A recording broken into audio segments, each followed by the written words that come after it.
This is Audible.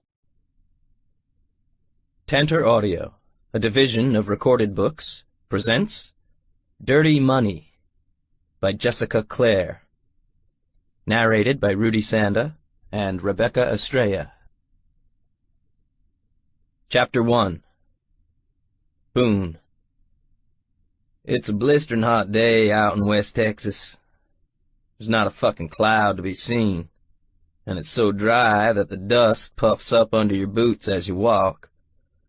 Reminds me of the old days, back when me and my brothers used to be the roughnecks out on the old rickety rig that cost me a finger and Clay 2 toes. In a way, it's kind of nostalgic. I've got my bandana on under my trucker cap to kill the worst of the heat, an old company t-shirt on with my jeans, and shit kickers on my feet. I got grit on my face and a brutal sun beating down, and the land all around me is flat and open and bare of everything but the occasional rig in the distance. Ain't a tree round for miles. Feels good. Feels more like me than I have in a long time. But the moment I see the guy in the suit show up, briefcase in hand, I know this shit's gonna be trouble. I take a swig of my water and watch the peckerhead rush across the endless landscape like he's got somewhere to go. I hate suits. Hate guys that think they're appropriate on a rig site. Hate wearing the damn things. Just kinda hate suits in general. Clay finishes chatting with a couple of the roughnecks leaning against a nearby pickup and spots the suit hobbling over toward us. He drifts over to my side, where I'm perched on the end of my truck bed, and sits down next to me. "Who's that?" "Dunno." I check the time on my watch. 10 minutes to go. Clay crosses his arms and tilts his head, staring out. He chews on the toothpick in his mouth for a moment, then leans toward me. I'd ask if it was the company man, but I guess that's you and me, right? I shrug over at him. "Did Bates say he was sending someone?" Bates is our partner for this newest rig, just because I owed him a favor from way back when. It ain't because I need the money. Well, these days, I don't need anyone's money. But Bates did me a solid back in the day, and now his company's got nothing but dry wells. So I told him I'd give him half the profits if he'd let me handle the dig site and the crew and all the shit that takes a brain. Bates? Ha ha. Nice guy, but not much in the way of brains. Better let me do it. "Dunno." Clay chews on his toothpick again. "Maybe our boy here's lost." I scratch my beard absently. Seems like an odd place to get lost, if you ask me. "Suppose we'll find out soon enough," Clay says. "You got your dowsing rods?" I nod and pull them out of a back pocket. "We'll get started in 10. "I'll tell the others." Clay hops back up, whistling, and the truck bed bounces as he does. I remain seated, rolling my dowsing rods absently between my hands. My mood's growing a little darker by the moment. I don't like surprises. I sure don't like a surprise on a potential whale site that I'm in charge of. Gives me bad juju. I ain't a fan of bad juju. The suit finally arrives where our trucks are parked. We're out in the flats, in the middle of nowhere. He hesitates, then looks around. I've seen that look before. He's looking for the boss man. That's me. After a moment, he hugs his briefcase closer to him and then heads toward me.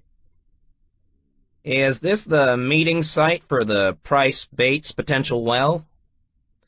"Yep." I roll the dowsing rods between my hands again, slowly. Should put 'em away. Shouldn't be filling 'em with all this bad energy. But I can't help myself. Need something to do with my hands, because the urge to jerk that briefcase out of his grip is growing by the moment. He sizes me up, studying my form. I'm bigger than him, a hell of a lot more tanned, and dressed like the rest of the crew. After a moment, he sniffs and glances round. "Are we waiting for Mr. Boone Price to arrive?" I shrug. Clearly, this fool doesn't realize I'm Boone Price. It's something I get a lot, and it shouldn't surprise me after 2 years of this nonsense. People think a billionaire can't have a beard, or tattoos, or wear a t-shirt. They think I should look like this peckerhead in a suit, all sweaty and nervous with his damn briefcase. Their problem? Wasn't told there'd be company men here. Company men? The man wrinkles his nose. Hell, does this guy not know anything about roughnecking? You know, the boss man's lackey, the shill, a tool, the company man. He frowns at me and pulls out a pair of sunglasses, and mops at his forehead with a linen hanky. "Mr. Bates sent me with contracts for Mr. Price. I'm to get him to sign things before the well is dug." "Did he now?" I say flatly. "We aren't drilling today, you know." "We're not?" The suit frowns, gazing round him. The man's stupider than dirt.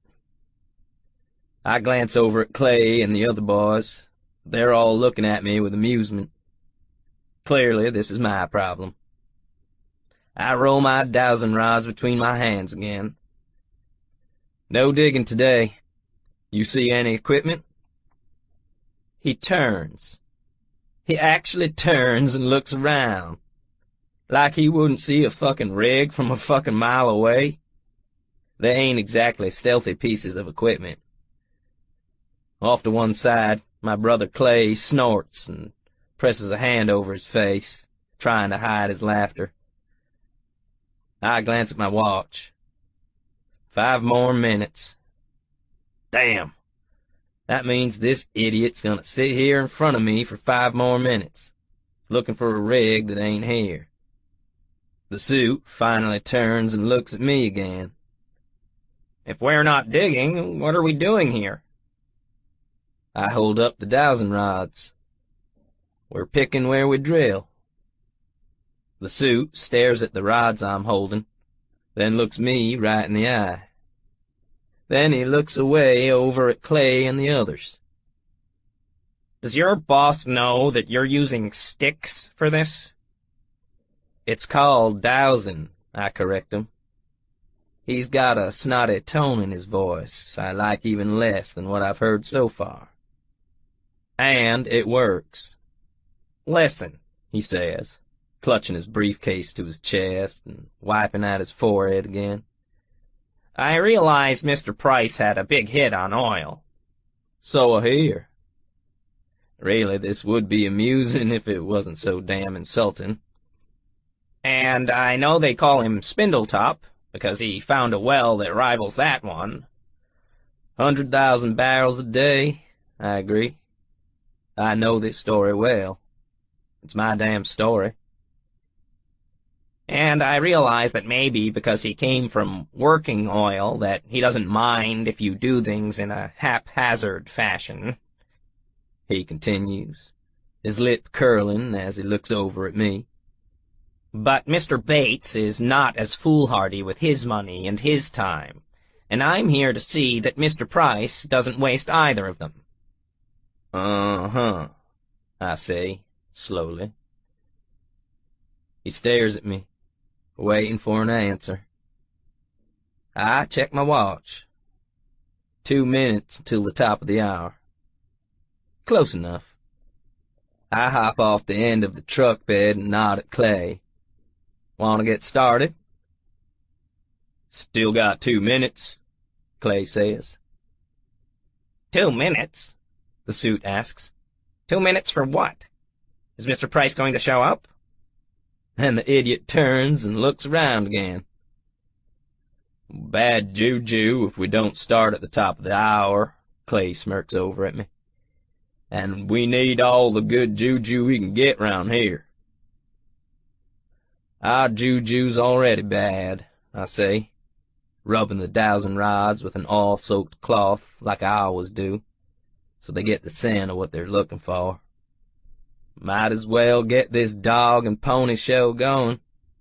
Shouldn't we wait for Mr. Price? My employer won't be happy about this dowsing. I've about had enough of this peckerhead. I step forward, and the man retreats like I'm gonna raise a fist. You want Boone Price? I ask him. The suit nods, cringing. I shove a thumb at my chest. Well, I'm Boone fucking Price, and if I want to fucking douse for oil, I'm gonna douse for oil. Understand? The man's mouth drops open, then shuts, then opens again. He eyeballs me, then the rod's in my hand, as if he doesn't quite believe it. Hell of a day I'm having. By the time we leave the work site, I'm in a foul mood. Worse than foul. I should go home and shower the West Texas dust off of me. But I can't stop thinking about the dick face in the suit and how he was such an ass to me. I don't know why it's galling me so much, but I can't get past it. I'm still pissed about it when I climb into my truck and Clay sits in the passenger seat and starts yammering about the day. He's in a good mood. Of course he is. Ain't nothing that bothers Clay for long. Me? I'm the one that stresses the fuck out over everything. And the lack of respect I'm getting right now, it fucking bothers me. I tear down the highway, only half listening to Clay laugh and tell jokes about what the guys said, about what I did today. I'm not paying attention. All I can think about is Bates. Bates sending his little pencil dick company man to try and get me to sit up proper. Like I don't know what I'm doing. Like I'm the one that doesn't have money. Like I'm the one that's the needy party. Fuck that shit. I don't need anyone. By the time we get to the outskirts of the city, Clay's yawning and mentioning beer. I give my brother a narrow-eyed look and a nod, then grab my phone off the dashboard. I dial Bates. I'm on the 14th hole and I've got an hour of daylight left, he barks into the phone. This better be important. It's Boone, I say flatly. Which golf course? Golf course? Clay asks, a groan in his voice. He puts a hand on the brim of his cap. Shit, bro. I just want to get drunk. Can't we go to the bar? I ignore him, concentrating on Bates' aggravated words. I catch Silver Birch and something that sounds like country club before he hangs up on me. Fine. I fling my phone at Clay. Type in Silver Birch Country Club and give me the address. He sighs. You're not gonna rest until you get this out of your system, are you? Nope. Fine. A moment later, the phone starts to spit out directions in Homer Simpson's voice, which amuses my brother enough that he shuts up. I follow the directions, and a half hour later, I pull into the parking lot of the country club, right next to some fancy convertible. Clay whistles at the sight of it. I'll stay here. You gonna be long? Not long. I climb out of the truck, slam the door behind me, and stalk toward the main clubhouse. The sun's setting right in my eyes, and it's been a long, hot day, half of it spent in a damn car. I'm covered in dust, my throat's drier than anything, I want the drink that Clay's been bitching about for the past half hour, but I also can't let this go. Not until I get it out of my system. That's how I am. A dog on a bone, my brothers joke, and they ain't wrong. Once I get fixated on something, I don't let up until I'm satisfied. And right now, I sure as shit ain't satisfied. A woman hurries up to me. She's wearing a pale blue polo shirt with a logo and a pair of khaki pants. The smile on her face is not welcoming in the slightest. "Can I help you find something, sir?" "I'm looking for a friend," I tell her, not stopping. She trots after me. "I see. Do you have a membership?" "No." "I see. I'm afraid we're not open to the public." I stop and look over at her. She's got the bright, fake smile on her face that says, "Sorry, but I'm not leaving you alone." "How much for a membership?" Her smile remains tight and fake. "It's not just the price, sir. We rigorously perform background checks on our club members and ensure that only the most prestigious qualify." She gestures back behind her, indicating I should leave. As in, I ain't gonna cut it. Fuck that. I turn and start walking again. All I need is 5 minutes to talk to my shithead buddy, Bates. She can just hold her horses. The woman starts making squawking noises and follows me a moment longer. When I won't stop to acknowledge her, I hear her radioing for security, like I'm a damn criminal. It's so fucking ridiculous I can't even find the words. I've never been on a golf course before, so I don't rightly know which way to go. There's a path, and so I start to follow it, and as I do, Bates rolls up in a golf cart, a frown on his face. "What are you doing here, Boone?" I cross my arms over my chest. "Got a few things to say to you." "All right." He gets out of the cart and turns to look at the man sitting beside him.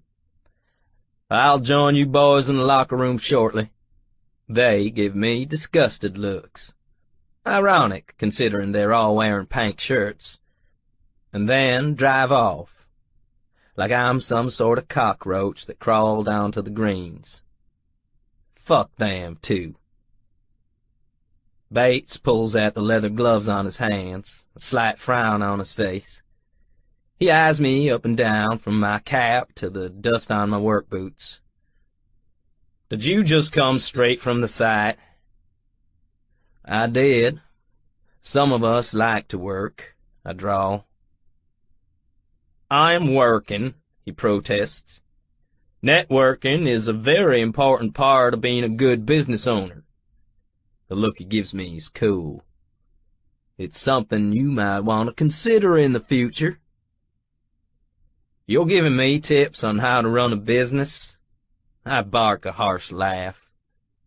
"That's rich, given that you came crawling to me asking for my help because you need a producing well instead of the dry holes you got right now." The look on Bates's smug face grows alarmed. "Keep your voice down," he hisses, and leans in. "What the hell's this about, Price? Why'd you come storming here?" "I came here because your asshole suit showed up on site, and I want to know why."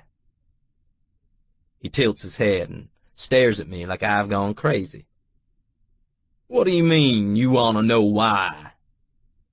"Just what I said. I want to know why." Bates sputters. "He's one of my executives and the overseer of this particular project. He's there because he's got my company's best interests in mind. Because you think I'm going to screw you?" I snarl. "You came crawling to me." I slam a hand against my chest. "This is a favor I'm doing you. Why would you need to be protected from that?" It's procedure. Fuck procedure. He casts another horrified look around us. Keep your voice down, Boone. This is a gentleman's club. Am I not being gentlemanly enough for him? Too damn bad. I glance around, and sure enough, there are several groups of people staring at us, including the employee that tried to stop me from coming in. All of them have shocked looks of distaste on their faces as they gaze in my direction. You'd think I took a dump on the green right in front of them or something. I'm pissed at you, Bates, because you didn't trust me and sent that insulting shithead over just to tick me off. He looks concerned now, reaching out to take my arm and steer me away from the others. I jerk away from him, but head in the direction he's going, because I want answers. Insulting? Did he say something to you? He acted like I was one of the hands. Zero respect for me or the business. Thought dowsing was a shit idea, and tried to tell me how to run things. Bates only rubs his chin. I can understand having a difference of opinion, and he's a corporate guy. Of course he doesn't understand dowsing. The look he gives me is a bit condescending. And as for one of the hands, well, look at you, Boone. My brow goes up. The fuck you say? Listen to how you act. Talk. Simmons is used to dealing with men in a boardroom. I told him he was going to speak to Mr. Price, the head of Price Brothers Oil, and he was expecting... He shrugs, a gosh shucks look on his fucking face. A suit? I ask dryly. Something like that, yeah, he chuckles. Of course he thought you were one of the hands. You still look and act like one. Do I now? I got a hand for you, I tell him, and shove my middle finger in his face. You want a partnership? Take your fucking hand and shove it up your fucking ass, you cocksucker. The people standing nearby gasp audibly, loud enough for me to hear. It only pisses me off more. I'm tired of these hoity-toity assholes sticking their noses up when I'm around. I'm just as good as them. Hell, I'm fucking better because I can buy all of them. I turn and shoot them all the bird, too. Boone, be reasonable, Bates begins. I ignore him. I've had enough of this shit. I storm away, ignoring the golf course employees that trail after me like I'm going to start attacking people. It's fucking ridiculous. I've got half a mind to buy myself a golf course and burn the motherfucker to the ground. Hours later. And then, Clay yells out over the jukebox wailing in the corner, when the guy pulls out his contracts and shoves them in Boone's face, Boone throws them on the ground and pisses all over him. Gage, Knox, and Seth howl with laughter. Clay pounds a fist on the table, throwing his head back and guffawing with the others. Yuck it up, I say flatly, swigging the last of my beer. I'm still in a foul mood. Something about being insulted by a dick in a suit that thinks he's better than me. It gets to me, every time. At least Clay's only got this morning's story to tell. I'm still smarting over Bates and the whole golf course bullshit. That one Clay ain't gonna pry out of me. Let them laugh at the way I put a suit into place. I'm fine with that. The Bates shit, I'm definitely not fine with. You pulled your dick out and pissed on his papers? Gage chuckles and raises a hand for me to high-five. I only scowl at him. I was angry. Still am. You know Big Brother here hates it when people don't take him seriously. Clay reaches over and tries to grab my cap, but I grab his wrist before he can touch it. That just makes our 3 younger brothers laugh even harder. Gage smacks the table again, and his beer spills everywhere. I'm glad someone can laugh about today, I say sourly, staring into my beer. It looks just like one of the hands. Look at you, Boone. Course he didn't think you were the boss. My hand tightens on the mug.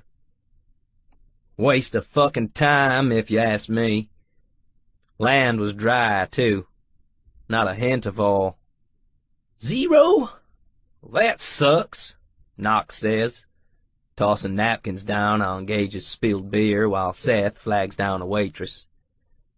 The trucker bar we're drinking at is crowded, and all our drinks are nearly dry. No one's hovering over us to make sure that the Price brothers, all billionaires, get cold, fresh drinks. Funny how I'm okay with that here, and not out in the field. Maybe because here we're all anonymous wallets. Out in the business world, I should be top dog, and instead, everyone fucking acts like I'm some sort of criminal that just waltzed in. Like I don't belong. I could buy every damn oil rig in West Texas, and everyone would still turn their noses up like I'm some sort of idiot. It's bullshit, and I'm damn sick of it. I think of that golf course and the jackasses in their pink shirts giving me horrified looks, like I dared to show up on their turf. Their turf. I could fucking buy their turf and fucking salt it, and they'd never grow another blade of grass there again. I could turn it into a fucking pig farm. You're still pissed, Gage realizes, sobering. I am. I drain the last of my lukewarm beer and put the empty glass at the end of the table. I don't get why it's such a big deal, Gage says. Because we're rich. We're good with our money. And people that should respect us treat us like we're fucking ticks on a dog's ass. Clay just snorts. Worse than that. He's not helping. So we're trash, Gage chimes in. So what's the big deal? We might as well own it. He grins and rips one sleeve off his t-shirt, then the other. Knox hoots with laughter, clapping him on the shoulder. Clay just rolls his eyes. Because it should matter. We should matter. I want respect. I think of all the assholes in my life that did me dirty, and it burns in my gut. I've worked hard to get where we're at today, harder than most men. I want the assholes that sit down with me in boardrooms and out in the field to realize I know what I'm talking about, that I'm not just a dumb roughneck that struck it rich, that I took that money and turned it into an empire in the space of a few years, that I make more money in the time it takes for me to wipe my ass than they'll make in a lifetime. Maybe that makes me an arrogant prick, but I don't fucking care. I want people to tremble when they see me. I want those pencil dicks in suits to quail when I arrive, not turn their noses up at me. I want them to know who's in charge. It's all image, brother, Seth says, returning with the waitress. She's pretty, with brassy blonde hair and tits that are overflowing her too-tight shirt. She smiles at me, but I just nudge my glass in her direction. Ain't got time for waitresses. Those don't get a man respect, especially not this one. We come to this bar regularly, and I've seen her sneak into the back with more than one trucker. If she wants a good time, she ain't getting it from me. You're one to talk, Clay calls out to Seth, and mockingly runs his hands through his hair. "Oh, look at me, I'm Seth, and I'm using product." Our entire table bursts into laughter, and even I crack a smile. Seth comes around the edge of the table and puts Clay in a headlock, smirking. Clay just grabs at Seth's shirt and tries to haul our littlest brother over his shoulder before he gets choked out. The waitress ignores our roughhousing and switches the beers out. She casts me one last heated look before giving up and returning to the bar. "I'm right, though," Seth says to me, even though Clay's got the flat of one hand in his face. "It's image. It's all fucking image, bro. Why do you think those dumbasses wear suits everywhere?" I shrug, but I'm pondering his words. He ain't wrong. I'm not cutting my beard. "No one's seen you gotta cut your beard, Boone," Knox comments, taking a swig of his beer and then swapping it with Seth's full glass. "Just, you know, class it up." I grunt. I don't even know how. I am who I am, and if the world doesn't like it, they can suck my dick. "Get yourself a big house." "I got a house." Well, sorta. I got a trailer. But I also don't have a family and I work a lot, so a house isn't big on the priority list. But maybe Knox is right. "Get a bigger one. Big car. A classy lady." Gage wiggles his eyebrows at me.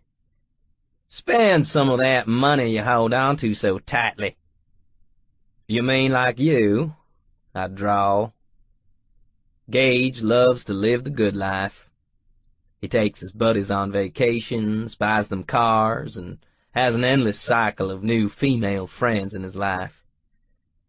Maybe he's right, though. It ain't me, but maybe I need to change.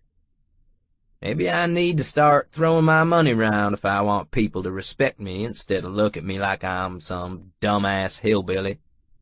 "Nah, my lady friends aren't quite to the caliber you need," Gage replies. He picks up the advertisement card at the end of our table and holds it out. "Like this one here. She looks like a classy broad." I take the advertisement from him and study it.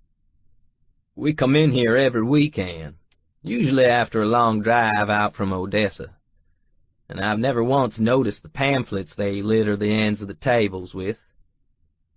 This one's bland and boring, for the most part. It's a picture of 3 men and a slender, pale blonde standing at their side. 3 Jacks Real Estate, San Antonio's premier living experts. The guys in suits don't interest me, but the woman does. She's wearing a cream-colored suit with a tapered skirt, and it makes her legs look fucking amazing. She's tiny, but those legs look like they go on for miles. I like a girl with long legs, so they can wrap around me when I fuck her. I'm a simple man. The rest of her's pretty nice, if a little preppy and stiff. Her tits are decent-sized, which means small enough not to be fake. Her hair's a soft, smooth gold, pulled back into a ponytail. And her face is real dainty with a pointy little chin and big eyes. She's wearing a strand of pearls at her neck, and no other jewelry. She's not flashy, but from top to bottom, she looks classy.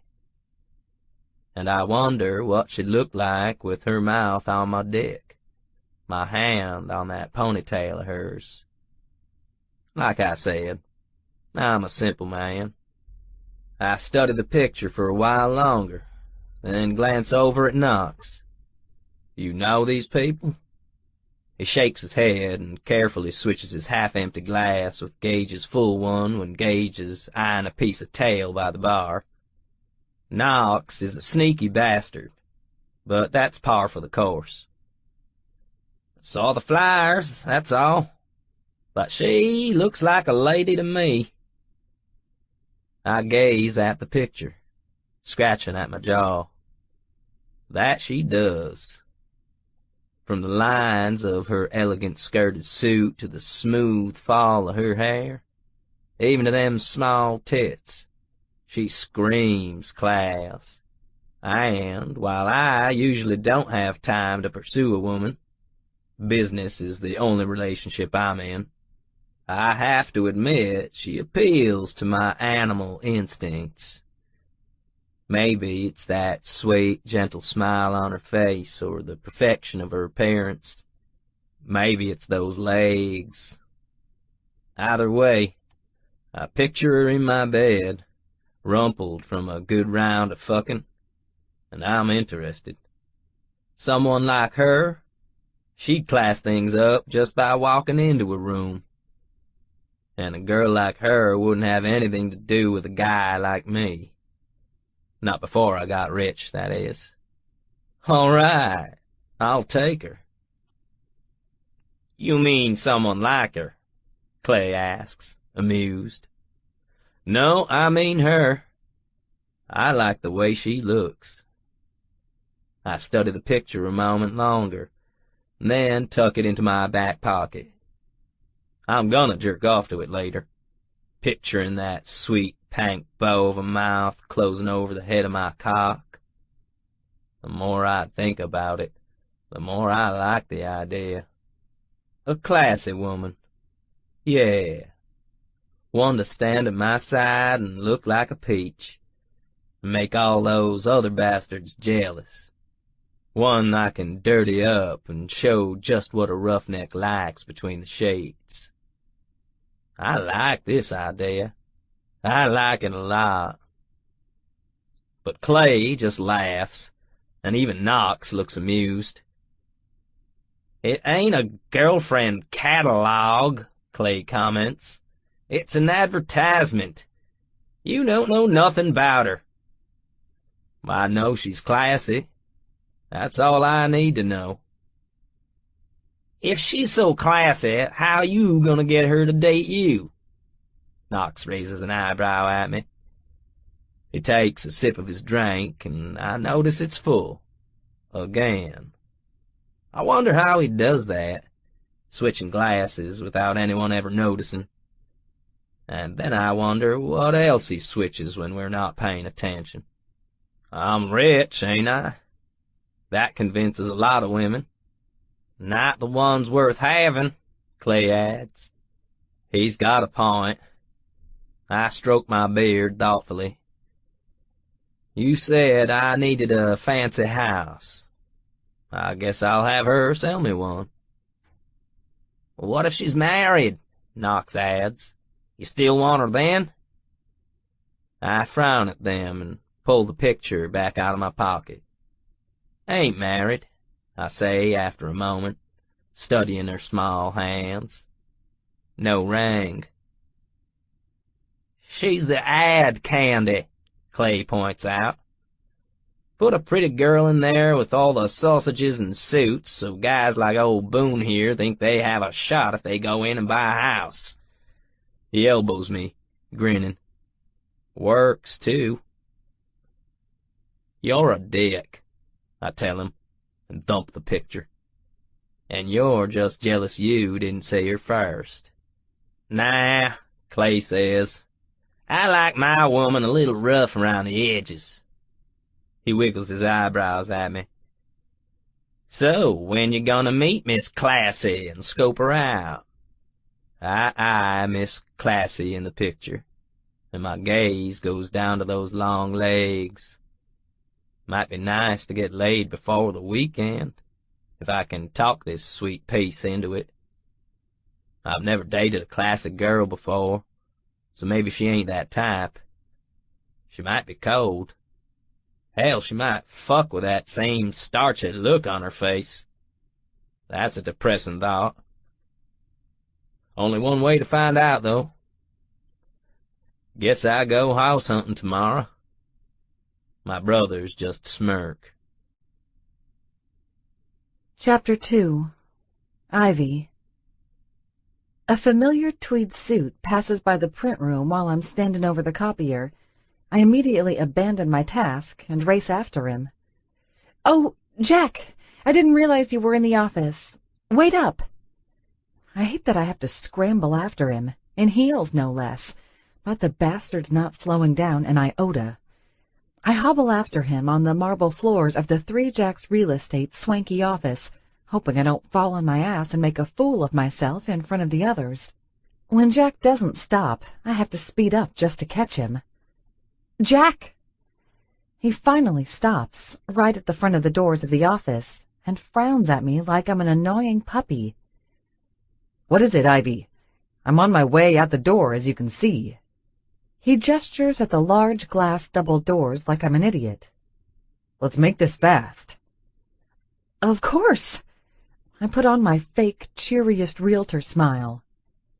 "I was just going to say that my day is clear, and I know LaDonna had that big house on Forsyth that was scheduled to have a showing. I've made flyers. Well, actually, they're on the copier right now, and I can go handle things, maybe pass out a few cards." He narrows his eyes at me. "Is LaDonna out?" She's having an emergency appendectomy. Remember?" I bite my lip as he continues to look blank. "It was emailed out to everyone?" "Mm-hmm." The look on his face tells me he didn't read it, or doesn't care. "So I thought I'd pitch in and help with her listing for today. It's a really great house, and I've researched the neighborhood, and I can chat with some prospective buyers, and—" His lips purse, and he holds up a finger. "The house is on Forsyth?" "Yes." "In the Twin Oaks development?" I nod. It's the hottest area in the suburbs at the moment, and there's a waiting list for properties. This one's a little pricey, but I also know it'll fly off the market within days. It's such a big opportunity. "How much is the list price?" There's a sinking feeling in the pit of my stomach, but I ignore it. I have to. I'm this far in. "It's listed as $1.1 million. Jack pulls out his phone and starts to type. "Street address?" I give it to him. "Great. I'll take care of it." "Oh," I say, fighting the crushing disappointment I'm feeling. "But I can do it, really. I've done comps, and I've got flyers ready, and—" "Now, Ivy, you said it's $1 million house, right? It's been a lean month for the company, and we need to make sure we land all the commissions we can." His tone goes condescending. "And I just don't know that you're the right person to take on such a big task." "I can absolutely do it, Jack." "Now, if I wanted an ice cream cone, you'd be the first one I'd call." He winks at me, the jerk. Winks. Like it's a funny joke. "But for $1 million listing, let's make sure someone with a lot more experience handles it, all right? Oh, and I'll take those flyers, too." He gives me a "I'm the man around here" look. "And can you grab me a coffee while you're in the copy room?" "Super. I'll wait right here." He winks. "Make it snappy. I've got an open house to handle." "Right. Sure." I force a smile to my face and turn on my heel, heading back toward the copy room to retrieve the flyers I've been working on all morning. It's not fair. It's so not fair.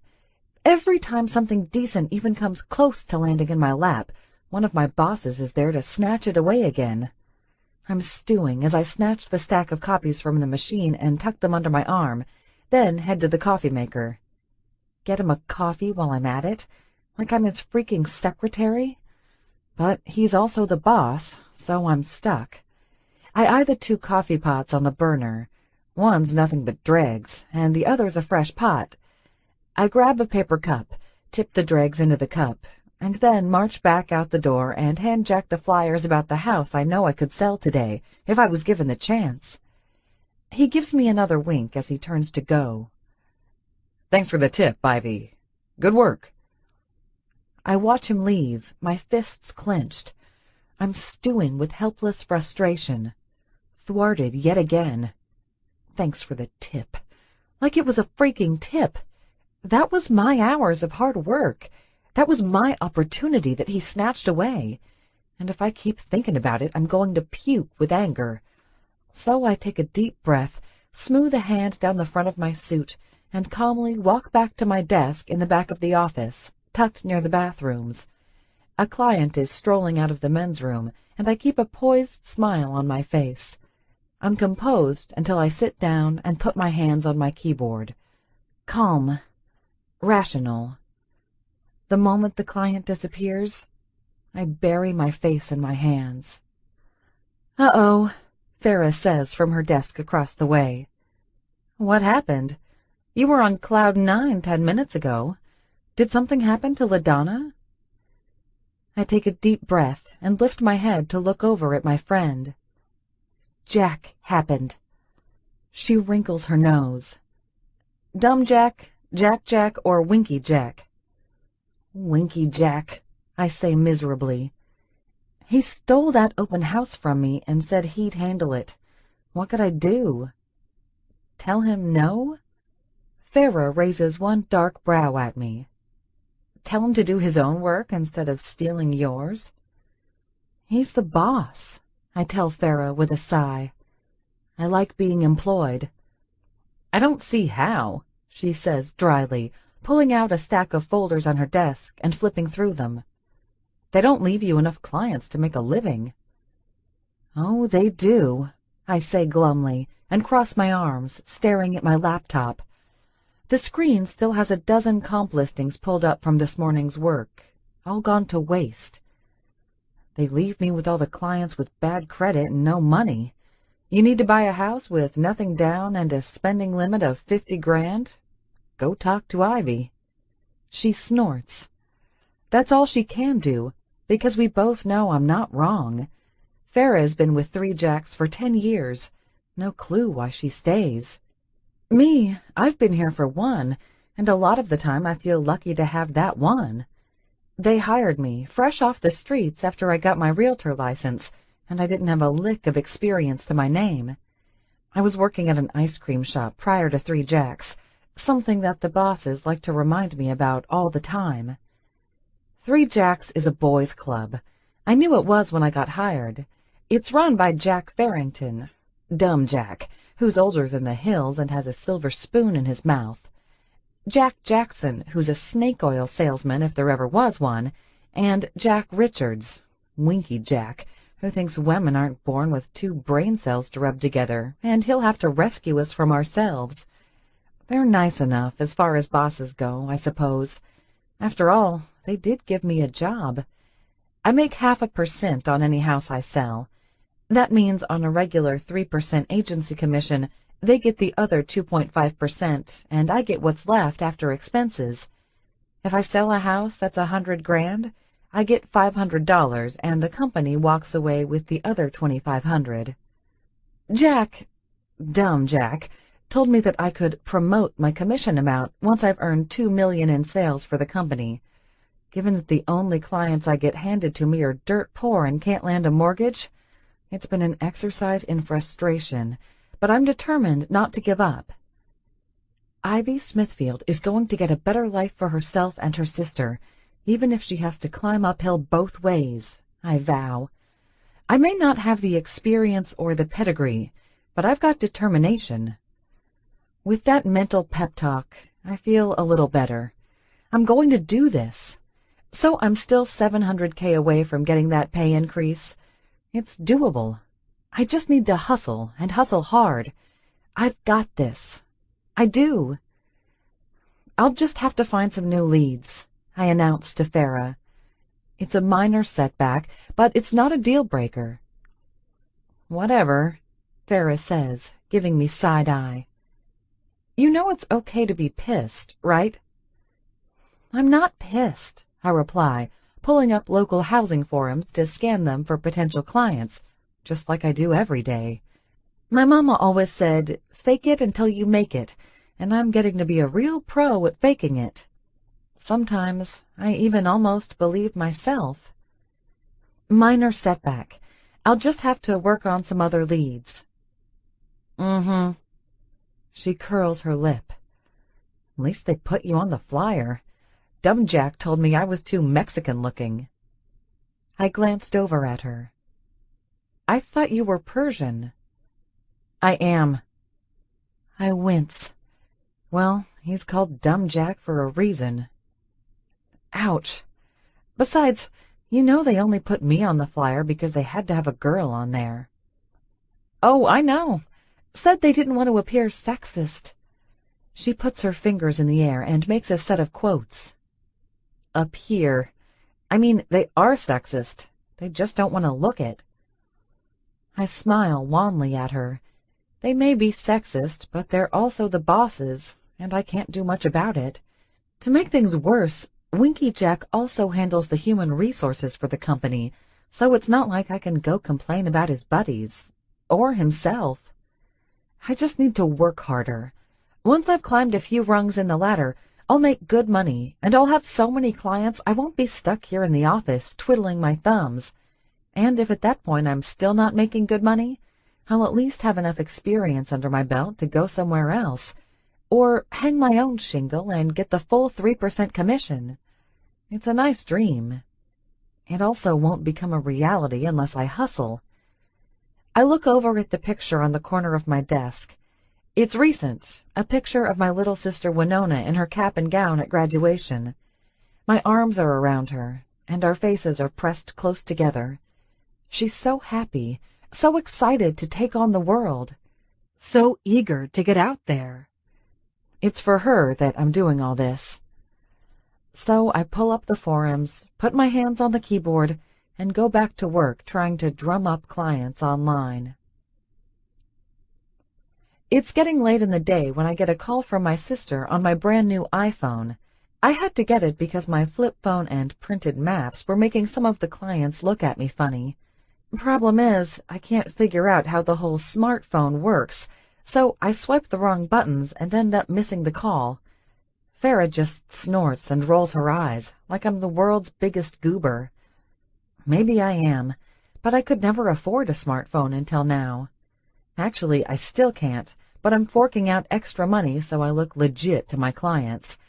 Plus, okay, the mapping application is pretty awesome. A text comes in a moment later, shaking my phone. Winona. You there, Reba? Ivy. I am, and remember, I'm Ivy now. Winona. Oh, God, whatever. Winona. I don't have time for this crap. Well, she'd better make time. Ivy is my real name now. I had it changed legally. Reba sounded like a redneck cliché, and when my teacher at my realtor class suggested that I go by a less polarizingly southern name, I jumped at the chance. I've been Ivy to everyone else for the last 2 years, but to my sister, I guess I'll always be Reba Lee Smithfield. Winona. I have a flat. Gonna be late getting home. Ivy. Are you okay? Winona.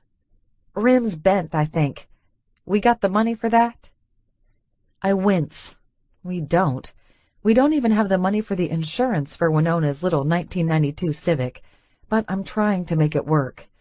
I type slowly, since my fingers feel too big and clumsy for the tiny smartphone screen. Ivy. I'll figure it out. Are you pulled over somewhere safe? Winona. I'm fine. A friend is coming to pick me up, but the car's on the side of the highway. You want me to wait for a tow truck? Ivy. No, those cost too much. I'll leave work and see if I can change the spare for you. Maybe it's not as bad as we think. Winona. Okay, just text me when you get there. I'm sorry. Ivy. Don't be sorry. The tires were old. We knew they would go soon. I'll handle it. Winona. 'Kay, don't work too late. Friend is taking me to a used bookstore so I can see if any of my college texts are there. Maybe I can get them cheap. Ivy. Smart thinking. XO. Winona. XO to you, too. I put the phone down and resist the urge to bury my head in my hands. Car repairs, the last thing I can think about right now. Winona needs her car to go to college, and I need to finish scraping together some money for her tuition.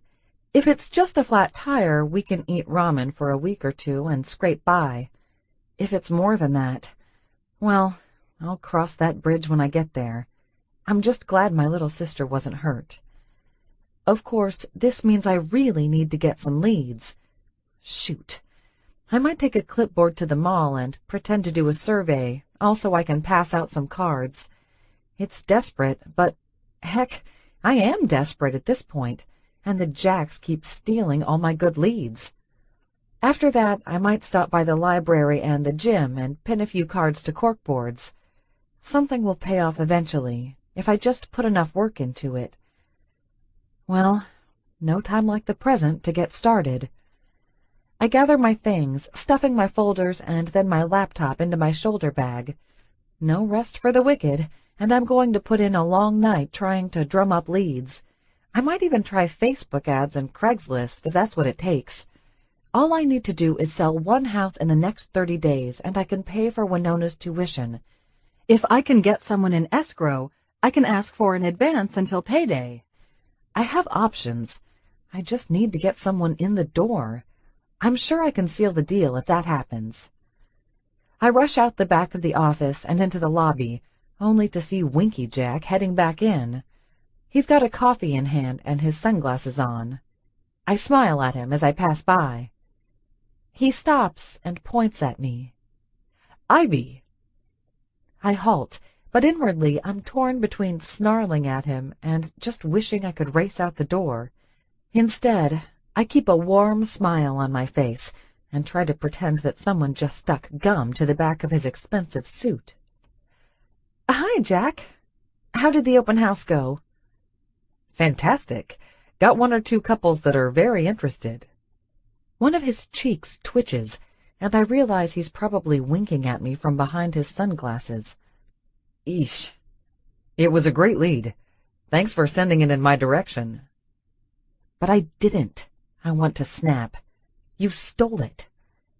Of course. He sips his coffee, ignoring the fact that I was trying to leave. You said you had some comps, right? Mind emailing me those? Sure. I gesture at the door. It's getting harder to smile by the second, but somehow I manage.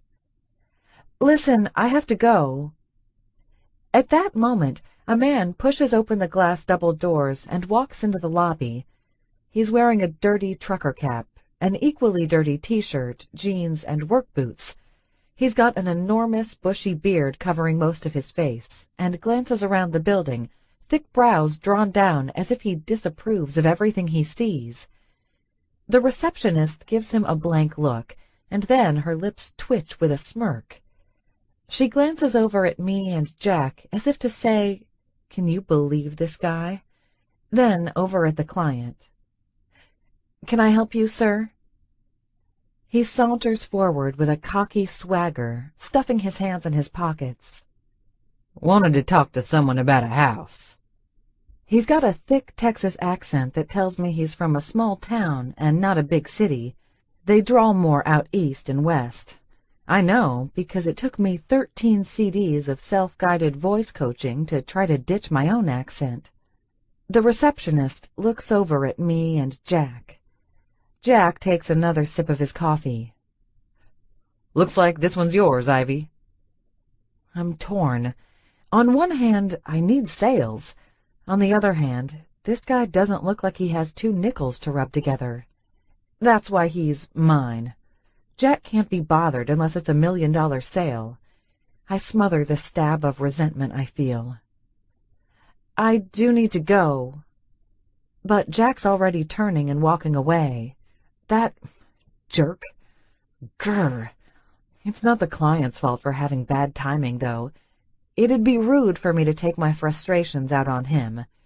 So I look over at the man with the beard and give him a smile, offering my hand. "All right, then. I said I wanted a sale, and fate is providing." Hi there. I'm Ivy Smithfield. And my voice dies off because he's leaning against the receptionist's counter, dripping red dirt from his hat and shirt, and devouring me with his eyes. I've heard that expression before, but I've never experienced it. I've never felt like anyone was pulling my clothing from my body with their freaking gaze and eye-fucking me. Until now. Goodness. I'm flustered and don't know what to think. Chapter 3. Boone. This was a fantastic idea. For once, my brothers were smart and led me in the right direction. And even though I feel a bit like an asshole for coming into this fancy office with its shiny floors and glass everywhere I look, the receptionist looks at me like I'm scum. But it's all worth it the moment she turns and I see her. The woman from the flyer. She's more perfect in person than she is in the picture. Her long blonde hair seems brighter, her smile more sincere. Up close, her skin seems translucent and flawless, and her mouth is a soft pink bow that is just begging to do filthy things to a man's cock. Her eyes are a vivid greenish-brown that I can't stop staring at. She's wearing the same suit and skirt she did in the photos, right down to the shoes. And her tits look just as fucking amazing in it as they did in the photo. As she extends her hand to me, I see perfect fingers tipped with a pale peach manicure. Her hand is soft as she slips it into mine, but her grip is firm. I'm Ivy Smithfield, she says, and her voice is soft, slow, and sweet. Fuck. It's giving me a hard-on just to hear her voice. I'm glad I did this, because I want her. I want her in my bed, right now. Her long legs wrapped around my hips as I pound into her. She can even wear those beige heels of hers. I'll let her put 'em on my shoulders while I fuck her. She can tell me dirty things in that smoky little voice of hers until I bust my nut. Yeah, I like the sound of that, too. Her cheeks are flushing with color, and she gives my hand a little shake. And you are? Right. Guess I'm too busy mentally boning her to do introductions proper. Fucking happy to see you. Her entire face flames red. That's fucking adorable. I see. She tries to pull her hand out of my grip. I hold on tight to it, because she's mine now. She didn't laugh at me when I came in, like the receptionist. She didn't look at me like I was fucking dirt for daring to step into her world. She came and gave me her hand, just like I was a client that mattered. She's classy, just like I thought. And she's sexy as fuck. She's mine, all mine. Anyone that looks at her sideways is gonna get a fist in their mouth.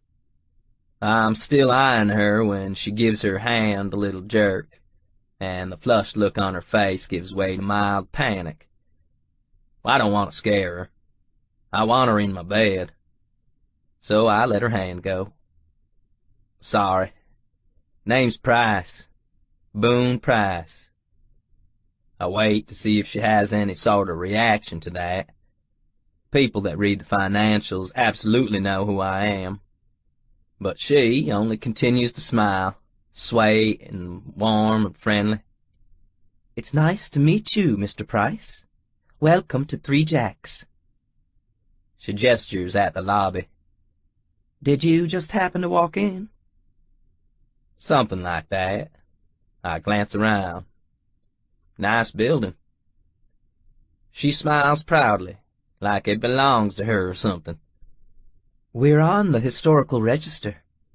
The owners refurbished the place after it was nearly condemned 20 years ago. It's got a fantastic history if you'd like to hear it. Some other time. It just looks expensive and fancy to me. Just like her.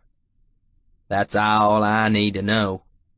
She inclines her head. Can I get you a cup of coffee or a bottle of water? I'm good. Can I buy you a drink? The look on her face becomes shuttered, her smile tight, and I know I've gone too far. I don't date clients, Mr. Price. Good. I like that she's got a firm moral backbone, even if I'm scaring the dickens out of her. I'll just have to cool my jets a bit, just enough to get her comfortable. Of course. I'm just used to being a straight shooter and all. I see. She gestures at the sea of desks in the back office behind her. If you'd feel more comfortable, I'd be happy to let you talk to one of my associates. I want you, I say flatly. When her mouth gets tighter, I put my hands up in the air. All right. I'm putting my foot in my mouth with everything I say, aren't I? I throw on a bit of the charm to make her think my words aren't sincere. Truth is, I mean every fucking word of it. She's mine. All mine. But I've got to play it cool and sneaky until she lets her guard down a bit more. I want you to sell me a house. We don't have to date. In fact, we can just pretend I never opened my fool mouth and said any of that. For now, we can pretend that. She relaxes a little, but there's a bit of wariness still in her posture. Ivy gestures at a nearby set of chairs in the lobby, and we move over to them. As we do, she sits down and crosses her legs, and I swear to God, I nearly bust a nut in that moment. She's effortlessly beautiful, and I've never been filled with so much lust and possessiveness for a woman in my life. I'm not a big dater, and now I know why.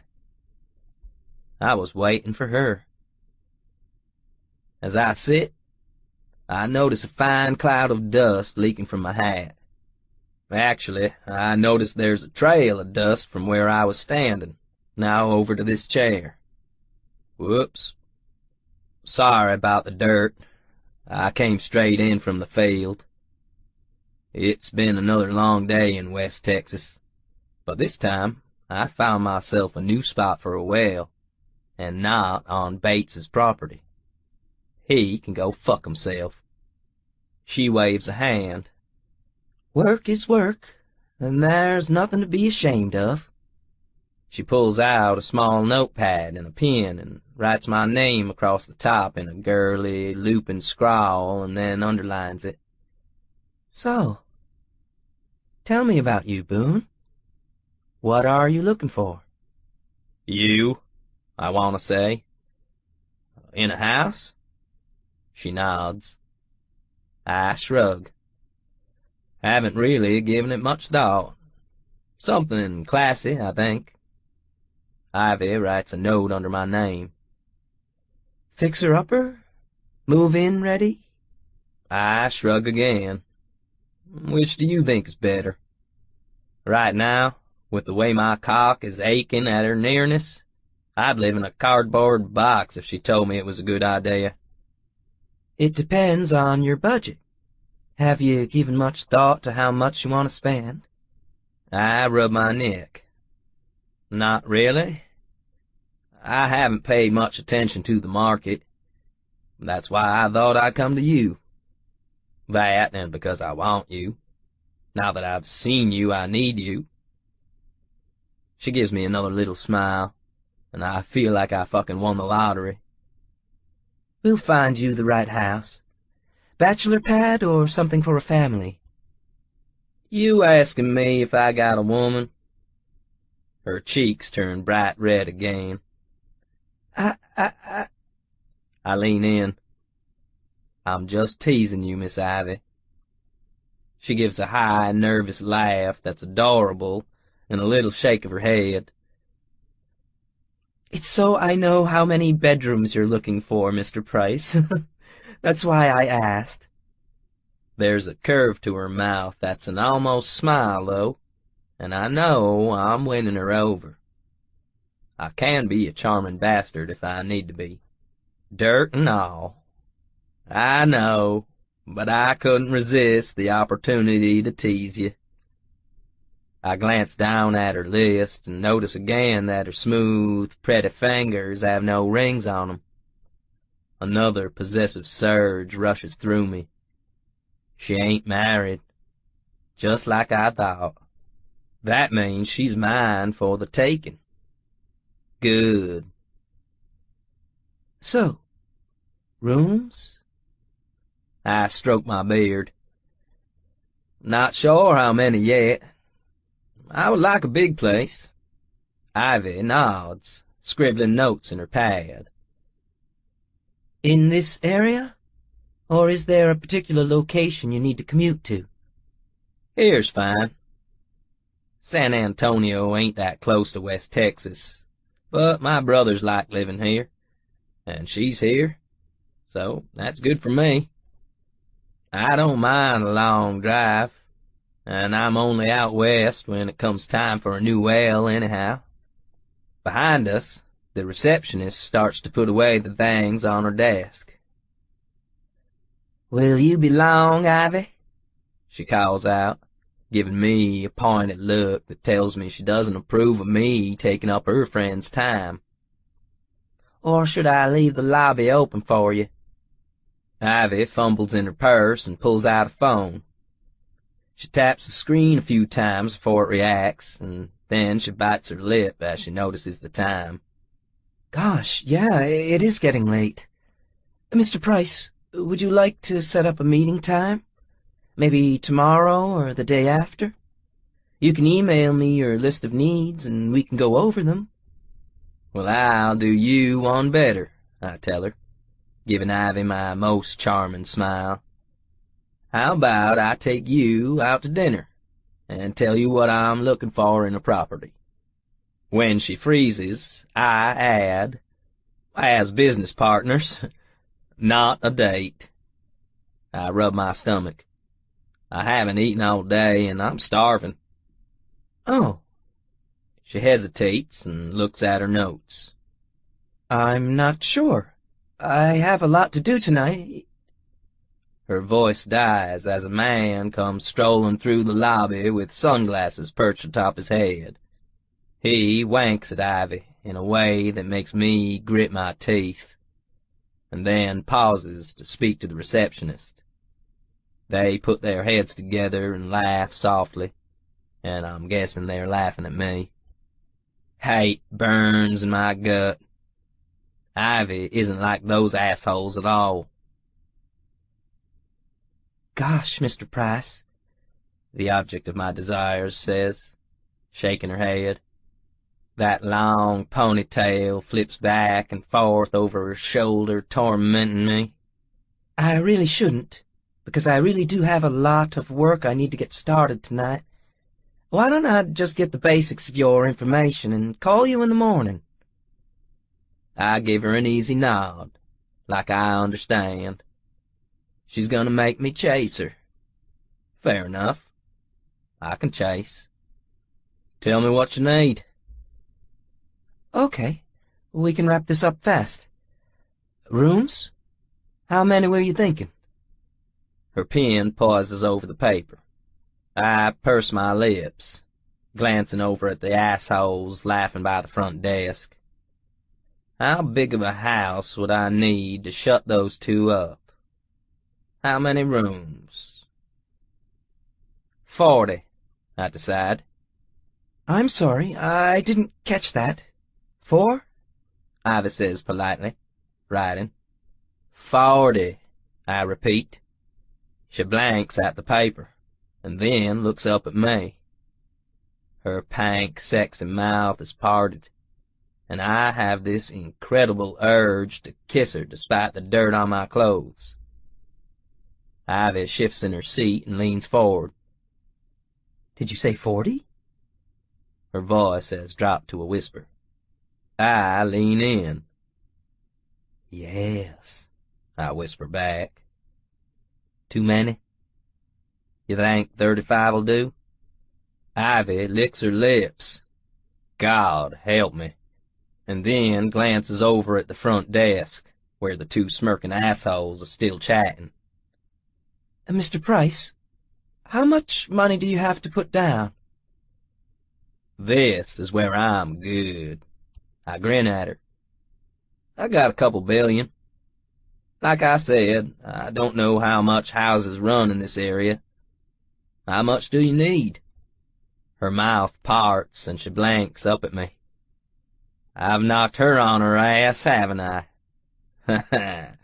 Can't say I'm not feeling a little smug about that. You know what? I think I will take you up on that dinner invite after all. I just grin. Thought she might. Ivy. My heart is thundering in my chest as I get out of my chair. A million thoughts are whirling through my head. This guy's rich, unless he's messing with me. Entirely a possibility. He's rich. I can't even imagine a house with 40 bedrooms, much less selling one to someone.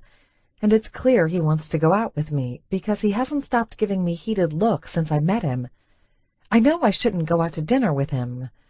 But Winky Jack is right there, very close nearby, and if he so much as smells the money on this guy, he's going to steal the commission from me. And I could really use the money. But what if he's lying? What if Mr. Price isn't who he says he is? I'm torn. It doesn't make sense to meet up with a client and immediately go to dinner with him 2 minutes after he asks me out. It also doesn't make sense that he'd work with someone like me if he really is rich. I ponder all these things even as Mr. Price opens the office door and puts a hand on the small of my back to lead me out into the parking lot. Am I being stupid, dazzled by the promise of money? I hesitate the moment the door shuts and look over at him. Bright white teeth flash under that enormous, scraggly beard. You need to Google me? It's like he can read my mind. I give him an apologetic smile. Would it be terribly offensive if I did? He laughs, throwing his head back, and in that moment I realize he's no more than 30, maybe 32. And under that beard and dirt, I wonder if he's cute. Oh, God, that's so gold-diggery of me. But he waves a hand at the phone I'm holding. Go ahead. I start to type in his name on my smartphone, and then stop. How rude am I being? Just because he's thrown me off my game with his dirty, disheveled appearance doesn't mean that I need to start running a background check on the guy. You know what? I don't need to do that. I'd sell you a house either way. Because you're a lady, he says approvingly. Knew it the moment I laid eyes on you. His praise makes me feel all flustered all over again. He has no idea how hard I've worked to shuck off the trailer park dust from my shoes so I can bring in big clients and make a real living at this. Let's just go to dinner, I tell him. We can talk more there. If Winky Jack sees me out here, I worry he's going to smell a big fish and beeline his way over. I don't trust him not to. All right, Mr. Price drawls. Your car or mine? I start to say my car, and then I freeze. My car is a 1992 Geo Metro with no bumper. Whenever I have clients, I check out one of the company cars of the day so I can show my clients around in style. I can't let Mr. Price see my real car, or he'll know I'm a fraud. And if I go back inside, Winky Jack will know Mr. Price is a client important enough to go out to dinner with, and he'll sneak in for the kill. So I look over at Mr. Price. If we take your car, can I send a picture of your license plate to my sister? Just to be safe? Of course. Then let's take yours. Of course, I worry that makes me sound like a complete ninny, so I add, a client spilled a latte on my front seat earlier, and I haven't had a chance to take it in to get the upholstery cleaned. Gotcha. He pulls out his keys and gestures to an enormous red truck parked right in the center of the Three Jacks real estate parking lot. The tires and the sides of the car are covered with reddish dirt, and I'm pretty sure there's a metal step-up on the side. Let me get the door for you. Thank you.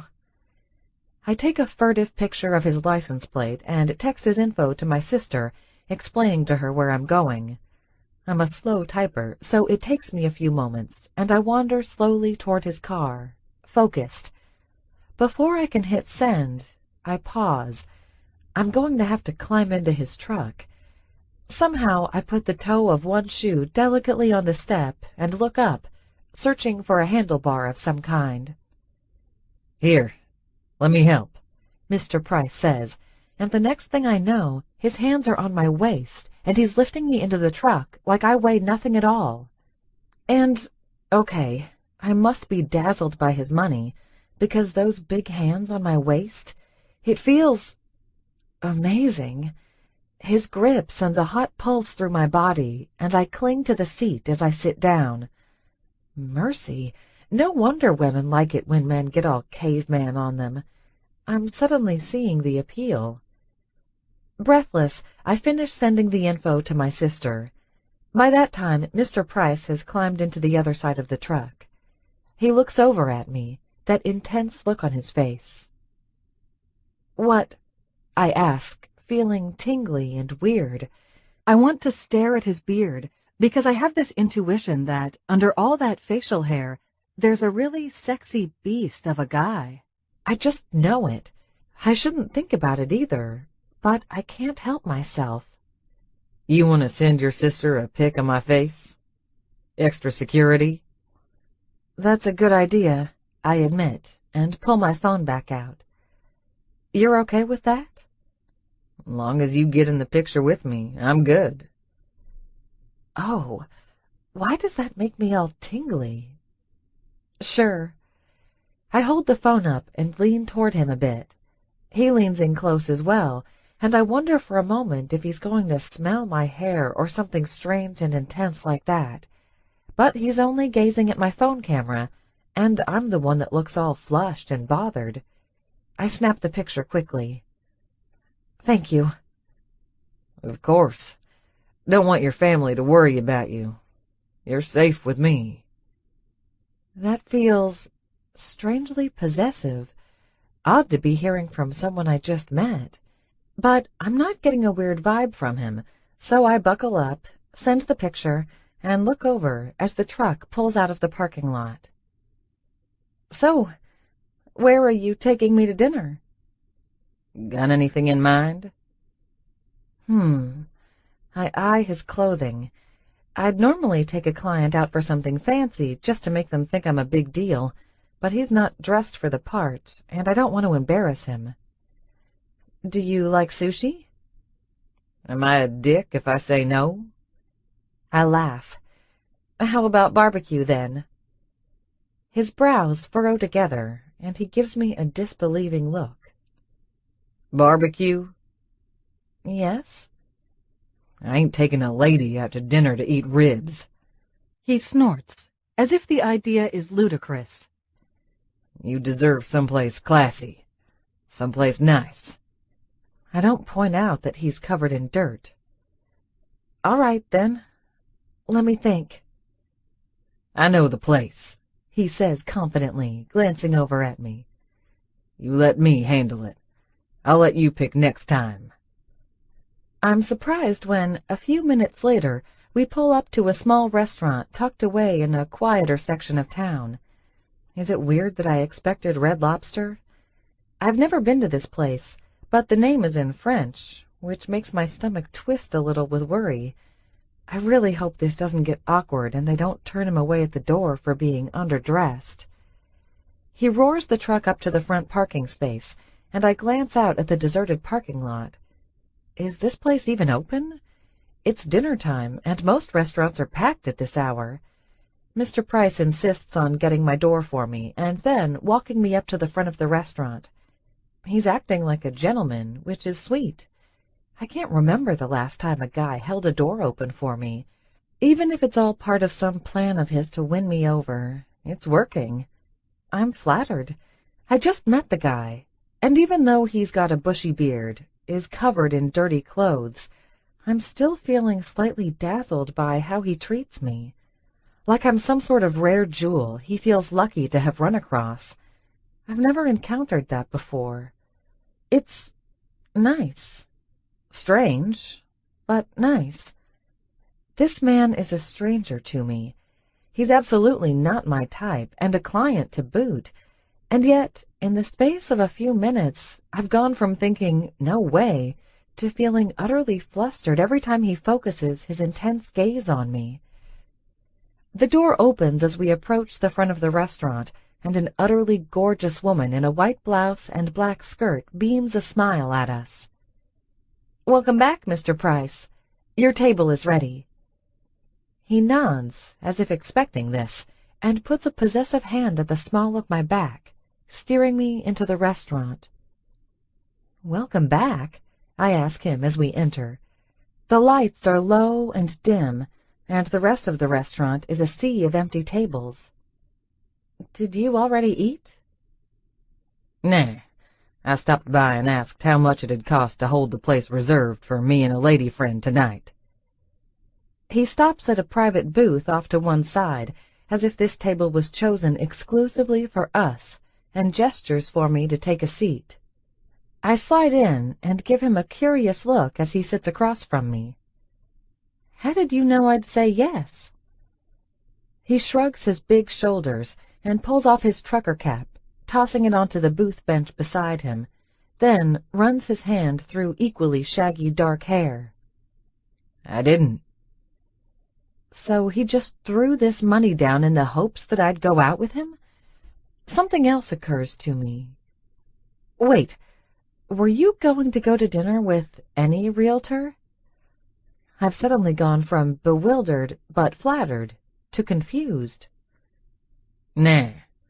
I went there looking for you. For me? I blink. Why me? He reaches into his pocket and pulls out a folded piece of paper. I don't realize what I'm looking at until he pushes it toward me, and I see my own face on it. It's one of the Three Jacks marketing flyers. There I am, in the same suit I'm wearing today, one of my 5 expensive work suits, since I can't afford more, with a serene smile on my face. I know this photo. It's the one Farah hates because they put me in it instead of her. It's the one where I felt like a ridiculous idiot to be standing with the partners, when I am clearly not, but was tapped because I was the cute blonde girl in the office. Since then, I've seen the awkward photo at bus stops, on benches, at the ends of restaurant tables, and in newspaper flyers. It's clear he picked this up from somewhere. And it's clear from how many times it's been folded that it's been carried around a lot. I don't know what to say. I stare at the picture for a moment, trying to think. I'm spared an immediate response when the waitress comes over, a gorgeous brunette with a perfect figure and even more perfect hair and makeup. She beams at the two of us, and then gives Mr. Price a very come-hither look that is shockingly blatant. He doesn't even look at her. His gaze is entirely focused on me. "Would you two like to see the wine list?" she asks, her voice husky and seductive. Her hand goes to her hip and her breasts thrust out, and it'd be cartoonish if it wasn't happening right in front of me. One thing's for sure, she definitely knows who he is, and she wants herself a piece of this big, dirty beard. I feel like I've been dropped into Bizarro land in the last hour. Would you? He asks me. Would I what? He hasn't even glanced in her direction. His attention is 100% on me. Wine list? Or shall I get the sommelier for you? She leans even closer to Mr. Price's side of the table. Any closer and she's practically going to slide in next to him. I can feel myself frowning. To her, it's like I don't even exist. Jesus. I do know how to order wine, though. It's one of the things I've crammed for in my long list of business etiquette miscellany that I've prepped for. White wine with fish, a rosado for chicken, and a petite sirah for steak. Mr. Price definitely looks like a steak guy to me. Petite sirah? I suggest. He glances at the waitress for the first time, and the look on his face grows cold when he sees how close she's leaning in. She straightens. We do have a lovely sirah from Israel? Sounds wonderful. Thank you. All I know about Syrah is that it's pretty dark compared to the rosé boxed wine I normally drink, but it's also what is considered appropriate, so I roll with it. It's not about me as much as it is image. So much of this business is image and how you present yourself. I look down at the crumpled picture of myself. Speaking of images, the waitress moves away, and when she's gone, I hand the picture back to him. I'm afraid I still don't understand. I went to your office looking for you, he says in a slow, easy drawl.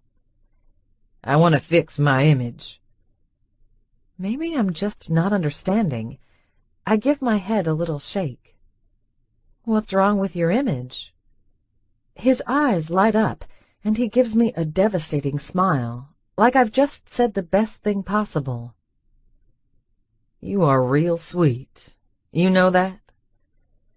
I can feel myself blushing at his approval. I didn't quite mean it like that, but I don't correct him either. Well, he says when I remain silent, and strokes his crazy beard.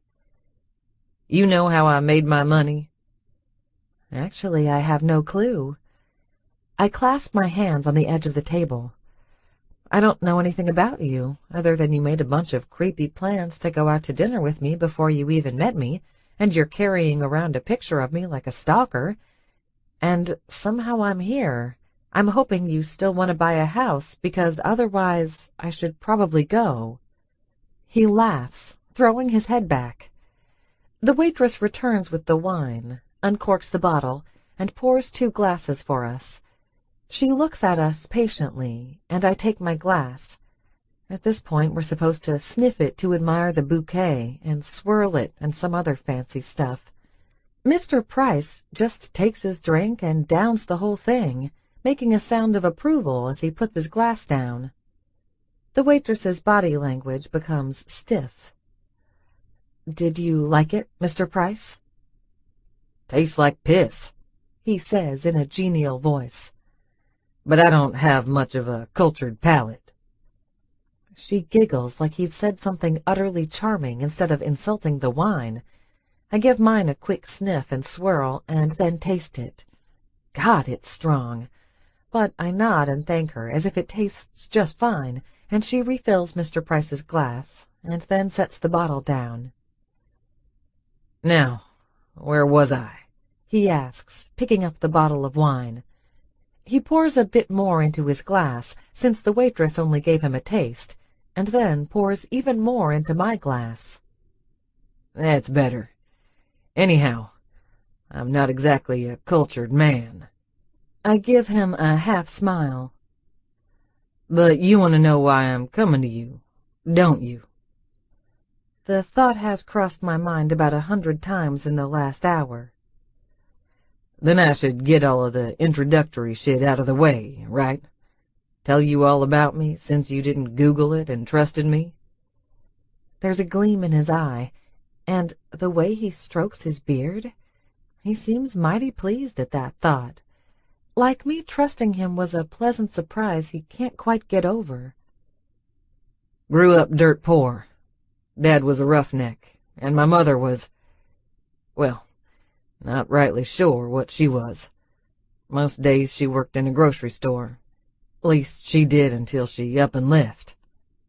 He shrugs. Then I had a revolving door of stepmothers and stepbrothers. This sounds awful, and awfully close to my own terrible story. Thing is, I'm not sure if he's telling me this to try and slap me with my own past, or if there's somewhere he's going with it. So I remained silent, sipping my wine. When I looked old enough to be 18, a buddy of mine got a job out on a rig out in West Texas. Roughnecking. Got me a job out there, too, and I became a worm. Dad didn't like it, but he didn't have a choice. A worm? I ask. I shouldn't interrupt, but I'm curious. What does that mean? It means the new guy on the rig. Low man on the totem pole. You get all the shitty jobs, and you gotta learn them, fast. He grins and drums his fingers on the table, and as he does, I notice he's missing one. Sometimes you don't learn 'em fast enough. The smile he's giving me is charming, but I still want to know how I factor into all this. He shrugs. I'm getting to the point. Trust me. Anyhow, I did that for a while, and the driller took me under his wing. Wanted to teach me the biz. It's good money if you can work fast, smart, and hard. And money was something I needed. He taught me dowsing, too. Dowsing? I don't know any of this.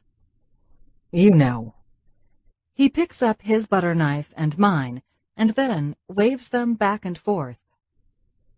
You use metal rods to find the oil. Anyhow, I got real good at it. Had bosses at other rigs paying me to come douse on their land for a nice fee.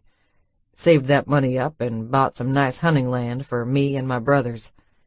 I got drunk and did a little dowsing on my new property, and the rods practically jumped out of my hands. So I got a buddy of mine. He pauses, strokes his beard, and then shakes his head. Ex-buddy Bates to sell me an old, outdated rig. I paid through the nose for it, had it put on my land, fixed it up, had my brothers help me drill, and then, boom! He spreads his hands. Spindletop 2.0. I give him a blank but polite look. Is that good? His brows go up. You ain't heard of Spindletop? No. Biggest oil strike in the U.S. 100,000 barrels a day. That's good, right? It sounds good. I grimace and reach for my wine again.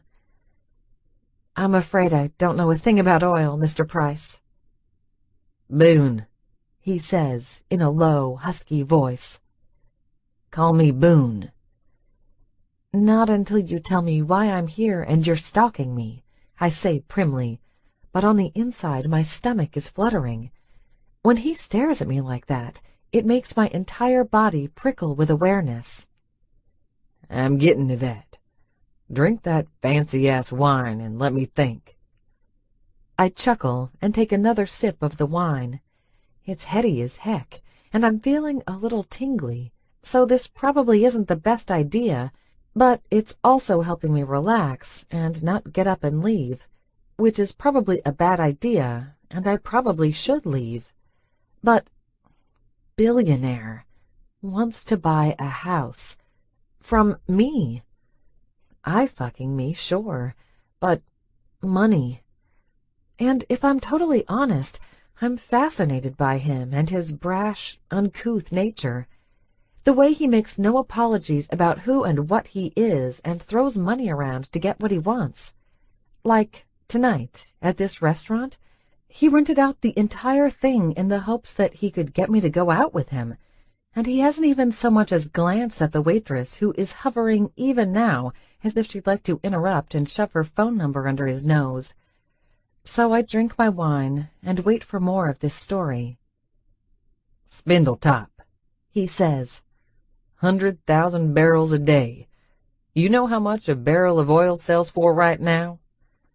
When I shake my head, he continues. Bet $100 a barrel. and my well was gushing out 120,000 barrels a day. I do a bit of math in my head, and then choke on my wine. $12 million a day? He nods slowly. Yeah, it's fucking ridiculous.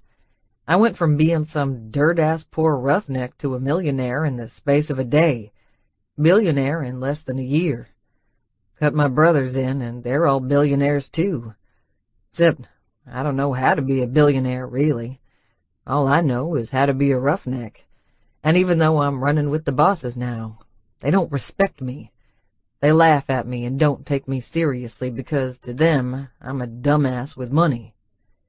He stabs the table with one finger. So I'm going to up my game. Up your game? He nods. Starting with a big fucking house. The realtor in me thrills to hear that. Mr. Price. Boone. He corrects. Boone, I echo, and his name feels like a scandal on my tongue. If you want a big house, I will sell you the biggest house I can find in all of Texas. He grins real slow, and my heart flutters again. That's real good. But you should also know that I have only been practicing real estate for about a year, and if I'm being honest, I'm not in your league. Maybe it's the wine that leads me towards self-sabotage, but I feel guilty. He needs to know I'm not some real estate savant before he trusts me with $1 million home. Wait, he wanted 40 rooms. This might be millions of dollars of home. That would be thousands and thousands of dollars of commission for me, even with my lousy 0.5%. This would get me to the next threshold of commissions with 3 jacks. This would pay for Winona's college and a few more suits for work, a car with a bumper, lots of things. Oh, God, I'm getting excited, and all he's done is mention a house briefly. You're the one that I want, Ivy. The way he says that makes it seem like a double entendre. Heck, that comment is so loaded it might as well be a quadruple entendre. Why me? Because you're honest, for one. His smile crooks under that mess of a beard. And because you're classy. You'd sell me a classy house. And you want classy? Something that makes everyone eat their words, I'm guessing? At his slow nod, I can't help but point out. But any realtor could do that for you, Boone. Yes, but I want this one. He points at my face on the paper between us. I wanted her the moment I saw her. It gives me goosebumps. I stare at his finger on my face, then look up at him. Why? The possessive look he shoots me feels like a rocket under my skin. Because I want everything, Ivy. I want the big fucking house and the classy woman. And I realize he's talking about me. Chapter 4. Boone.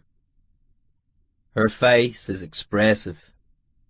I can see the exact moment she realizes I just declared my intentions. Hell, I did more than that. I fucking planted a stake on that hill and stood on it, beating my chest. There should be no doubt anymore what I mean when I say I want her.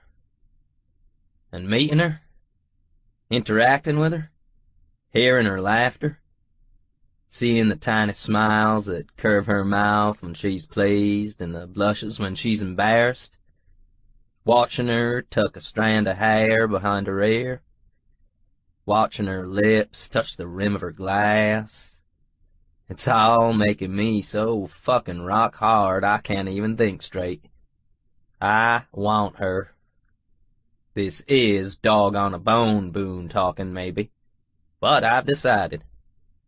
Her cheeks are bright with color, her mouth rosy from the wine. Her lips are parted and she stares at me, shocked by my blunt words. Maybe I ain't the biggest prize in the land, looks-wise, but I've got enough money to make her happy. And I'm willing to throw it in her direction if that's what it takes to get her in my bed. Mr. Price, she begins. Boone, I correct. Mostly because I'm bound and determined to get her to call me by my first name. It's fucking sexy as hell when she says it. Boone, she says, and it's throaty and caressing and feels like a stroke on my dick. Damn! You could have anyone, I'm sure. She glances over at our waitress, then back at me. I'm flattered, but I'm really not sure I'm the woman you truly want. Oh, I'm completely sure I want you. Hell, just sitting across from her in the restaurant's making me itch to touch her. She looks adorably flustered again. I really should not date clients, Mr. Boone, she corrects, and sips her wine to cover her nervousness. Her glass is getting mighty empty, so I pick up the bottle of wine and refill it, then gesture for the waitress to come and take our order. Not that Ivy's even looked at her menu. I just need to get food in her before she gets tipsy. Then don't date your clients. Date me. Oh, but I need you to be a client. She seems troubled. She must want the sale. I still want to buy a house from you, I tell her. I think about it, and then add, a golf course, too. A golf course? Yeah, I decided I want one. One in particular. So I can raise it to the fucking ground. Doesn't change the fact that I want you, too. But she looks worried. I don't know that I should be your realtor and date you. It feels like a conflict of interest. All right, then marry me. Her eyes go wide. Excuse me?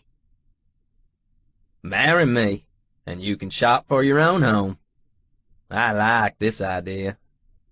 The moment I say the words, they feel right. I've found the one for me. I'm convinced. The only one that still needs convincing is her. Marriage seems like a fucking brilliant compromise to me. And I get her in my bed that much faster. Win-win situation right there.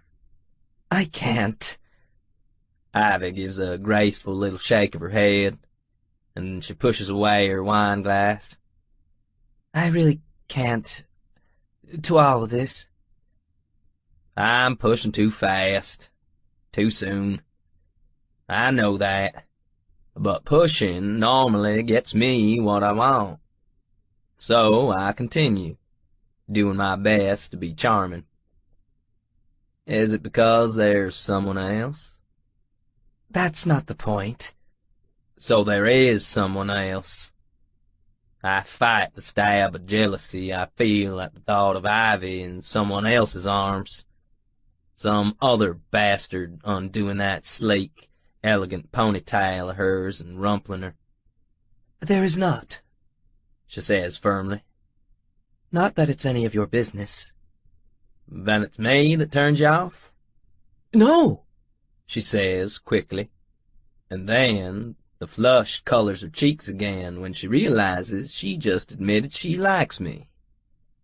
It's that I just met you, Boone. I don't know a thing about you. Not true, I say, spreading my hands wide. Didn't I just tell you my life story? You told me a bit, but I don't know anything else. I don't know your likes, your dislikes. If you have a family beyond your brothers, anything. She looks more and more flustered with every word, and I admit it's fascinating to watch. It's like she doesn't want to hurt my feelings, or she's trying to reason with herself why it's a bad idea to turn me down. I don't know your birthday or your religion, if you're allergic to anything. I'll bring a doctor's note. She makes an exasperated sound. Ah, you know what I mean. We don't know each other. How can you possibly propose marriage to me an hour after meeting me? Because I know. I know that she's mine, like I know when there's a gusher of a well under the ground. I just know. She can fight, for a time. I'll get her to change her mind. The offer will stay on the table, I tell her. No pressure. You can just tell me when you're ready to get married. Ivy huffs with irritation, crossing her eyes at me. It's so childishly silly in comparison to her elegant demeanor that I throw back my head and laugh. I love it. I love discovering these new facets of her personality. I'm fascinated by her already, and I can just see that fascination growing with time. But I'll let her fight it for a few days if she must. Would you be more comfortable if we just talk about houses, then? Yes. She rummages through her bag and pulls out a pen and paper.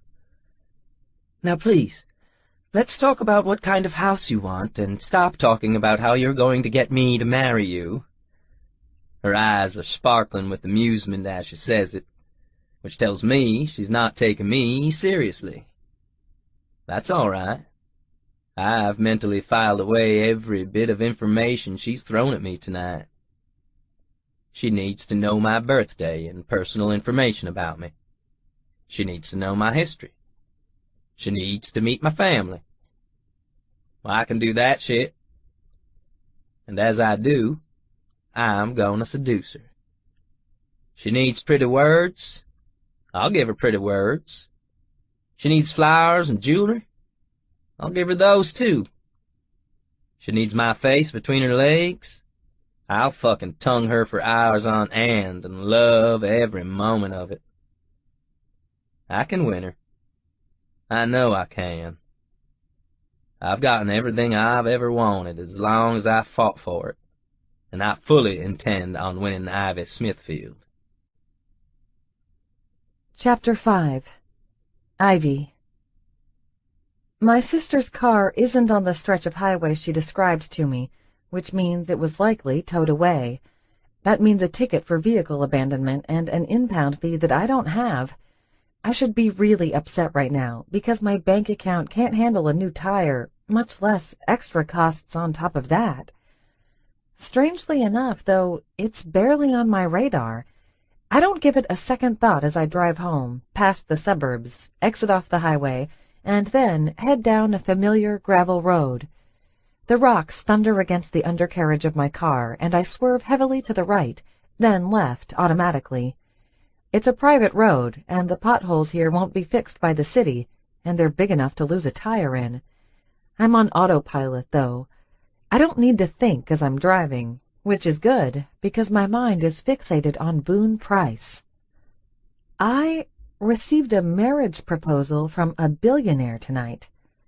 It's so strange. Not only that, I turned it down.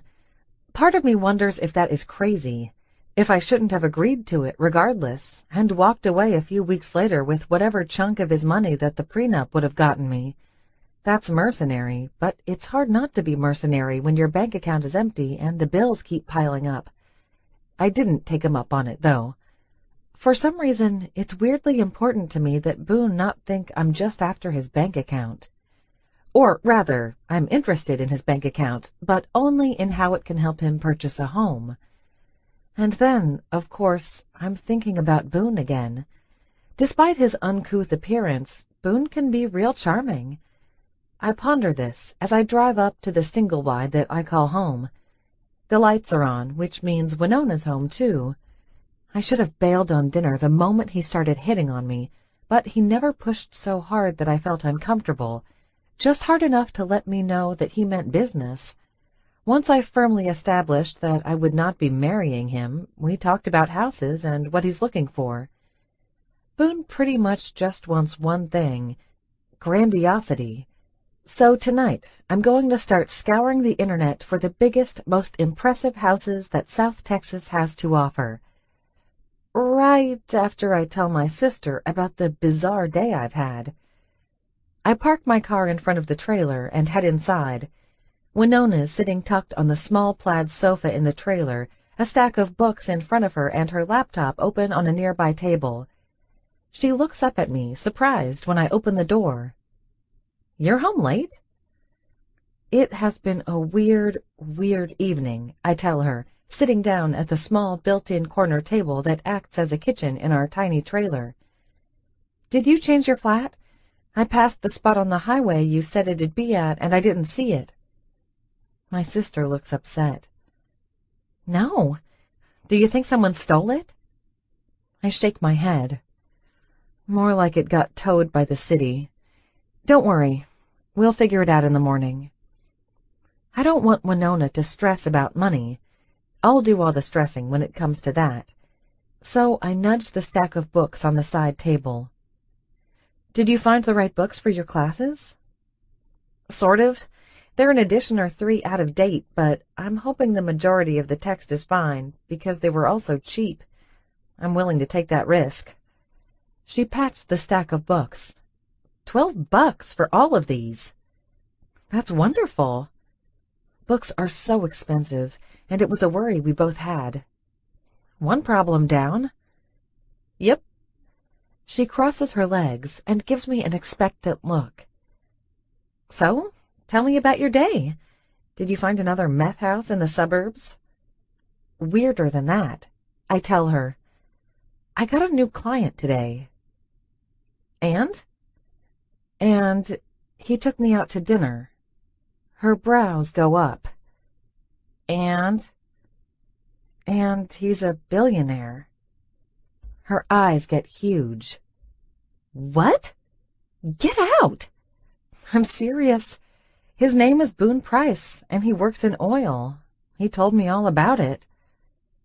This time, Winona gives me a skeptical look. "Reba, are you sure someone's not playing a joke on you?" "Call me Ivy, you doof. And I'm sure. Everything he told me was legit." I pat the table. "Bring your laptop over here."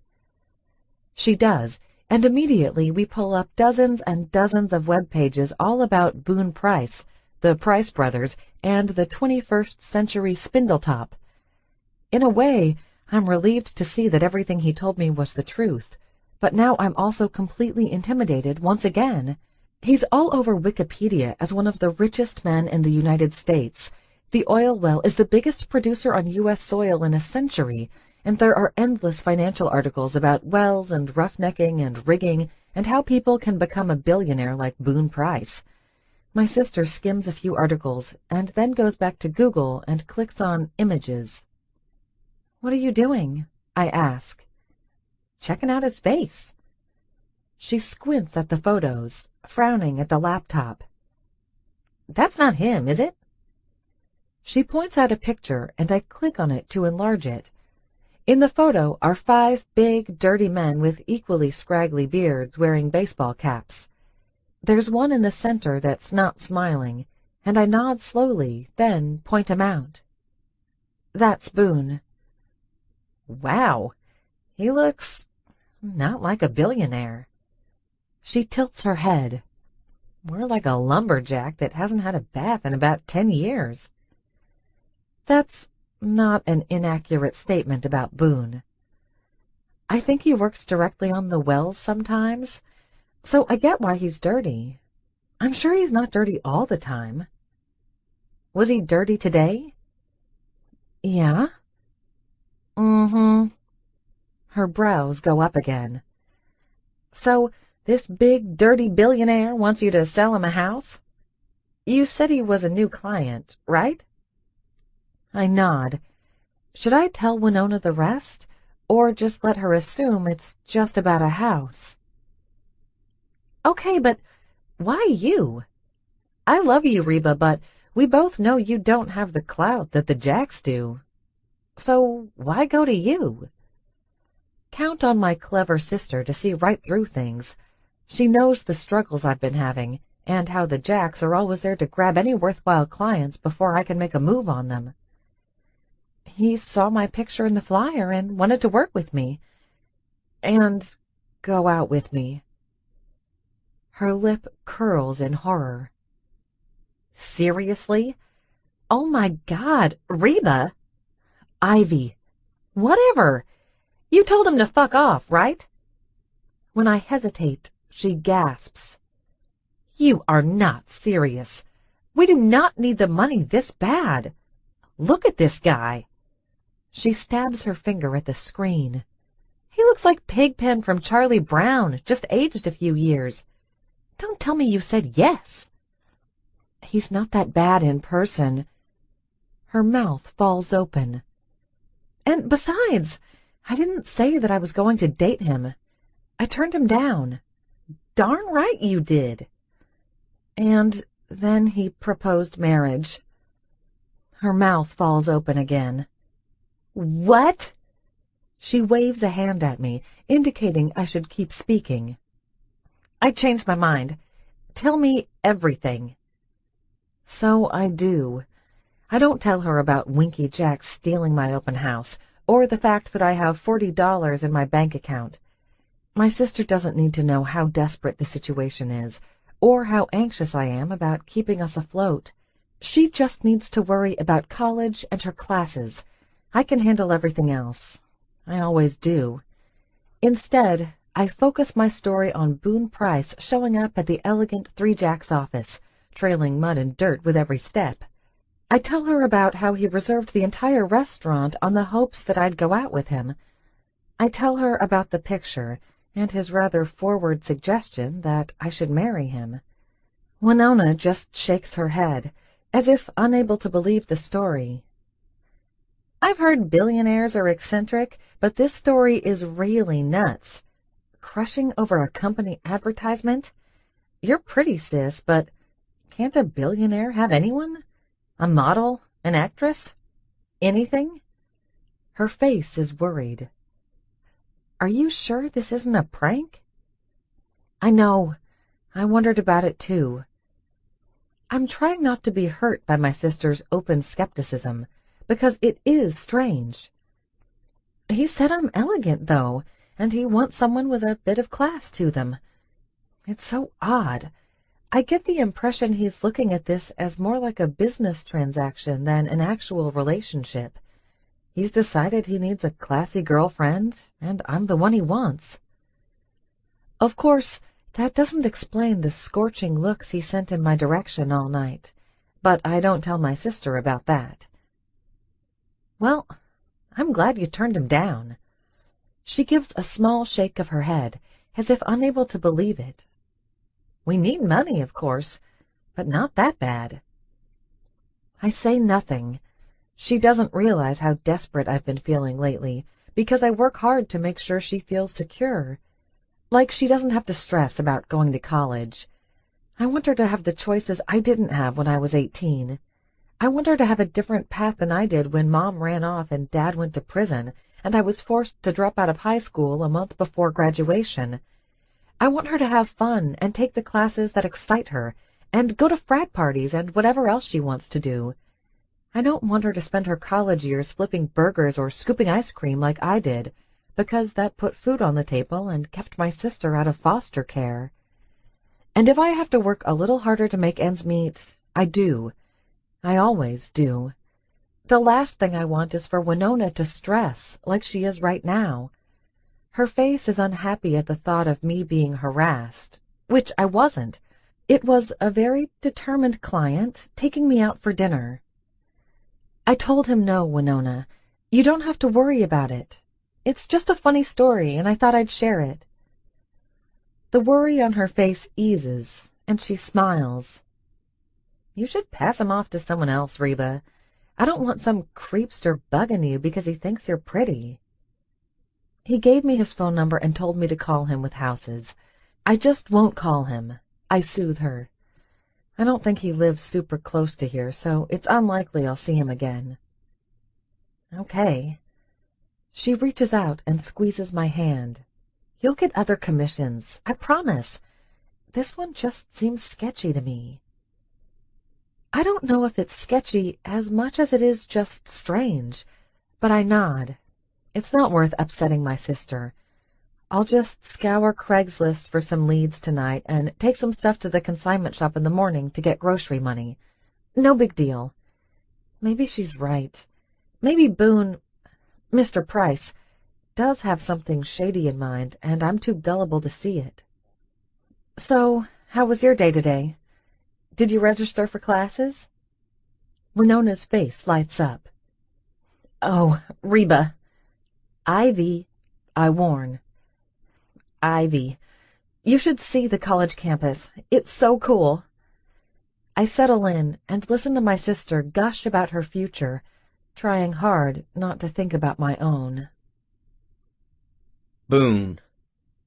She won't call me. Pretty, classy Ivy Smithfield won't return my phone calls. I mean, it's to be expected. I ain't in her league. I ain't even close. Even though I have shitloads of money now, to some people I'm still a dirt-grubbing, uneducated redneck. You can't change some people's minds, and even dangling an enormous commission in front of Ivy's classy little upturned nose won't get her to give me the time of day. I'm disappointed. I thought we connected at dinner. She didn't leave early. She didn't toss her wine in my face. She talked to me, steering it back to business always, but she was pleasant and funny. I thought she'd call me in the morning, but she hasn't. It's been a week now, and I haven't heard a peep. Not a call, not a text, nothing. I reached out to her a few times and left voicemails. She didn't return those either. She's deliberately avoiding me then. I ain't even mad. I'm just disappointed. Did I want Ivy to fall into my arms and throw all her clothes off? Fuck yeah. But the fact that she's not going to come easy just means that I've got a little bit longer to wait before she's in my bed. That's all right. I can be a patient man if it's for something I truly want. After 7 days of silence, though, I get tired of being patient and set my brothers on it. Well, I text Seth. He's wearing a fancy suit that he recently purchased. Seth's the one that likes nice clothes, and is sitting in the lobby of Three Jacks Real Estate. Even shaved his beard and slicked his hair down all nice and neat like he's going to a wedding instead of a real estate office. Clay wanted to go and spy for me, but we look a lot like my dad, and more like full brothers instead of half. Seth's blonde and baby-faced and 8 years younger, so he's the perfect one to go in disguise. Seth. She ain't here, I don't think. I'm sitting with some lady named Farrah, and she's telling me all about this building, historic or some shit. Yeah, they did the same to me. Everyone there's damn proud of that shit. To me, it's just old. I text Seth back. BP. Where's Ivy? Seth. Ivy's desk is across from hers, I think. Empty. Lunch, maybe? I glance at the clock on the dashboard. 10 in the morning. Ain't lunch, I send back. Seth. Maybe another client? Hey, you think I should buy a house? BP. I don't give a fuck. Seth. Some of these places are pretty sweet. I need a bachelor pad for the little mamas to hang at. I rub my face, frustrated. Seth is the youngest of my stepbrothers, and also the one that can't be serious for a moment. Maybe it was a bad idea to send 'em. I stare at the street sign ahead of me, scowling. I'm parked at the curb a few blocks down, so Ivy doesn't think I'm stalking her. I mean, it's not really stalking if I send someone else to do it. And really, I ain't gonna bother her if she just doesn't want my money. I just want to know she's alive and showing up to work. If she is, it means she's not laid up in a hospital somewhere, and I don't want that at all. I'll figure something out. Seth. Wait, she's here now. Just came in. BP. She look okay? Seth. You're right. She's pretty. Amazing legs. I growl at my phone. I want to see her legs for myself. But is she okay? Seth. She looks tired. Just sat down, keeping her arm clenched. A moment passes. Seth. Farrah is chatting with her. She donated blood.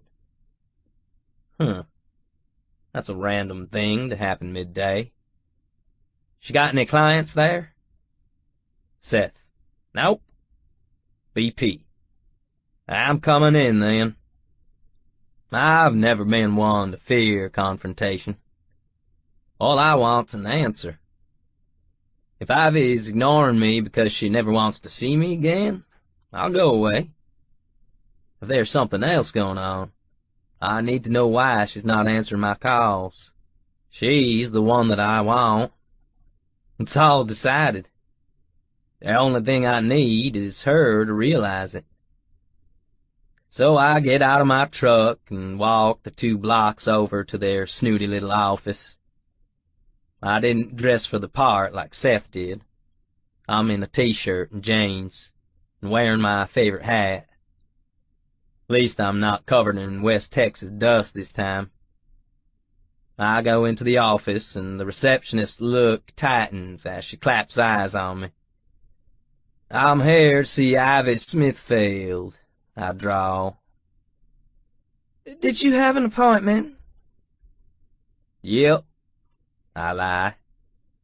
It's kinda an appointment. She promised to call me back and never did. In my mind, that counts. The receptionist nods stiffly and picks up her phone. Shall I let her know who's waiting? I shake my head slowly. Nah, just get her up here. Her eyes narrow at me. Miss Smithfield, you have a client waiting in the lobby? She sets the phone down and her mouth purses as she looks at me. I bet if this place had security, she'd have called it on me already. She's got that look about her. Like a guy ain't allowed to be low class in her lobby. It'd be funny if it wasn't so damn ridiculous. But then Ivy walks in. A cool drink of water. She's so fucking gorgeous, she takes my breath away. Her hair's pulled up in a high bun, and she's wearing a beige suit jacket with a dark red skirt and tall fuck-me shoes. She looks so damn sexy I want to throw her over my shoulder and run off with her. Instead, I just smile broadly, like this was all part of my grand plan. She looks surprised to see me, and then guilty. But she recovers quickly, moving forward and extending her hand toward me. Mr. Price, it's nice to see you. Is it? I ask, and instead of shaking her hand, I raise it to my mouth to kiss her knuckles. Her face flushes bright with color, almost as red as her skirt. I half expect her to pull away, but she lets me kiss her hand, and I make sure to brush my thumb over that soft skin afterward. I wasn't expecting any clients today. Well, then you got lucky I showed up, didn't you? Would you like to sit down in one of the conference rooms and talk?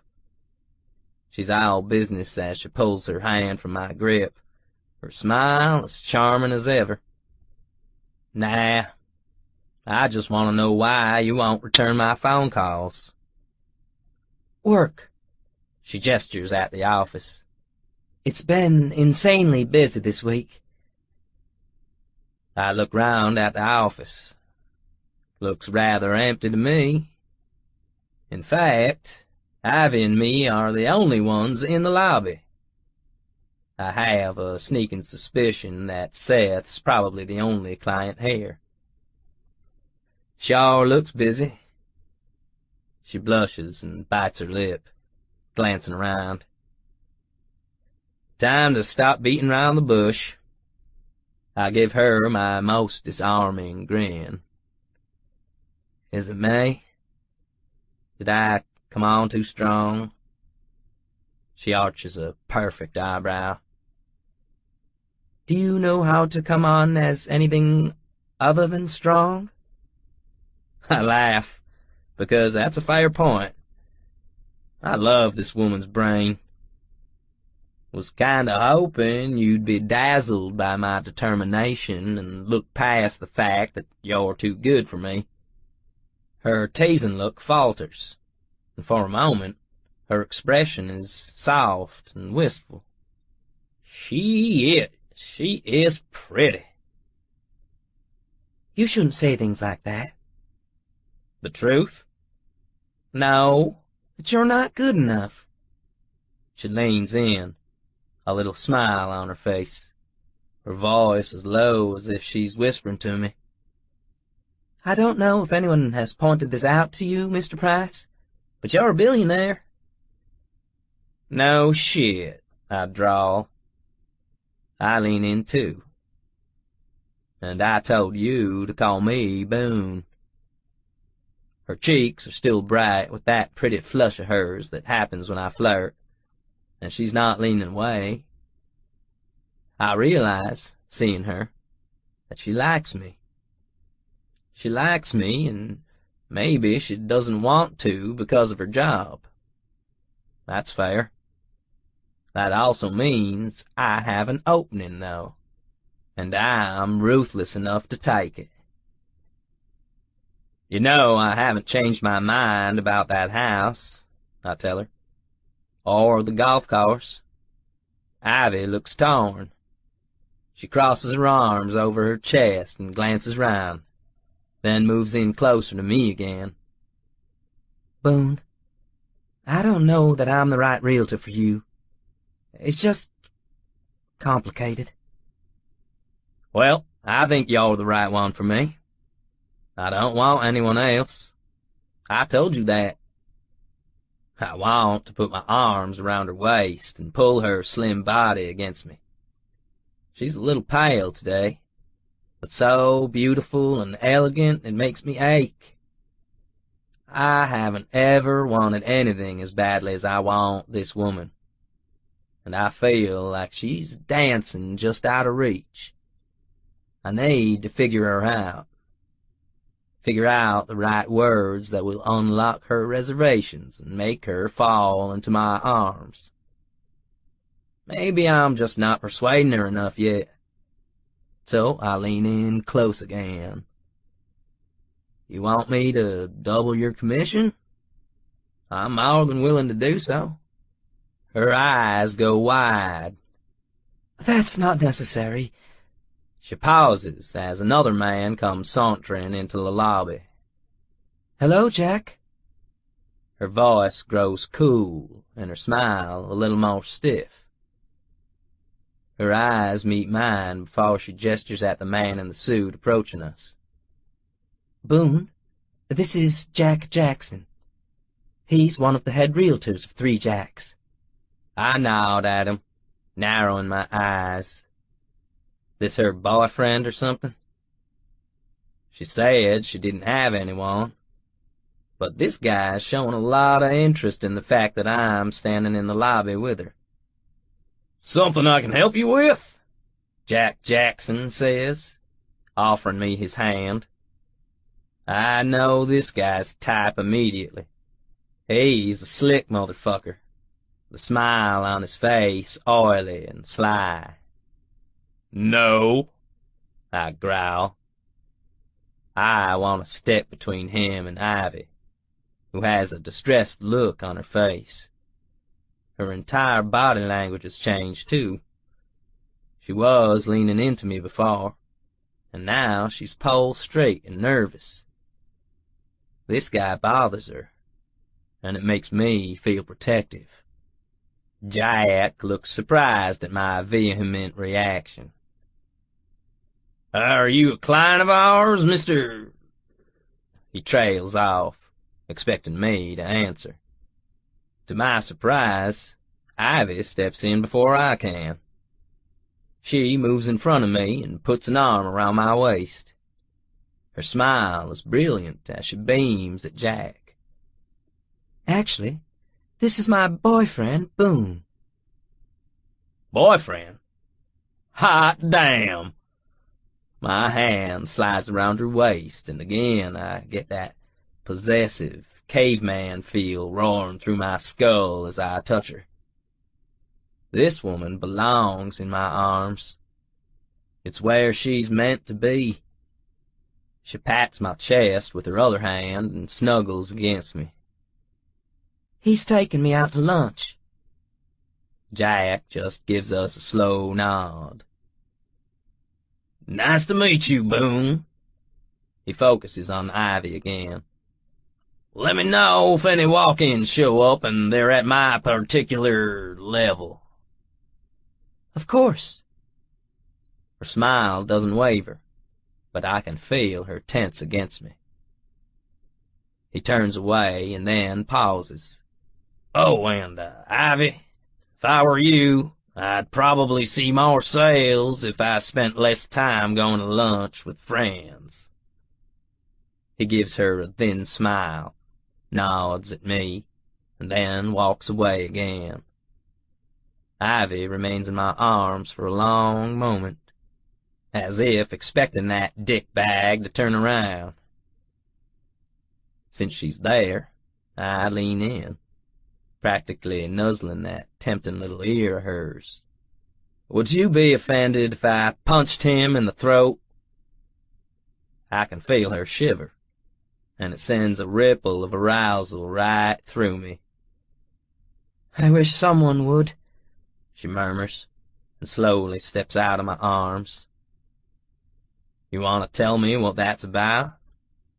I imagine he's just trying to hit his quota for the month. It's been a slow summer for him, and he's not happy. Fill his quota, or take yours, I guess. Maybe that's why she plastered herself to me. She hasn't given up on my commission. She nods again, a pained expression on her face. I'm filled with protective outrage. Are these assholes bullying my woman?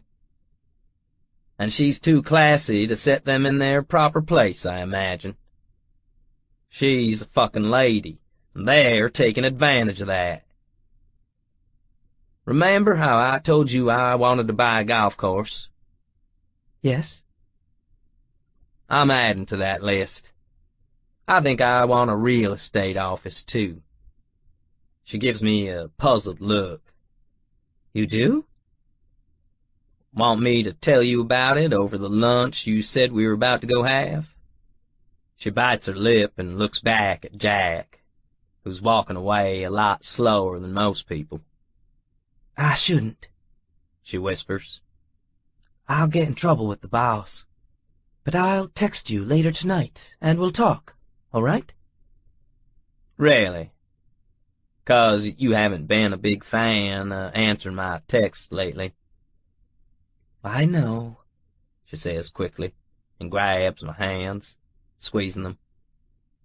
That impulsive little move warms my heart, and sends a bolt of lust right through my groin. But please, I will this time, okay? You can come up here and harass me in the morning if I don't.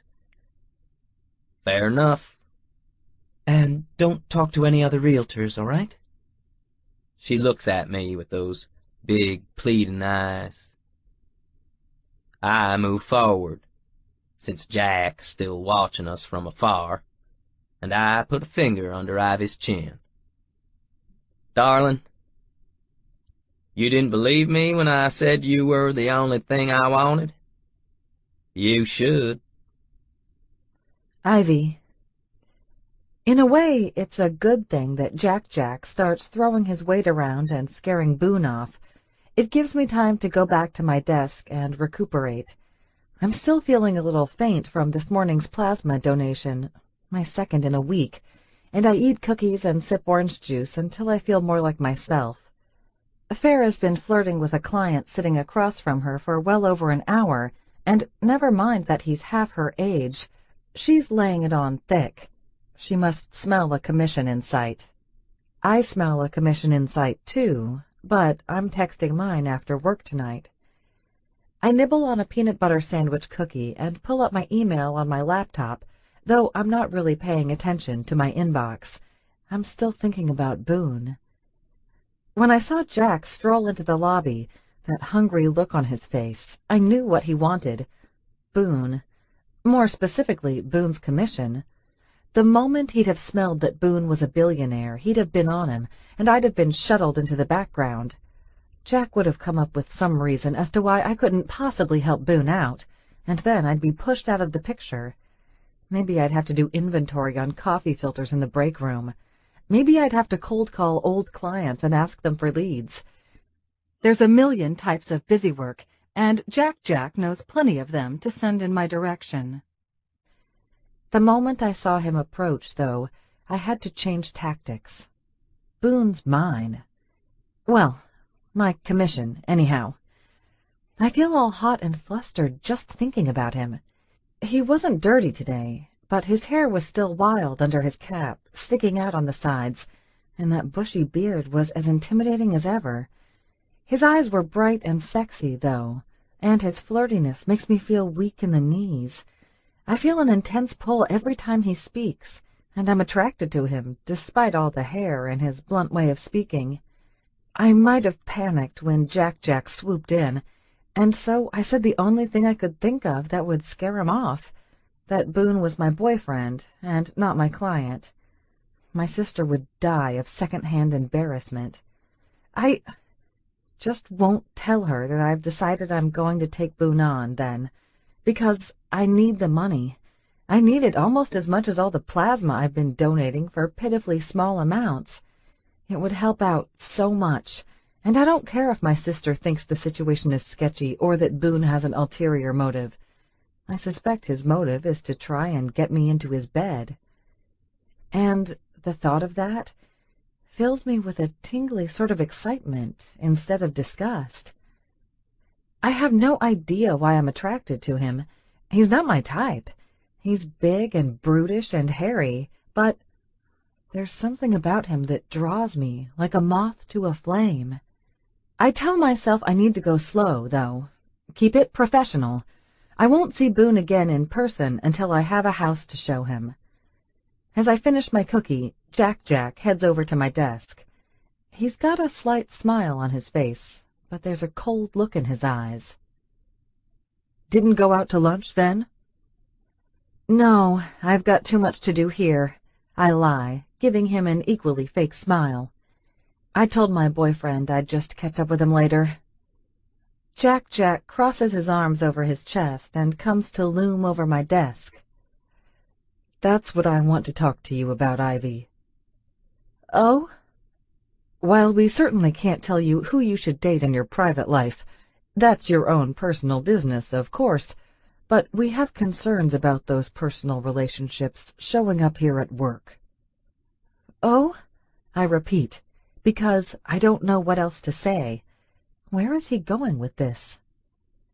We like to present a certain caliber of potential to any client that should walk in the door. That's why we have this expensive office, and why it's been professionally decorated by the best that San Antonio has to offer. That's why we wear suits every day. That's why we insist our realtors drive the company town cars if their own cars are not up to our standards. You know this. I do know. I'm one of the realtors that has to borrow a car whenever I visit clients. I'm one of the realtors that bought suits at Lord & Taylor even though I couldn't afford it. 3 Jacks is all about appearances. Are you saying that my boyfriend doesn't look like he should be here? Jack raises his eyebrows. I didn't say that. Not out loud. Behind me, Farah and her client have gotten very quiet. There's always very little privacy in an office, but today I wish my desk was just a little bit further away from hers. And really, what Jack is saying is so damn snobbish. I see nothing wrong with his appearance. Heck, today he wasn't even dripping dirt on the floors. That's a bonus. I didn't say there was. I'm just saying we need to consider appearances, that's all. I'll keep that in mind, I tell him coolly. Thank you, Jack. I'm glad we had this little talk, Jack tells me, raps twice on the end of my desk as if the matter is settled, and then walks away. Oh, me too, I mutter. I almost miss the soft chuckle of Farah's client. At least someone hears the irony in my voice. Ivy. Hi, Boone. This is Ivy. BP. Well, this day just got better. Ivy. Oh? BP. I was half convinced you'd blown me off again. Ivy. I promised you I'd text, remember? BP. You promised that last time, too. BP. Not busting your balls about that. Just pleased to hear from you. Though we could Snapchat if you'd rather see my face. Ivy. I don't know how to Snapchat. And isn't that for dick pictures? BP. Only if you want one. Ivy. I don't want one. Ivy. I'm trying to sell you a house, not get pictures of your dick. BP. I understand. You want the real thing. I get that a lot. Ivy. OMG. I just want to show you a house, you freak. BP. I know. Just busting your balls again. Ivy. And you wonder why I don't call you back. BP. Nah, I knew why you didn't call me back. I came on too strong. Ivy. At this point, I'm convinced you only come in one setting. BP. Might be the case, but it gets me what I want. I don't see anything wrong with that. Ivy. Of course you wouldn't. BP. Can't help it if I'm decisive. BP. And if you're truly offended, I'll stop hitting on you, and we can just be all business. Ivy. Yes, let's talk about business. BP. So you're saying you're offended, then? Ivy. Look at this picture of this great house I found online. I can get a showing for the day after tomorrow. BP. Do you always avoid the question when you're feeling shy? Ivy. Shy? Ivy. You are an impossible man to text with. BP. But you didn't say if you were offended. Do you want me to stop flirting with you? Ivy. House? Ivy. See the house? Ivy. Pretty house? BP. Fine, fine. I know when to back off. Ivy. No, you don't. But look at the house pictures and let me know what you think. Ivy. It only has 8 bedrooms, but it's 20,000 square feet and on 20 acres. $2.5 million is the price listed. BP. That's cute. Ivy. What's cute? BP. It's kinda cheap, ain't it? I shit $2.5 million out over breakfast. Hell, before breakfast. Ivy. Gross. Also, it has an enormous pool and a wine cellar, too. Ivy. And $2.5 million is not cheap, but I thought we'd start on the low end to see what you were looking for. It's a good starting place. BP. You're the boss. If you want to go look at dumps, we can go look at dumps, as long as I get to go with you. Ivy. 20,000 square feet and 8 bedrooms is not a dump. Ivy. Are you messing with me? BP. Do you realize how much money I have? How much I can blow on bullshit and not bat an eye? Ivy. You're rich. I get it. I'll go back to the drawing board. BP. No, we can stick with this one. Do you like it? Ivy. The house? BP. Sure, the house. Ivy. Do I like the house? BP. Yes. Ivy. I won't know until I see it, but it looks like it has a lot of potential. We can take a look at it and see if it meets your needs. Ivy. Shall I tell them you're interested in seeing it? BP. You're gonna be there, right? Ivy. Of course. BP. Then, yep. I want to see it. Ivy. Fabulous. BP. Can't wait to see you. Ivy. I think you'll like the house. BP. Oh, are we back to talking about the house? Ivy. Gotta go. BP. I'm not giving up on you. Ivy. Somehow that does not surprise me. Chapter 6. Boone. I don't see Ivy until tomorrow. Funny how I'm already staring at the clock impatiently, waiting for it to speed up. Of course, part of that reason might be because I'm in hell. Hell is our monthly meeting with the money guys. Me, Clay, Gage, Knox, and Seth are all sitting at a table in the small office we've established for Price Brothers Oil. It's a small place in an ultra-expensive suite in an office building on the Riverwalk. I don't really care for the place, but at least it looks fancy. I'm more of a rig guy, and I usually just sit up on a trailer on site. At least I used to. Now I come in here when I have to and let our money guys handle shit. Every now and then, we have to sit down and go over business with them. It's boring, but I suppose it needs to be done. I've been mostly quiet as the new rig was discussed. I'll leave that for Gage to handle. I'm the one in charge, but my brothers need to earn their scratch too. Gage will oversee this well, and Knox the next one. Clay's all wrapped up with his smart camo business that he started up. Something with government contracts. And Seth? Well, Seth's a fucking lazy little shit, so he's gonna be worming on this new rig. He just doesn't know it yet. We received a call from Bates Petroleum, One of my suits is saying.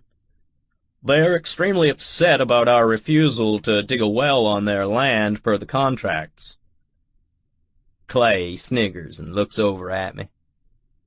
I rub my beard absently. He's still pissy over that shit? Quite. One of the money guys says. Is there a hold-up somewhere? Or a specific reason that we can go back to them and cite as to why we're delaying production? Well, his land's a dry piece of shit, for starters, I drawl. My brothers chuckle, but the suits look prissy and displeased. And second of all, he insulted me. "We have a contract with them," one of the suits begins. "Cancel it." "The cancellation clause can be executed, but it'll end up costing PBO quite a bit."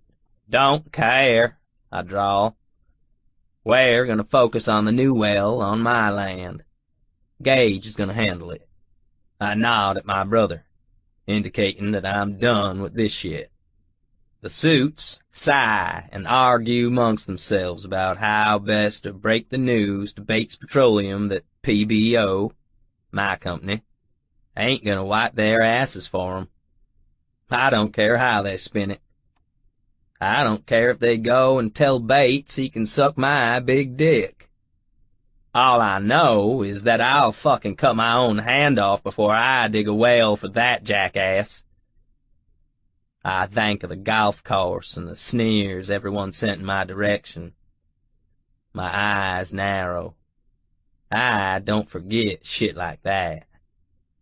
"Before we go on," I interrupt, sitting forward, "I need to tell you guys I'm buying a golf course." Everyone at the table goes silent. "Y'are?" Knox looks at me like I've grown another head. "You into golfing now or something?" "Or something," I agree. "I want a very specific golf course. The Silver Birch Country Club." The money guys exchange looks. "Well, I don't know that it's for sale," one says, scribbling notes. "Then you can call them and make them an offer they can't refuse," I tell them. "That's how this works.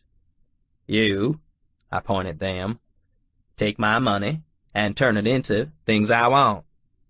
That's what I pay you for."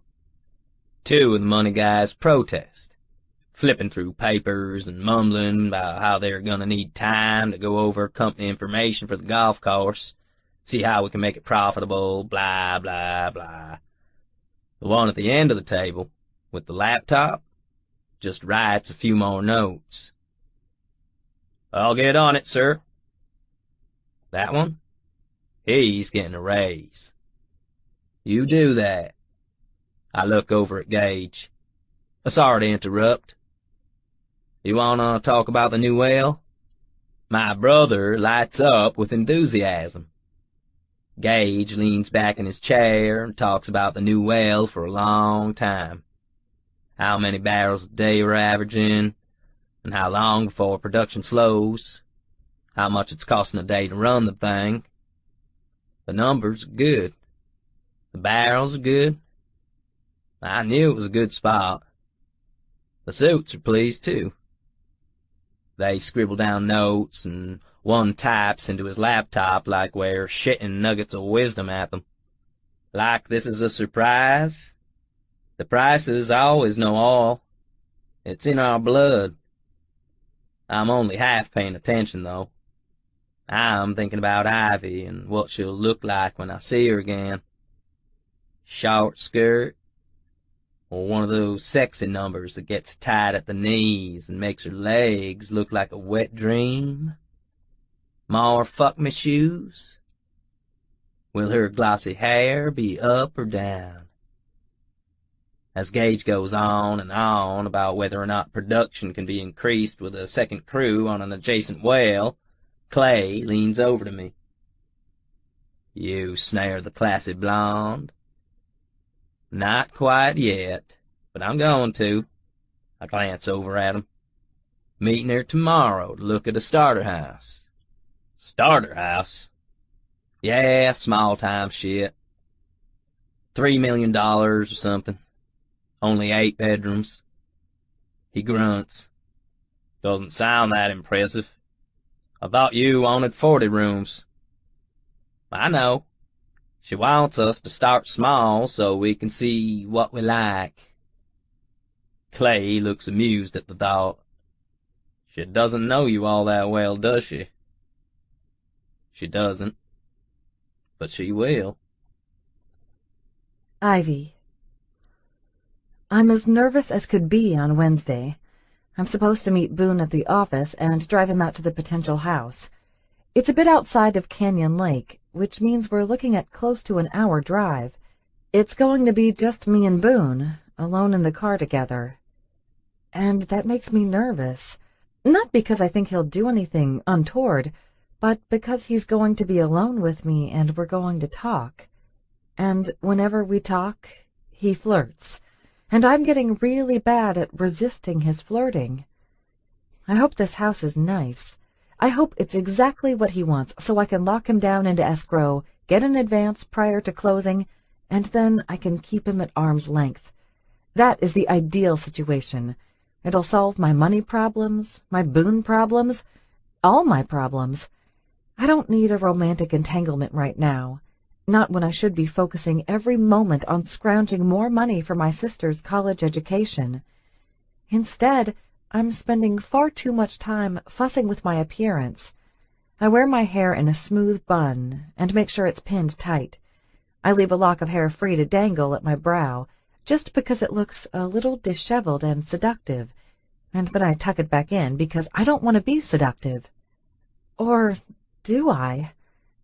I'm a mess. I shouldn't want to be sexy for a client.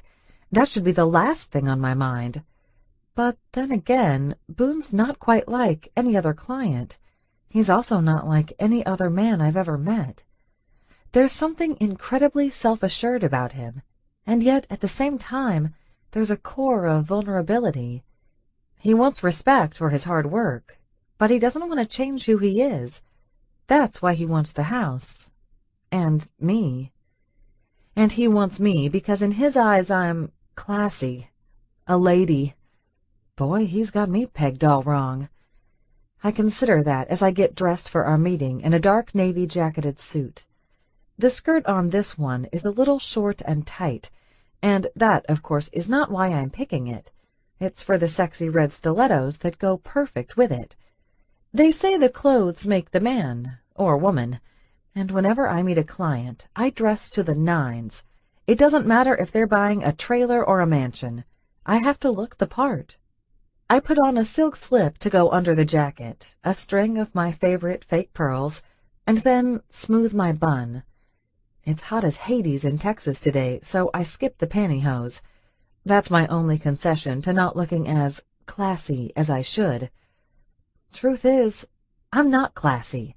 I'm a girl that never went to college. I'm a girl that flipped burgers and scooped ice cream until she got her realtor's license. I grew up in a trailer. Heck, I still live there. My dad's in prison. My mom is God knows where. If he thinks I'm cultured, it's because of my clothes, or the fact that I do my best to look like I belong at hoity-toity Three Jacks Real Estate.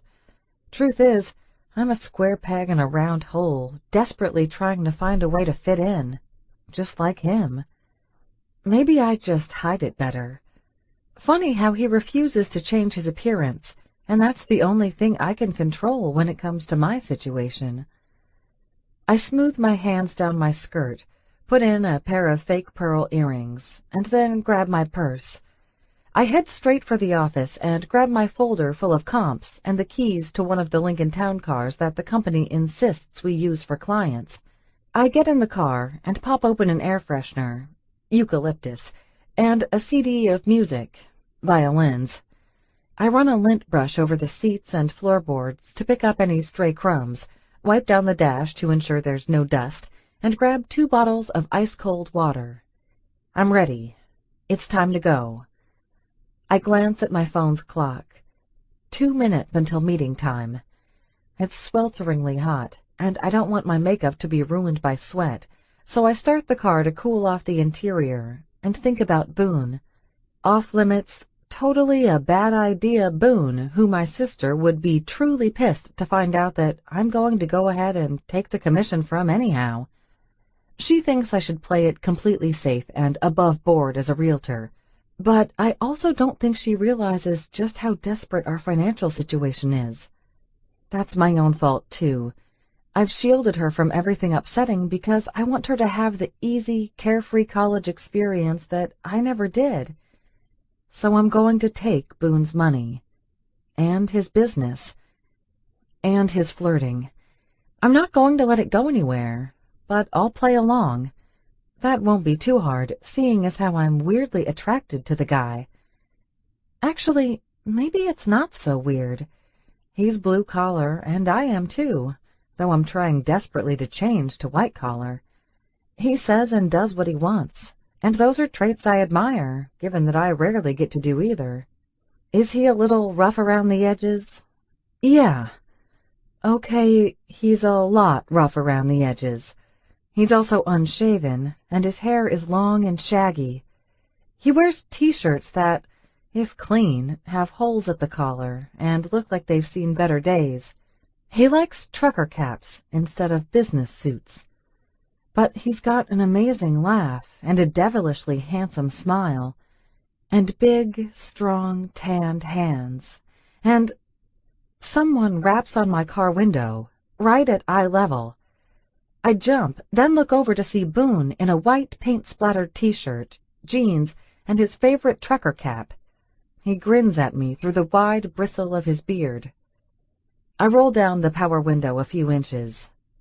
You scared me. I didn't hear you over the air conditioner. He squints up at the cloudless sky. Yeah, it's a hot one. You ready to go? I'll drive, I tell him, indicating my passenger seat. You're my guest today. Hop in. Boone gets into the car with me, and a moment later he waves a bottle of champagne under my nose. Brought us refreshments. I look over at him, surprised. I can't drink while driving. That's all you, I'm afraid. He shrugs and tosses the corked bottle into the back seat of the car. I ain't much for the fizzy shit. Bought it to impress you. Or get me drunk. I can't help but tease as I pull out of the parking lot and into the busy downtown streets. Boone snorts.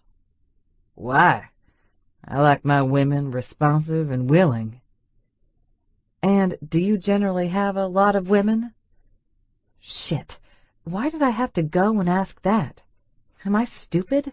I must be stupid. I don't care. I really don't. Really? Of course, my brain's not buying that any more than my racing heart is. No, he says slowly. It's mostly business for me. I haven't dated anyone in years. Not even with all your billions? I tease. Especially not after that. Too much work to do and not enough hours in the day to do it. Huh. What, huh? What's that mean? I shake my head and ease the car onto the entrance ramp of the highway. Just surprised that you aren't much of a ladies' man, given how hard you've been hitting on me. That's because I finally found what I really want, and I don't plan on letting it get away from me. There's a teasing note in his voice to take the seriousness out of the statement, but it still gives me shivers. Weird that I'm glad to hear that he's not a player, even though he comes across as a blowhard playboy, knowing that it's just for me. That makes it all the more flattering, and that much harder to resist. I'm still not sure why you want me when you can have anyone. You know why. Because I'm classy? That, and those legs that you're showing off under your skirt, and the way you blush when I flirt with you, and the way you're real polite to everyone, even when they treat you like shit. I like everything about you, Ivy. It takes me a moment to unpack what he's telling me. When did someone treat me like shit in front of him? And how did he notice that I wore my shortest skirt just to show off my legs? I'm sitting down. Or is he guessing that I'd wear something a little business but flirty to meet with him? I shift in my seat a little, uncomfortable at being confronted, but also a little breathless. This is just business between us. All right. We'll go with that idea for now. He sounds amused again. Weirdly enough, that's another thing I like about Boone. It's like no matter how hard I push, he knows it's mostly shyness and not disinterest. He's not scared off in the slightest by my standoffishness. I tell myself I should be more firm, to put him firmly in the role of client. But I can't seem to do it. Can't seem to want to do it either. The ride down the highway is pleasant, and we leave the bustle of San Antonio and head north into much flatter, open territory. There's not a lot of houses out this way, and I personally view that as a plus. It's a little more remote here, a little more private. We talk about easy, small things, occasionally interrupted by the electronic voice of the map program telling me which exit to take. When we get to the front entrance of the mansion, I put the car in park and roll down the window to type the code in at the gate. I'm nervous because up close the gate looks a little rusty instead of clean, and some of the bushes lining the long fence that wraps around the property are overgrown. The gate creaks open a moment later, and then I drive us up the winding driveway to park in front of the house. "We're here," I announce in my sunniest voice, and turn off the car. "What do you think so far?" Boone looks over at me, one dark eyebrow going up. You want me to be polite, or you want the truth? "The truth, of course. We're looking at this house for you." He gazes back up at the house, and I try to see it how he might. There's a few patchy spots on the shingled roof, the landscaping is ragged and overgrown, and there's a fountain in the courtyard that looks a little greenish. I think if I'm trying to make someone buy my house for a few million, I'd make it look better. I nod, because I'm in total agreement. Sometimes the photos are slightly altered to make the house look better. That might be the case here. Do you still want to go in and look around? And spend time with you? Of course. His gaze is intense as he watches me. I've got you for the whole afternoon, don't I? A little shiver ripples through me. You do? Well, then I plan on taking advantage of that. We go up the steps to the house, and the double doors have a lockbox just below the doorknobs. I type in the code and pull the key out, then unlock the door. Cool air rushes over my skin as the door opens, and I turn to look at Boone. Clients first. Age before beauty, you mean? I chuckle. Whatever gets you in the door, you stubborn man. He grins at me, and it's clear he's enjoying our banter. I am, too. Boone saunters in, admiring the foyer. The place is completely empty of furniture. They haven't even staged the place, which surprises me. The rooms echo, and there's a fine layer of dust on the floors, which tells me the owners haven't been living here for at least a month. The tile below my feet is expensive, if a little dated. There's a staircase with an out-of-style banister and ugly beige carpet on the steps. This is a nice, spacious room, I tell him, deciding to focus on the positive. Very open feeling. He glances around, and then up. I like the antlers. Antlers? I look up, and sure enough, there is a gaudy, antlered chandelier over the main entry hall light. I can't help the horrified giggle that escapes me. You like that? Yeah, it's real nice. I might do something like that when I get my place. Antlers in every room. Hang some deer heads on the walls, and I got myself a real nice place. The idea's so horrific to me, and so at odd with his need for class, that an awful little giggle escapes my throat. I try to smother my laugh, but it ends up as a snort, which just makes everything worse. His eyes widen, and he looks over at me. What? Nothing, I mumble, then press my fingers to my lips, trying to stifle more laughter. That slow, dazzling, sexy smile curves his mouth, and I start to feel weak in the knees. Let me guess. Antler chandelier isn't classy? I give my head a little shake, and another snorted giggle erupts. What about deer heads? My shoulders start to shake with the force of holding back my laughter. Moose? I got myself an elk, too. I got about 30 trophies, actually. Could hang 'em all in one room, and they could all look at each other. He gestures to the entryway. Maybe throw down some animal skin rugs. Now he's just messing with me. I can't stop laughing, though. It snorts out of me in the most awful pig-like way, and I can't seem to hold it in. That sounds terrible, I gasp between giggles. You don't want a bunch of dead animals giving you the eye when you walk in? Come on. The look on his face is pleased, as if he likes making me laugh. Beats boring old wallpaper. I just keep laughing, and have to hold on to his arm for support. The dusty floor is slick, and my shoes are in danger of skidding, and I can't concentrate with all the laughter pouring out of me.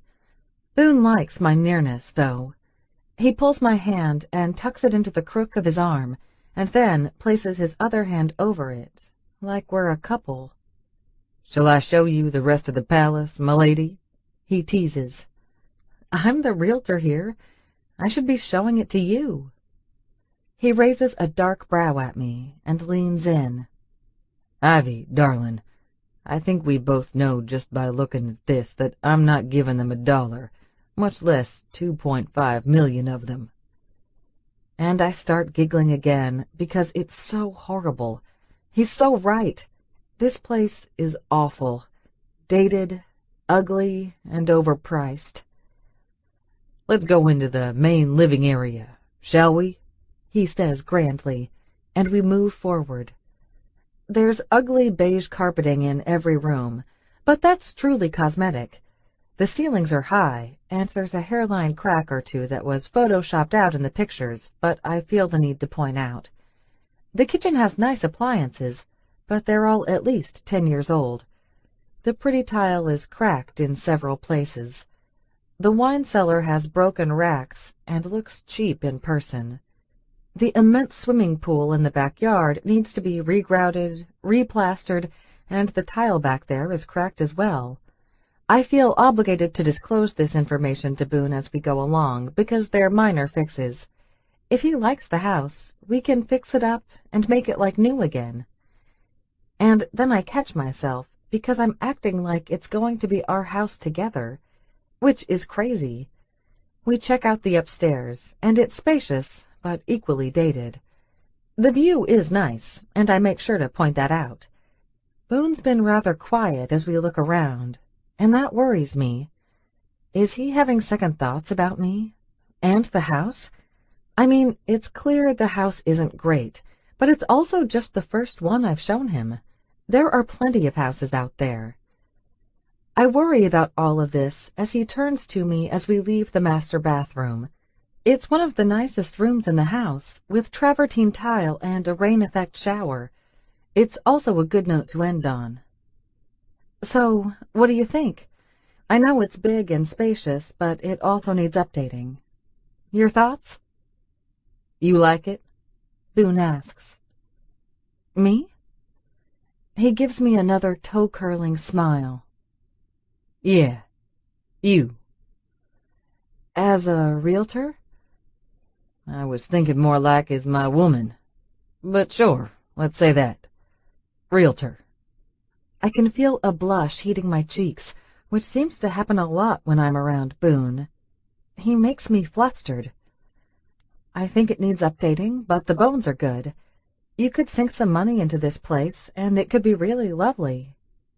He's watching me intensely, and his hand is still covering mine, and for some reason that makes me exceptionally nervous. I slide out of his grip and pretend to be considering the house again, walking into the next room. As your realtor, I'd say we could knock the price down a decent chunk in lieu of updates that need to be made, but none of that matters if you don't like the place or if it doesn't fit your vision. I have one vision, he drawls. You know what that is. And I suspect it points back to me. I say nothing, continuing down the stairs. I'm trying to judge this house. I really am, but I'm distracted by his presence. I can feel that he's waiting for me to say something, anything, to give this house my vote or to veto it, like it's going to be my house and not his. I realize again just how serious he is about wanting me. He wants me to like this place as much as he does because he wants me here with him. Goosebumps and adrenaline rush through me, and I feel breathless. I'm silent as I continue out to the car, my keys in hand. What can I say? If I said yes, I have no doubt that this man would fork out millions of dollars to buy this house, just because I indicated that it met with my approval. I could get a commission in no time, a big one. All I have to do is say yes. You ain't talking, he murmurs before I can put my hand on the handle of the door, and I realize he's standing closer than I thought. I turn around, and he's so near that my breasts practically brush against his chest. Then I swallow a whimper, because his nearness sends a bolt of electricity through me. Tension crackles between us, thicker and hotter than the sultry Texas air. I feel like I can't make eye contact, so I stare at his shirt and notice that I can see muscles bulging underneath the thin t-shirt fabric. Oh, mercy. That's not any safer to look at. I'm trapped by his nearness, his virility, his sex appeal. He leans one hand against the car, right next to my arm. You're really bad at answering when I have questions for you, Ivy. His voice is low and husky, and he leans in even closer. Did you like the house? Should I buy it for you? My gaze flicks to his mouth. His lips are such a contrast against that bushy beard, and I wonder what it'd feel like to kiss him. I'm breathing hard, my skin damp with sweat. Ivy? He asks again. I'm thinking, I stammer. He brushes a lock of hair off my forehead, the stray, sexy one I left loose, and then tucked back into my bun at the last minute. I knew that rogue strand was a bad idea, because now he's touching me, and I want it. And him. Oh, God. I really want him. But he wants an elegant girlfriend, and that's not who I really am. You still not sure about my intentions? Boone asks. Because I thought I've been pretty clear about what I want all along. Me. He wants me. I blink and gaze at his full mouth, then back up to his eyes. I'm a little worried. About? I feel like I'm about to become unraveled.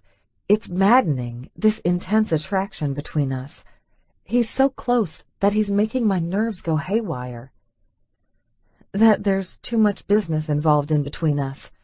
That my attraction to you is based purely on your wallet. Boone laughs and leans a bit closer, his mouth nearing mine. Only one way to find out. Oh, God, he's going to kiss me. He inches in, his gaze flicking back to mine, as if waiting to see how I react. Suddenly, it feels like it's taking too long. Impulsive, I grab the front of his shirt with one hand and pull his mouth to my own. Our lips clash, hard and fierce, and I practically orgasm right then and there. Boone groans and presses his chest against mine. I'm pinned against the car, clutching the keys in my hand, my other knotted in his clothing. His wild beard feels prickly and thick, but his lips feel somehow firm and like velvet against my own mouth. The contrast makes me even crazier, and I bite at his lower lip, obsessed with this man. His breathing grows harsh, and his hand grabs at my bun, and I don't know if he's holding me close or trying to free my hair. All rational thought has gone out the window. I hike my leg up, rubbing my thigh against his denim-clad one, even as he snags my mouth and begins to kiss me again. His mouth is open, hot and seeking, and when his tongue thrusts into my mouth, I feel it between my thighs. I let the car keys drop and wrap my arms around his neck, sucking on his tongue as he fucks my mouth with it. I want this more than I've wanted anything, ever. He's consuming my senses until there's nothing but heat and sweat between us, bodies pressed together. It's still not enough. I moan into his mouth and rub my breasts against his chest, desperate for more. I want him to pinch my nipples. I want his hand between my thighs. I want to feel everything he has to give me. Good God, baby, you are hot as sin. His hand slides to my ass and grips it, hard, and I moan against his mouth because it feels amazing. I need this. Need you. His mouth claims me again in a demanding kiss. Need to claim what's mine. Boone, I whisper, utterly lost in him. I've never felt this maddeningly wild about another man. Ever. My few dating experiences didn't even come close to this. He pulls me forward, and I gasp, clinging to him. He opens the back door of the car and then steps forward. Lie back, baby. I need to taste you. Taste me? I stammer. All of you, He agrees, voice heated. I'm going to put my mouth on that sweet pussy of yours and lick it until you cream on my tongue. It's a good thing he's holding me, because my legs suddenly can't seem to support my weight. Dazed, I sit down on the edge of the seat and glance around. We're in the driveway of this house. It's abandoned, He says, dropping to his knees in front of me, and his movements are slow and assured, and dangerous, like a predator. His hands go to my thighs, and then he pushes them apart, my short skirt hiking up. Ain't nobody out here but you and me, darling. He's right. Part of me thinks that I should protest, put a stop to this, tell him that we need to keep things professional. Instead, I watch as he runs his face along the inside of my knee, rubbing his beard over my sensitive skin. My entire body prickles in response. He looks up at me a moment later, and there's raw need in his eyes. Lie back for me, Ivy. I should say no. I should sell him this house and just walk away. Instead, I moan and lie back, my thighs quivering in anticipation. Your skin's so fucking soft, he murmurs, and I feel him kiss my knee again. I close my eyes and press a hand to my forehead, because it feels like that's the only thing that's keeping me from coming out of my own skin. I'm a bundle of nerves, part excitement and part skittishness. His mouth on my knee, that's the furthest I've ever gone. I can't stop thinking about where his mouth is going to go next. Boone's hands go up my skirt, and I feel him tug on my panties. I freeze because I can't remember if I'm wearing sexy panties or if they're granny panties. Now's a hell of a time to be wondering. Boone. Shh. I'm just taking myself a souvenir. That makes me prop up on my elbows to look at him. You can't take my panties as a souvenir. He arches an eyebrow at me, even as he slides the underwear in question down my legs. Can't I? They're mine, I protest weakly, watching even as he lifts them to his face and rubs the fabric over his mouth, then tucks it into his pocket. That was the most insane and erotic thing I've ever seen. Dear Lord, I stare as he turns back toward me with a predatory look in his eye. His hands move back up my skirt again, and he grabs my hips, and then hauls me down the seat toward him. Put those pretty feet over my shoulders, Ivy, and I'll lick you until you scream. Oh, God. Oh, God. I'm trembling with nervousness and need. There's a naughty edge to all of this because we're in the driveway of someone else's house. Granted, the house is abandoned and there's a gate, but we're still outside, in the open. Everything about that screams that we shouldn't be doing this, which is probably why it feels so wicked. And yet, I can't find the courage to do as he says. I'm paralyzed.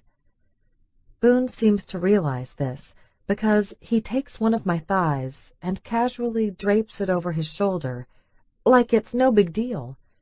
His eyes meet mine for a brief electric moment, and then he gives me one of those gorgeously cocky smiles, and dives under my skirt.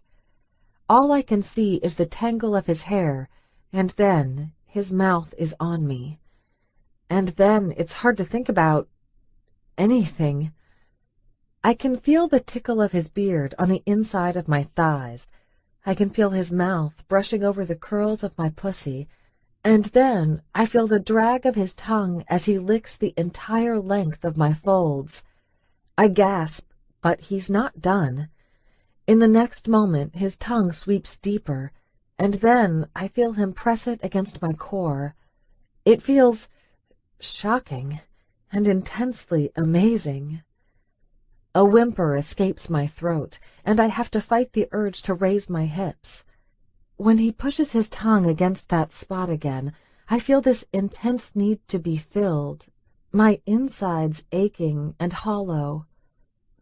Knew you'd taste this fucking sweet, he murmurs, and he shrugs my other leg over his shoulder, and now I'm practically straddling his face. Been waiting forever to taste you. We just met, I stammer, even as he gives me another lick that sends shudders through my body. Ooh. He shoots me a scorching look over my skirt. And every moment I've had to wait to put my mouth on you has been 1,000 years, so I'm going to savor this right now. His hand flattens on my hip, and he drops his head again, and I feel his lips brush over my clit. A little cry escapes. That feels so incredible. His lips feel soft and yet firm as he sucks gently at my clit, and I can't help but undulate against him as he does that. The breath is hissing from my lungs each time he licks or sucks at my flesh, until I'm practically riding his face, and intense tension is ratcheting up through my body. I'm going to scream. I'm going to explode. I'm going to shatter into 1,000 pieces, and no one will ever be able to put me back together again. Instead, I come, and come hard and wet, all over his tongue. I'm a little shocked at how intensely my body has reacted, because this is the first time I've ever, had a liquid rush.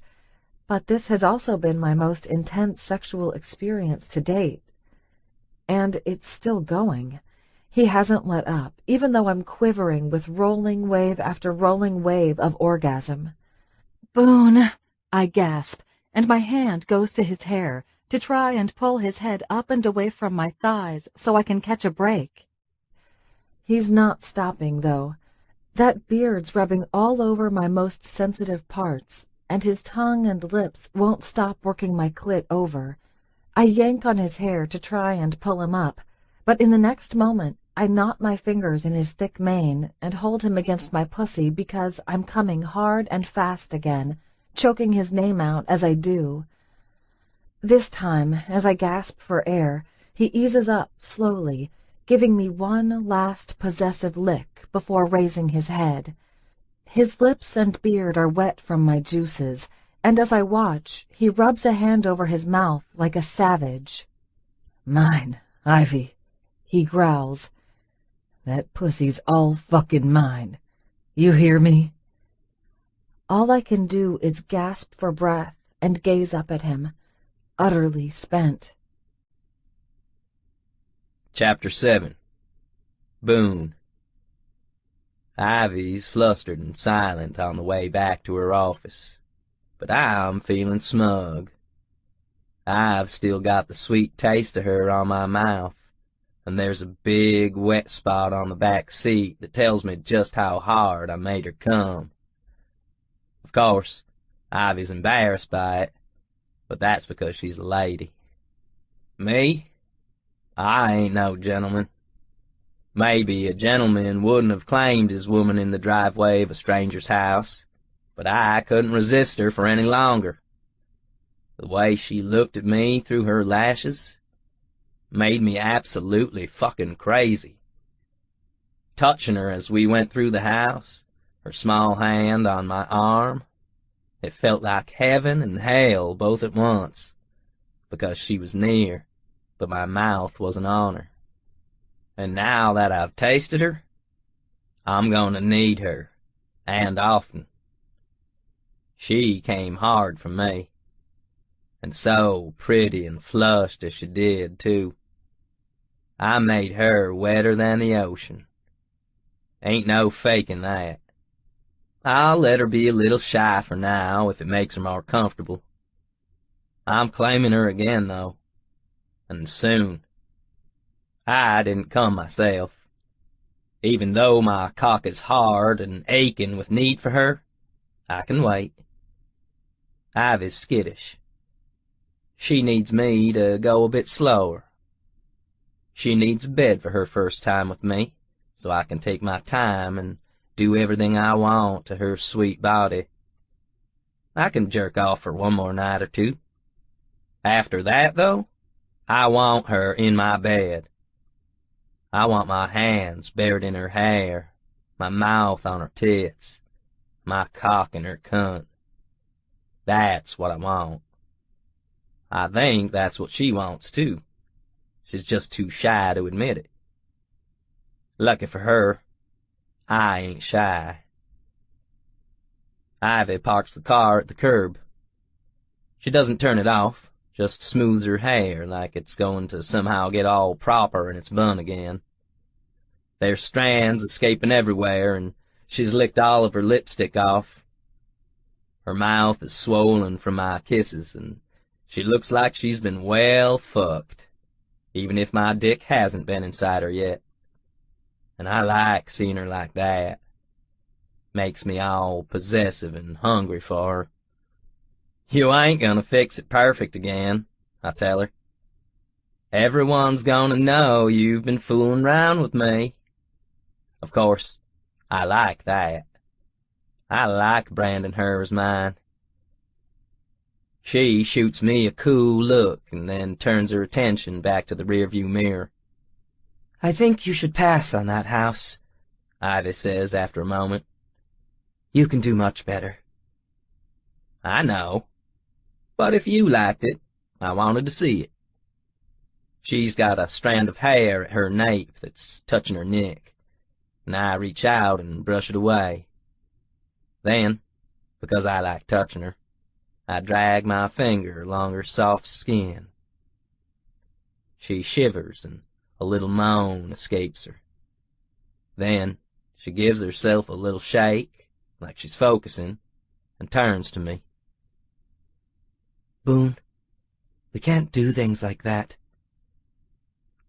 It was a bit of a risk in the driveway, I admit, but I thought it added a fun element to things. She has the tiniest earlobes, and I can't resist stroking one of them, too. Not that part, though it's definitely on the list of things we shouldn't have done either. I mean me and you together. She bites her lip and then gives me a sad look. You're my client. Then I'm firing you.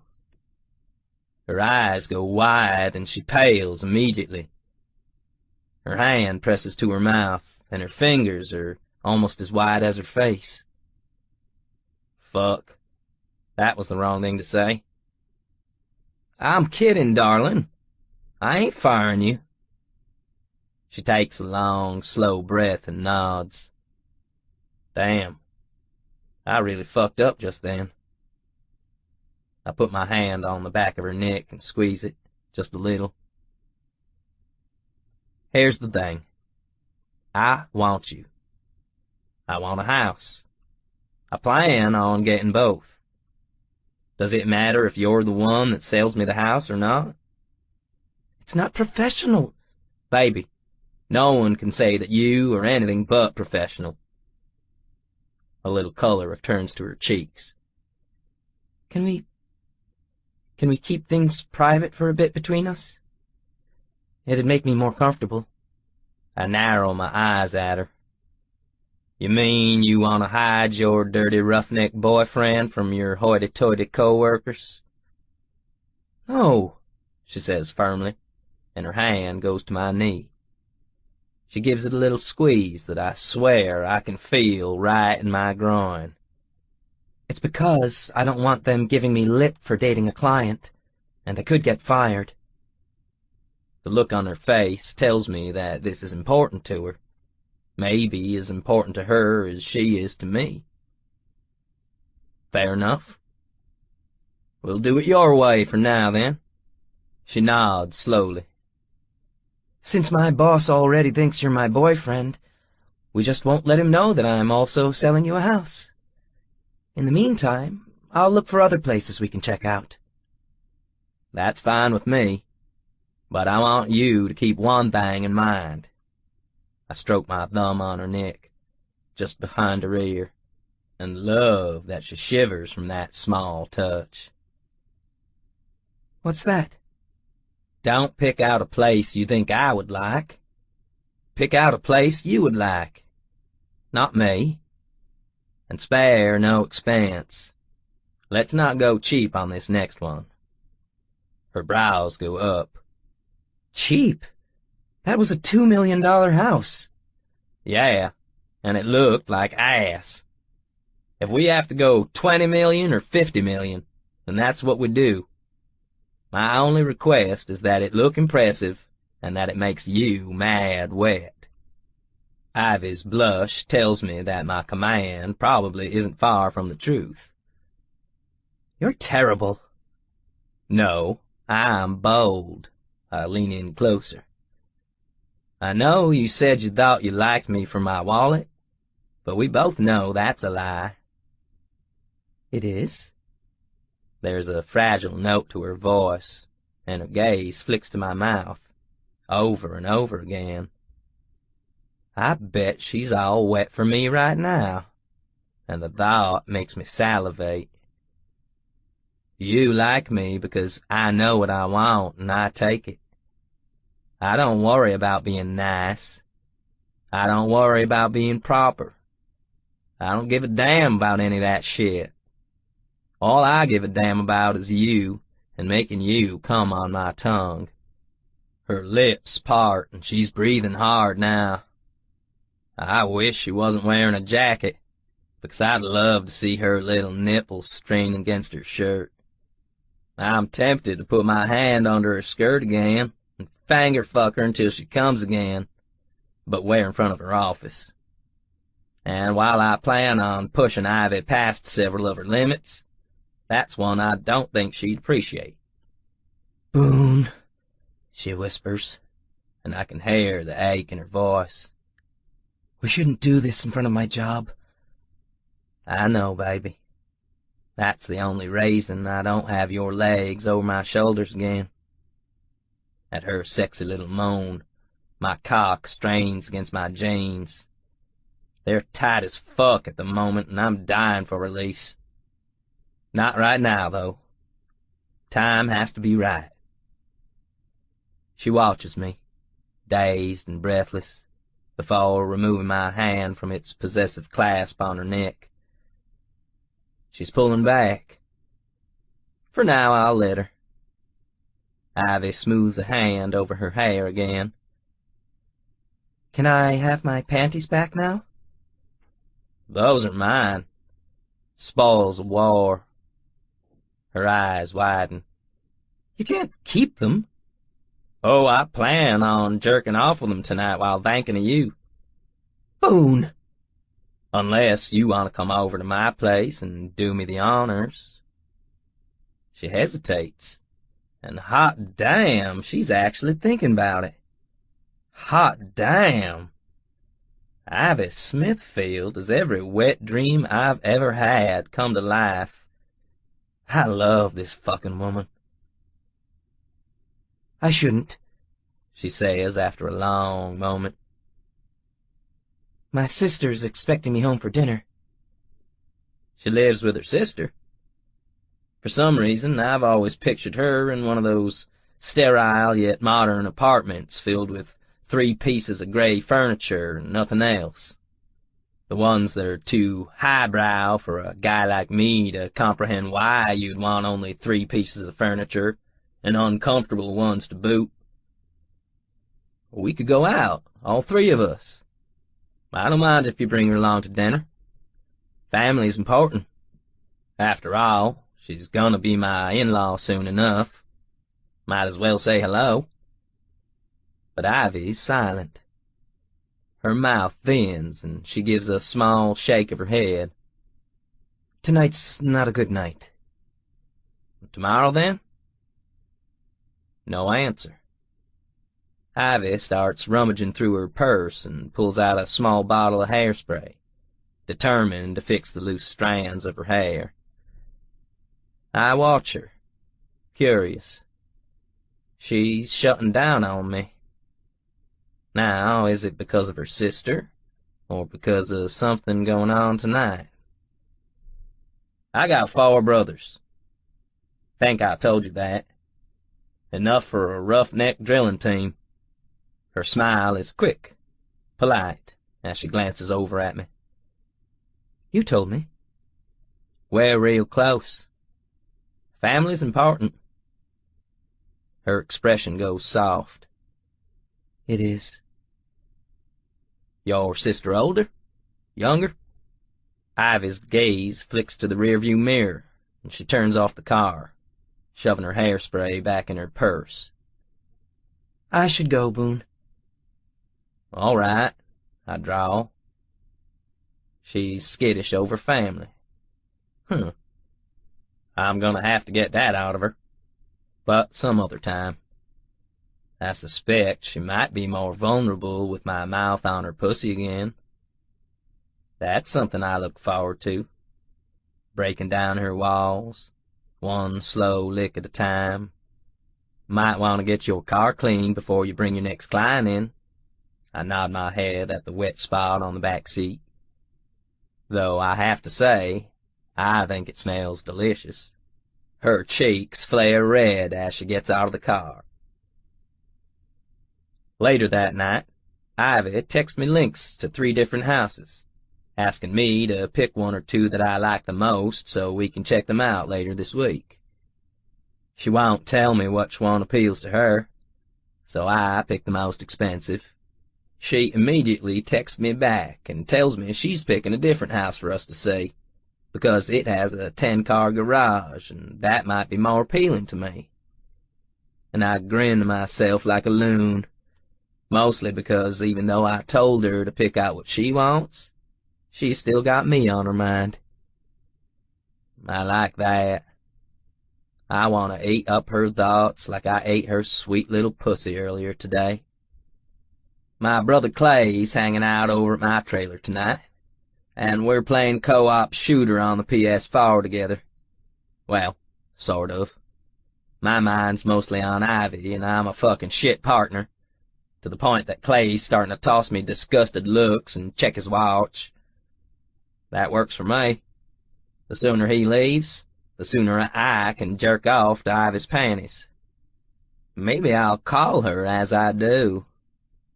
Maybe I'll actually show her how to do a video chat on her phone and let her watch me doing it. Wouldn't that scorch her sweet little cheeks? Oh, fuck! You just died again, Boone. Where's your fucking brain, man? Clay throws down his control in disgust and looks at me like I'm a turd under his shoe. Seriously, you ran right into that pack of mercs. No fucking strategy at all.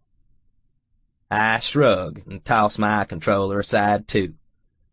Ain't in the mood for playing, I suppose. Let me guess. Ivy?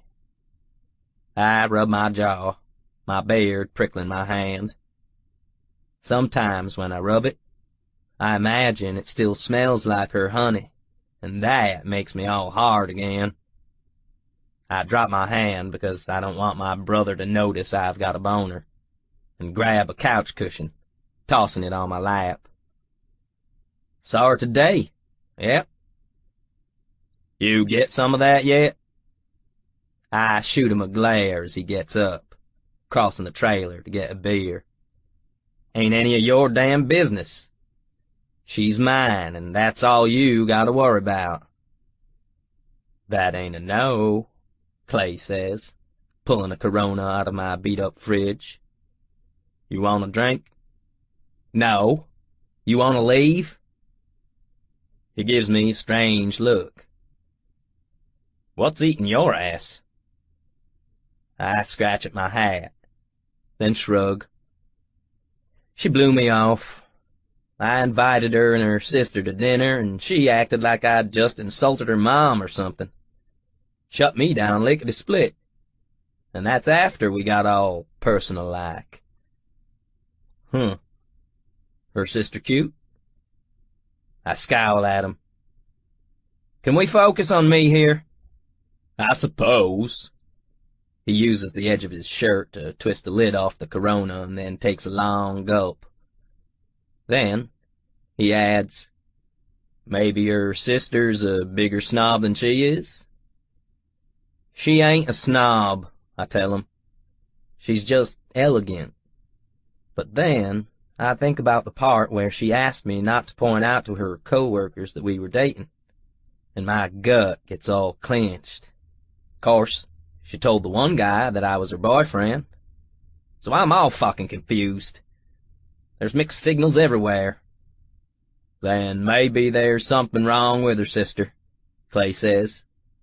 Maybe she's one of them kooks that doesn't shave her pits and wears fucking leaves and shit. Like that one in the movie that lived in a tree. Well, that don't sound likely. I think of Ivy with her delicate mannerisms. She don't seem like the type to have a crunchy granola sister, I think. Hell, I don't know. Hire an investigator. I look over at Clay like he's crazy, because that's the dumbest thing I ever heard. Do what? You've got money now, he says, then gestures at my old beat-up trailer. Not that you can tell from this place. Maybe you throw a few dollars down and get some Sherlock-style asshole to go stalk your girl and find out all the juicy details about her. He swigs his beer again, and then points at me as an idea occurs to him. Maybe she's got a husband. Oh, fuck off. She ain't got a husband, and I ain't gonna have anyone spy on her for money. That is some straight-up shady dumbassery if I've ever heard it. Finish your beer and get out of here. His eyes gleam with amusement. Why? You gonna call your classy pussy and tell her to stop hanging out with her boyfriend and get herself a real man? I throw the cushion at my brother and nail him right in the head. Out, dickbag. Clay just laughs like this is the funniest thing ever. Ain't like you to be all mopey over a girl, Boone. Wait until the others hear about this. So go tell 'em. Just get out of my face. Tired of hearing this shit already. And I suspect that by the time Clay gossips to Gage, Knox, and Seth, I'll have all four of those jackasses in my face. Give a man peace and quiet already. You sure are testy when you aren't getting laid, Clay comments, and then races out of the door of the trailer before I can throw something else at him.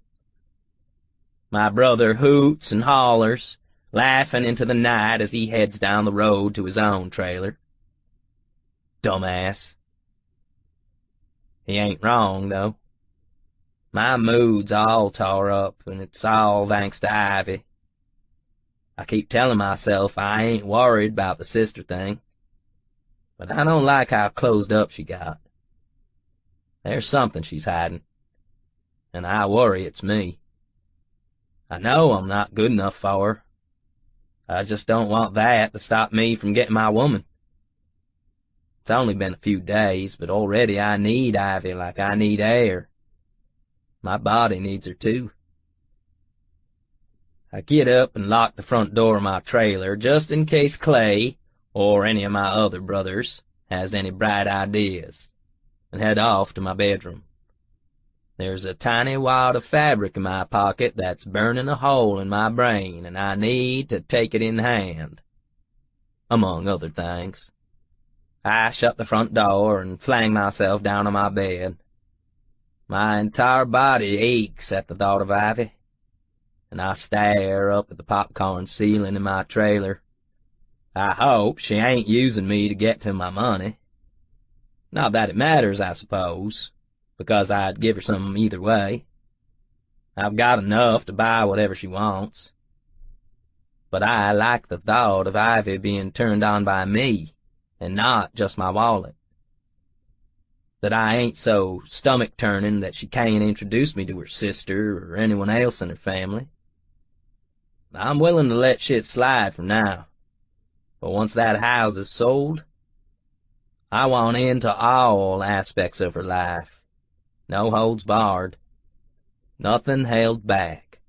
Ivy Smithfield will be all mine. I pull out the panties and admire them for a moment. They're a plain white pair. Cotton, I think. It's fucking adorable as hell that she wore regular old panties to meet with me. No thongs or sulky things for Ivy, which meant she wasn't anticipating me going down on her. I like that. It tells me she's not as calculating as Clay thinks. I hold the fabric up to my face and rub it across my mouth, inhaling her scent. My other hand works on my belt, freeing my jeans, and then my zipper's down and I've got my cock in my hand. It's hard as fuck and aching for release, but something about this doesn't feel right. It's not my hand I want, it's her. It's Ivy. My need for her hasn't lessened an iota since making her come. Just because I could walk away from her doesn't mean that I'm not raging out of control. I hold her panties to my face and inhale deeply again, stroking my cock with quick, angry jerks. I can take the edge off, but it won't be enough. I know that already. I need her. I want her. I take the panties and wrap them around my cock, using the scrap of cotton to get myself off. It doesn't take long, and then I explode, my cum spattering on my clothes and my hand. I lie in bed for a moment, trying to catch my breath. And then I'm just irritated with myself. That was the saddest fucking thing ever. I wish it had been Ivy's hand on my cock. Her mouth brushing over my skin. Her fingers curling round my dick. Funny how I've just come, and yet it didn't do a thing for me. I still feel that gnawing hunger for her, that obsessive need, and I realize it's not about my pleasure. It's about hers. I need to see her come. I want her underneath me, her cunt clenched tight around my cock as I bury myself in her. I want to see her tits bounce when I fuck her. I want to see her mouth open in a silent cry when I thrust into her. I want to see her reactions, taste her sweat, lick her honey. I want all of Ivy. It ain't about me anymore. It's about her. I get out of bed and clean myself off, then change clothes into a ribbed white tank and a pair of running shorts. I grab my phone, find Ivy's texts, and send her a note. BP. You awake? I glance at the time. It's not too late. 11-ish. I'm wide awake, still surging on the adrenaline from being around her earlier today. Maybe she is too. Her response stings a moment later, and my heart speeds up like I'm some sort of damn schoolboy. Ivy. I'm here. What's up? BP. Thinking about you. That's all. Ivy. Did you find a listing you like and want me to call about seeing? BP. No. I just jerked off on your panties. Her texts stop. I see the 3 dots that tell me she's typing flash up on the screen, and then they disappear. They flash up again, then vanish once more. She's trying to think about what to say to me? That's cute. I picture her, all adorably flustered, her cheeks red. Amused, I watch the 3 dots move back and forth, and then finally she answers. Ivy. Well. Ivy. I guess I won't ask if I can have them back. BP. You can if you come get them. Again, the 3 dots blink, and then disappear. I laugh aloud, because she's just too damn cute. I love making her flustered. Ivy. You can keep them. I don't know that I want them back at this point. BP. That's a shame. I was just looking for any excuse to see you again. Maybe send me a sexy pic of you? Ivy. A selfie? BP. Yeah. You want me to send you one of me? Ivy. No. It'll probably be your junk, and then I'm gonna have to explain that to my sister the next time she grabs my phone. BP. That's cute. I like that you wouldn't delete it but save it. Smiley face. Ivy. Ha. BP. I also love how you don't answer me when you get all shy. You just keep trying to divert me. Ivy. Did you want to talk about houses, Boone? BP. See? There you go again. I'm trying to get you to come over because I'm thinking about you, and you keep changing the subject. BP. So, let me be blunt. BP. I've been thinking about you all night. I want you to come over. I want to taste you again. I wait for those 3 little dots to start fluttering up on my screen again while she figures out her answer. To my surprise, my phone buzzes with an incoming call. Ivy. Hot damn. I pick up, doing my best to sound all lazy and bored, when all I really want to do is grin with delight. Hello.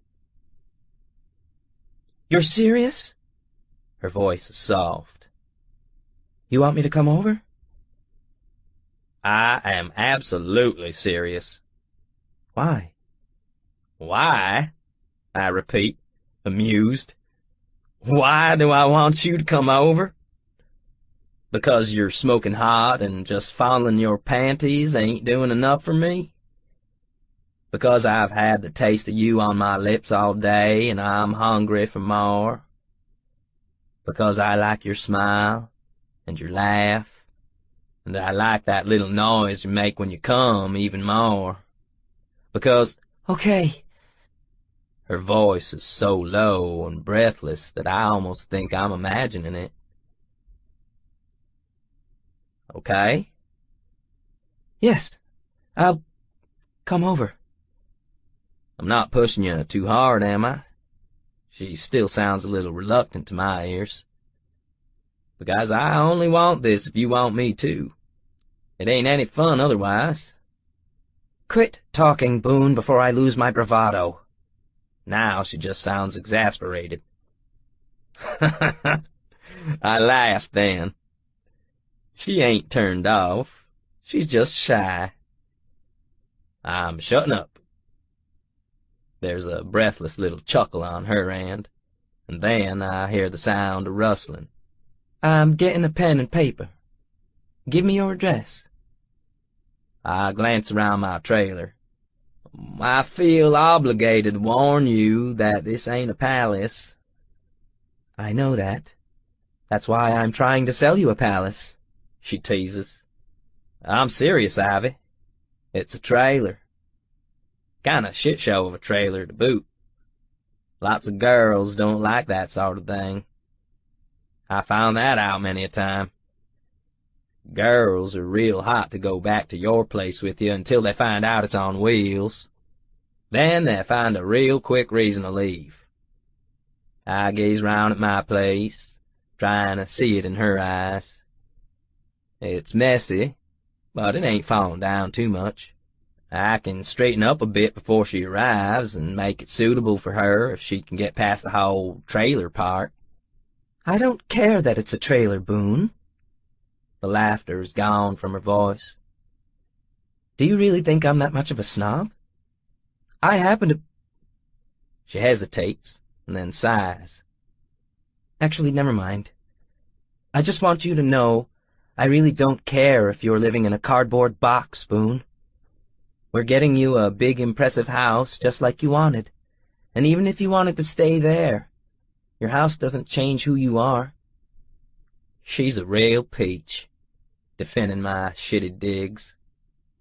I like this girl more and more every day. You are real sweet, Ivy.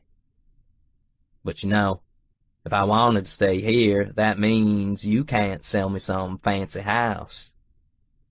Which is why I'm going to come over there before you change your mind. Lies, I drawl. You just want your pussy licked again. She makes an outraged sound. Again, she's fussing, but she ain't denying things. I love that I've figured her out.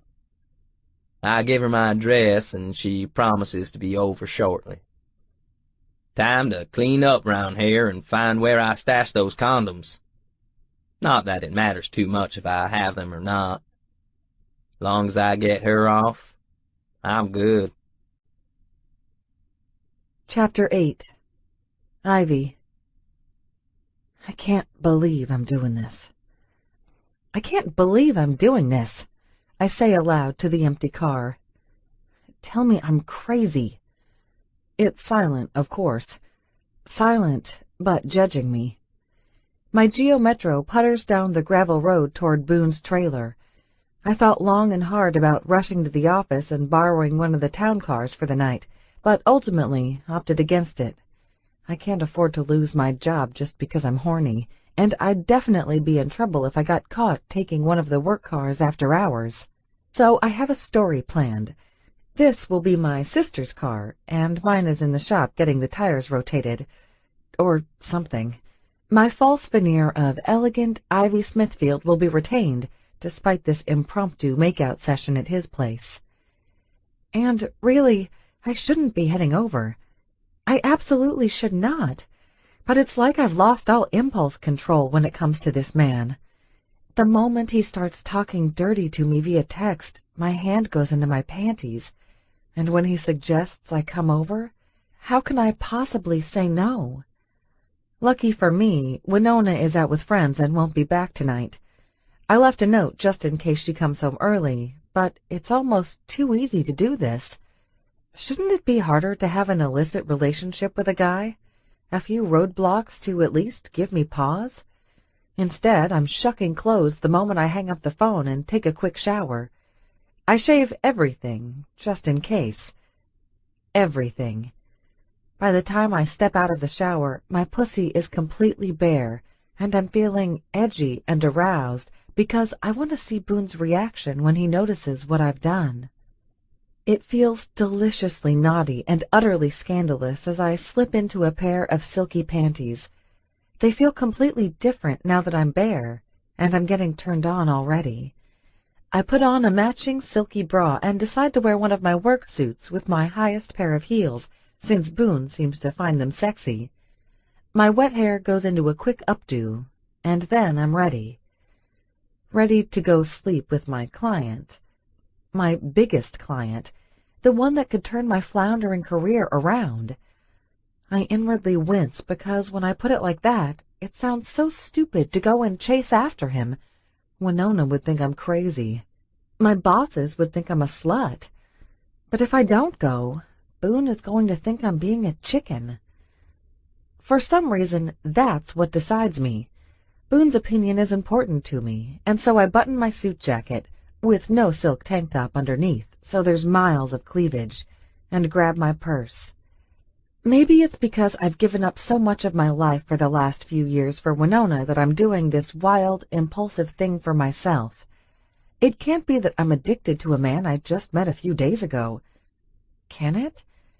I think for a moment, and then grab extra toiletries and my hair-cutting scissors from the counter and shove them into my purse. I've become an expert on trimming both my hair and Winona's because we can't afford to go to the salon ourselves. I wonder what Boone will look like if that thick mess of hair on his head is trimmed down a little. Not the beard, though. After today, the beard can stay, and I squirm thinking about it tickling my inner thighs again. I expect to be full of anxiety and doubt as I drive over to Boone's place, my phone shouting out directions that lead me further and further away from the heart of San Antonio and out into the less crowded countryside. For some reason, though, I'm not second-guessing myself.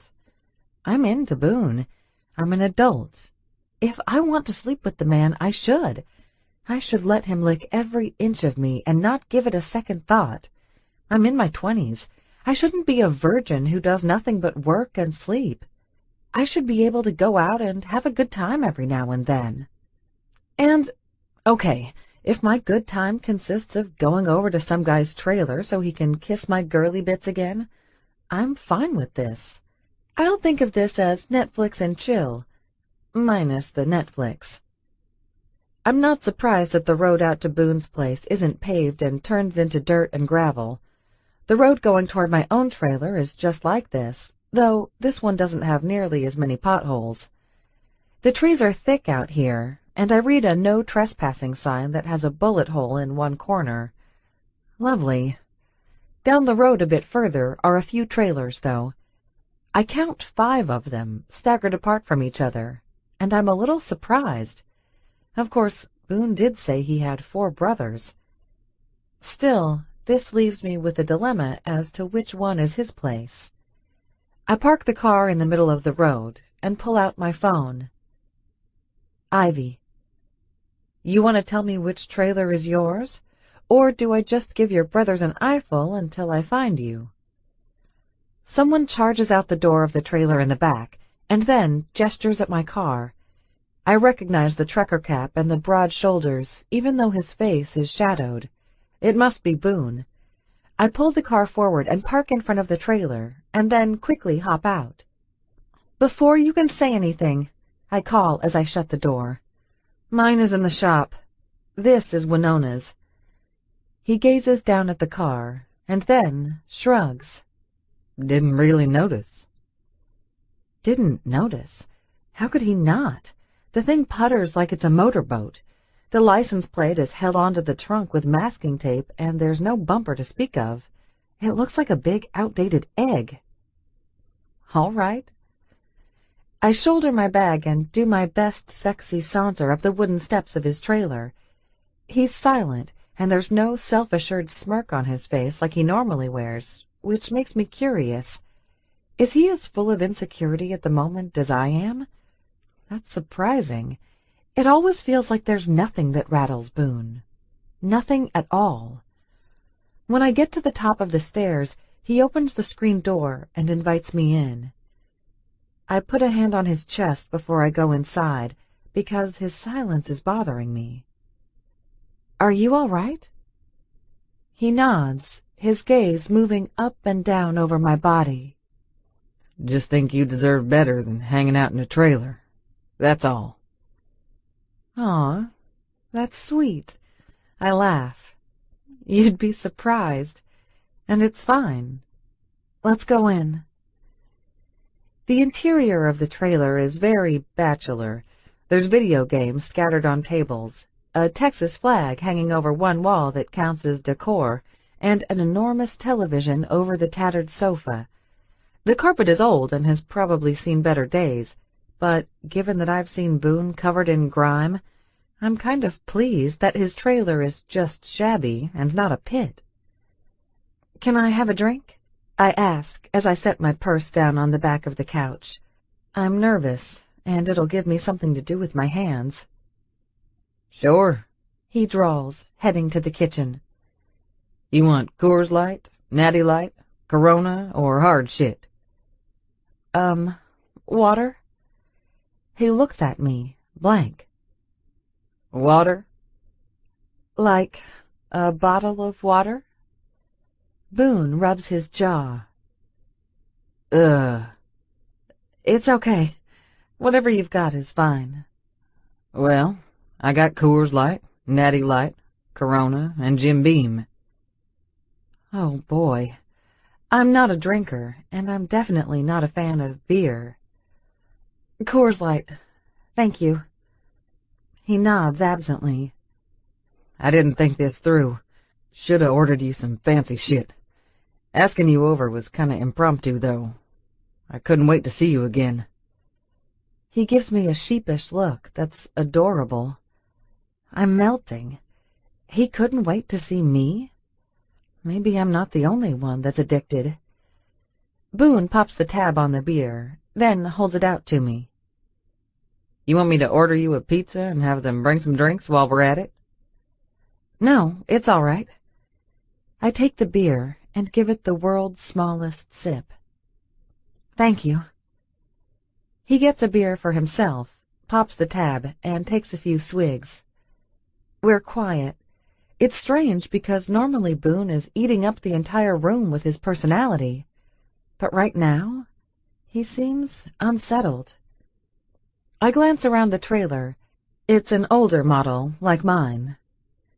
"How long have you lived here?" He finishes his beer and grunts a response. "A while. It was my dad's before he passed." "Passed?" I ask politely, though I know this is a rocky road to go down. Parents are always a tricky discussion. Trust me, I know.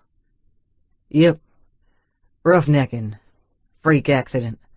The chain hand fucked up and my dad's leg got wrapped up in chain instead of it going around the pipe. Yanked Dad up a good 10 feet before his leg got severed, and then he just kinda bled out on the rig." He crumples the can in his hand and tosses it into the sink.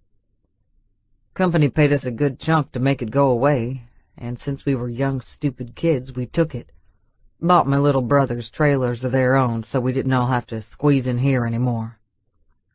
"I'm so sorry, Boone. How old were you?" He rubs his beard. 20. I was out on a rig myself at the time. Clay, too. Hard to go back to work after that, but we didn't have a lot of options." "Out in West Texas?" I ask delicately, holding my beer. Time to steer the conversation toward safer, less unhappy grounds. The last thing I want to do is bring up memories of his dead father before asking him to kiss me. "That's where most of the rigs are, yeah." "Should you be looking to purchase a house out there, perhaps?" I've been keeping my housing searches confined to the San Antonio and South Texas general vicinity, but I wonder if he wouldn't rather live closer to his work. That's quite a commute. "About 5 hours one way," he agrees, then shrugs. "And there ain't much out there except rigs, so I don't mind living here. I don't have to be on site every day. I just go in and check on things to make sure they're running smoothly, or to douse for a new well." He studies me for a long moment. "Besides, there are things I like here." My heart flutters in my chest. The look he's given me makes me feel like he's mentally stripping all of my clothing off and tossing it aside. "The Riverwalk?" I tease. "The Alamo?" Are you a history buff, Boone? You know I don't give a damn about any of that shit, he tells me. He plucks the beer from my hands, not that I was drinking it, and sets it down, then steps in closer to me. When I don't move, he reaches out and rubs the backs of his knuckles along my jaw. You should, I whisper, electricity racing through my body at his touch. Give a damn about that shit, that is. The Alamo's supposed to be fascinating. Then maybe we'll go sometime. Quit stalling. You know what I'm interested in. His thumb grazes my lower lip. I lick the tip of his thumb when it skims my mouth in a flirty, impulsive little motion. The housing market? I ask, pretending to be coy. Something in the housing market. Yeah. His hand slides to the side of my neck, and he caresses it, sending shivers through my skin. You wearing panties? A little gasp escapes me at his blunt topic change. Count on Boone to stop mincing words and get directly to the heart of things. I feel a flush creeping up my body, and I'm aroused and excited at the same time. I don't know. I lie. I picked out my panties just for him. You going to check for me? He arches an eyebrow. Somehow I think you'd be a little uncomfortable if I just shoved my hand under your skirt. I laugh. Now that he's getting thoughtful on me, that's never stopped you before. Yeah, but now I'm about to get laid. Wild giggles escape me. Just when I think this man is backing down from his heated pursuit, he surprises me again. I love his boldness. It makes me want to be bolder as well. I put a hand on his chest and can practically feel the heat radiating from his skin. I wonder if he's hairless or covered in a thick carpet of chest hair. He's certainly shaggy enough in the face. So you think you're about to get laid, do you? Well, if I'm not, I'm reading all the signals wrong, he drawls, leaning in close. It's as if he's going to kiss me, but he keeps talking instead, his lips lickably close. Signals? I pretend innocence. Have I been sending you signals? A few. Such as? I lick my lips because I want him to notice that small action and close the gap between us. I'm hungry for his mouth on mine. Such as the fuck-me pumps you're wearing, he murmurs, so close that his breath skitters over my face. And the fact that when I lean in, I can see all the way down the front of your suit, right to that lacy bra. You dress like that for all your clients? If I did, I'd sell a lot more real estate, I tell him, and then whisper, Can you see that my nipples are hard? He groans and licks his own lips, and I'm hit with a surge of unholy lust. I want this man. Bad. I nearly come out of my skin when he leans in closer. Our lips are less than an inch apart, but he still doesn't kiss me. Ivy, he murmurs. I think I'm going to stick my hand under your skirt anyhow to check on those panties. You won't panic since I'm warning you, right? Warning me, or declaring me as your property. That sexy, husky voice doesn't even sound like mine, yet it's coming out of my throat. I've never thought of myself as a vixen before. I'm definitely more of a Betty than a Veronica, and a Mary Ann than a Ginger. But in his eyes, I feel like the most exotic, erotic woman in the world. Same thing. His hand moves from my neck to my shoulder, and then he slowly traces one of the lapels on the front of my suit. I remain utterly still, my body tense with anticipation. I can feel myself breathing hard. I want him to touch me. I think I want it more than anything. His hand trails to my skirt, and then he looks at me. Our eyes lock, and his expression is that intense, possessive one I've seen before, and it makes me shudder. Then his hand goes under my skirt and cups me between my thighs. I suck in a breath, because that one simple motion is more intense than anything I've ever felt. Boone's eyes go wide, and he rubs his fingers over my mound. "You shave?" "I did a little housekeeping," I say hoarsely. He moves one finger deliberately against my cleft, outlining it through the silk of my panties. "You think of me while you do it?" I whimper, because he knows I did. How can I not? This man has totally claimed me. Of course. "You are the sexiest damn thing I have ever seen," he tells me, and then his mouth is on mine. It's an impolite kiss. Some kisses are gentle and hesitant, almost as if they're asking permission. That's not how Boone Price kisses, though. His kiss is deliciously savage, his tongue plundering my mouth. It's like he wants to claim me with every flick of his tongue against mine, every caress of his lips. He kisses the hell out of me, even as his finger drags back and forth over my panties. I cling to him, my arms going around his neck. I want to straddle his hand and rock against it, but his mouth and his tongue are leaving me just as dazed as his fingers. It's complete and utter sensory overload, and I want more of it. He rubs his mouth over mine again, and his beard drags against my skin. His beard. That reminds me. But then he rubs me through the panties again, hard, and I moan into his mouth. My knees go weak, and I sag against him, boneless under this onslaught. "Gonna make you come 12 times," he rasps, kissing my jaw and then moving to my ear. His beard drags against my sensitive skin, and I shudder as he licks my earlobe, the dichotomy of sensations just adding to the feeling of being overwhelmed by him. "And I'm gonna lick up all your juices as I do." 12? I breathe. That seems like overkill. "I'm a man that likes to do things right."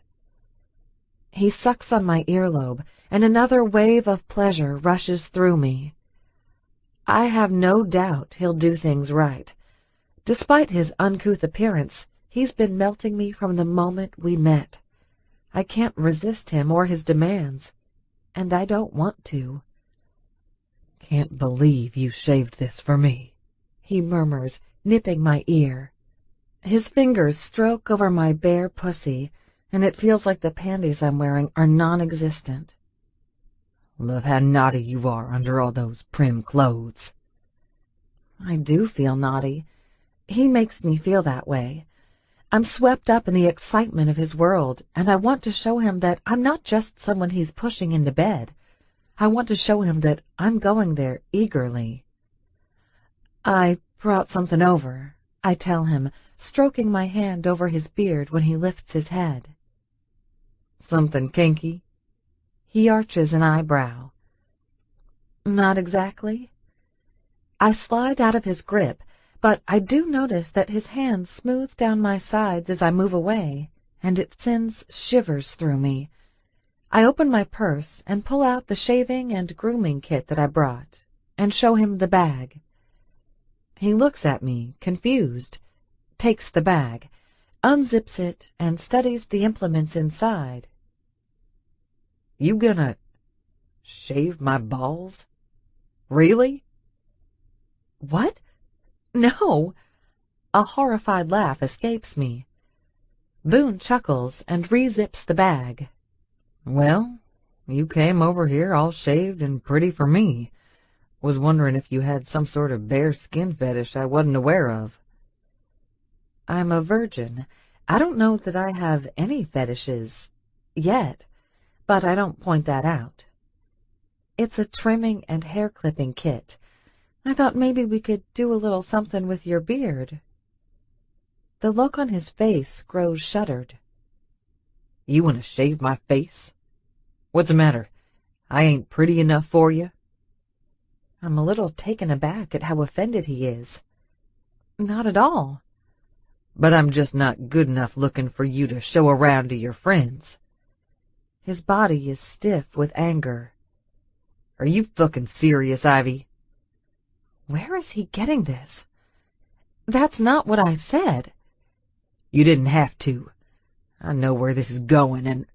Will you let me finish? I snap at him.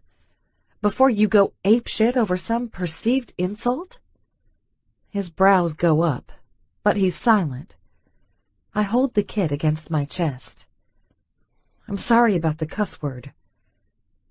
I'm just kinda impressed that you didn't back down. A reluctant smile curves his mouth. But fine. Finish insulting me. I roll my eyes. What I was trying to say is that I like your beard and I find it sexy, and I was wondering if I could trim it or condition it for you so it's less flyaway and looks even more sexy. If you don't want to change a thing, I don't care.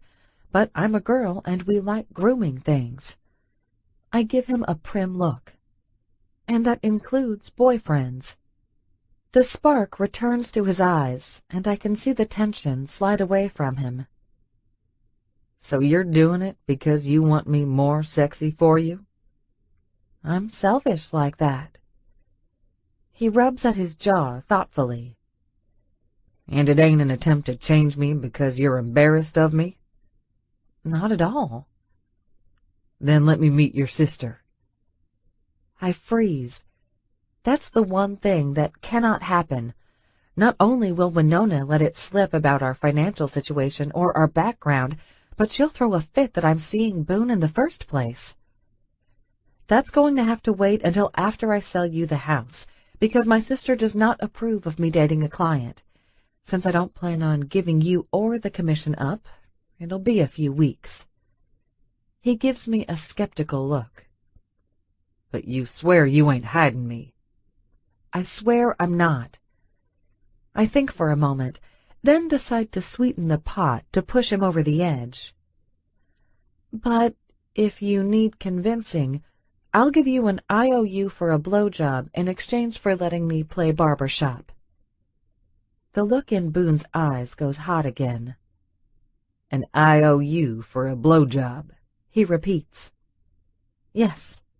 You can name the time or place. Look at me. So clever.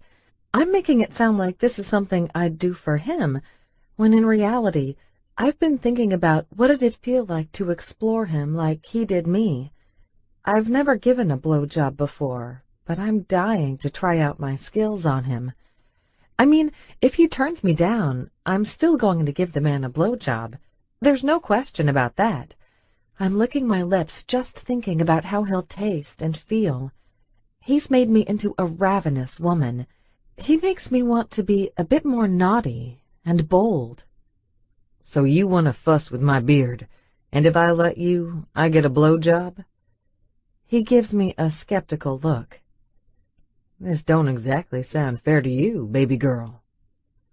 It's fair because we're doing the shaving for my pleasure. Seems only fair that I return the favor and give you pleasure. Man can't argue with that. His gaze rakes over me. But I want you to be naked while you fuss with my hair. Heat jolts between my thighs at the mental image. You do? He nods slowly. Oh, all right. I want to squirm with just how aroused I am. I'm mentally picturing leaning over him, my nipples brushing against his back, his arm, him casually fingering my pussy as I cut his hair. God, this should not seem as erotic as it does, but I'm practically beside myself with need at the thought. I'll cut your hair naked. Hair, too? Well, that seems fair, don't you think? I'm doing a lot of giving here. And I wiggle my eyebrows at him. He snorts and pulls off his cap, then rubs his hand through his hair. As long as I don't get a stupid haircut, I don't care what you do with it. It won't be stupid, I breathe, excited. My nipples are hard under my jacket, and it's like he just went down on me again, not just promised to let me cut his hair. Calm down, silly nipples. No weird haircuts, I promise. I'm just going to trim it. He nods slowly. If you want. I smile. Then show me your bathroom. I'll strip down for you, and we can get started. Boone extends his hand to me, and I melt a little. He's going to hold my hand while giving me a tour of his place? That's so sweet, and oddly gentlemanly. I tuck the kid under my arm and put my hand in his, following close behind as he leads me through the trailer. He opens a door down the hall and stops. Sighs. What is it? I ask, though I'm a little worried. Guys can have gross bathrooms. I peek around his shoulder, unable to help myself, and I'm puzzled at his dismay. It's a bathroom. It's clean, with a few bottles on the small sink, but it's tidy. This ain't right, he tells me. Why isn't it right? He glances over at me, and I can feel him squeeze my hand. Because here I am, inviting you over for a night of no-holds-barred sex, and I made you drive over to my trailer. And then there's this. He gestures at the tiny bathroom. What's wrong with it? It looks clean. You deserve better. I fidget, feeling uncomfortable. Does he not realize my place could be a twin to his? I wish that I could tell him that I don't care. But he wants an elegant girlfriend, one that knows her way around society and how to impress people, one that can sell him a big fancy house because she knows about fancy things. And if that changes, I might lose him. I don't want that to happen. Not yet. So I say nothing. Boone frowns at his bathroom a moment longer, and then gazes down the hallway of his trailer. It's on the tip of my tongue to tell him that it doesn't matter. Maybe I can tell him a friend of mine lives in a trailer, and it's no big deal. But before I can come up with a story that will make him feel better, he tugs me down the hall after him, and we're heading back toward the living room. Where are we going? I ask. I have an idea. Get your purse. He releases my hand and grabs his car keys from the kitchen counter. I move to the couch and pick it up, tucking the shaving kit back inside it. I'm a little confused by what's going on. Are we leaving? He nods slowly, giving me another heated look that makes my toes curl in my shoes. Since I don't have the big house yet, I'm going to take you to a nice fancy hotel, and we're going to do this right. I don't need a hotel, I protest. Really, this is fine, Boone. It's not fine. You're classy and deserve better than this. He gestures at his trailer with a shake of his head. Ain't right for you. Isn't it? I feel a stab of guilt at keeping my secret. It's making me uneasy because he's so focused on how classy I am, a word I'm starting to hate, that I wonder how he's going to act when he finds out I'm not anything like his picture of me. Maybe we should just call this off, Boone. I don't know. No, he says quickly, moving across the trailer to my side. Then he's looming over me, his larger-than-life presence eating up all the oxygen around me as he cups my cheek. I want this. I want you, Ivy. You have no idea how bad I want this. A small smile returns to my face. Don't I? You tell me all the time. Well, if you know how badly I want you, you should know that I want this to be right for you. It ain't sitting right for me that the first time I fuck you was gonna be in some lousy, run-down trailer. You deserve the fancy sheets, the nice bed, the lobster tail, the works. Oh, so now we're going out to dinner, I tease, and then gesture at my very low neckline, where my breasts are practically escaping my suit jacket. I'm not exactly dressed for that. We'll get room service. Whatever you want. I just want to do this right. I shake my head.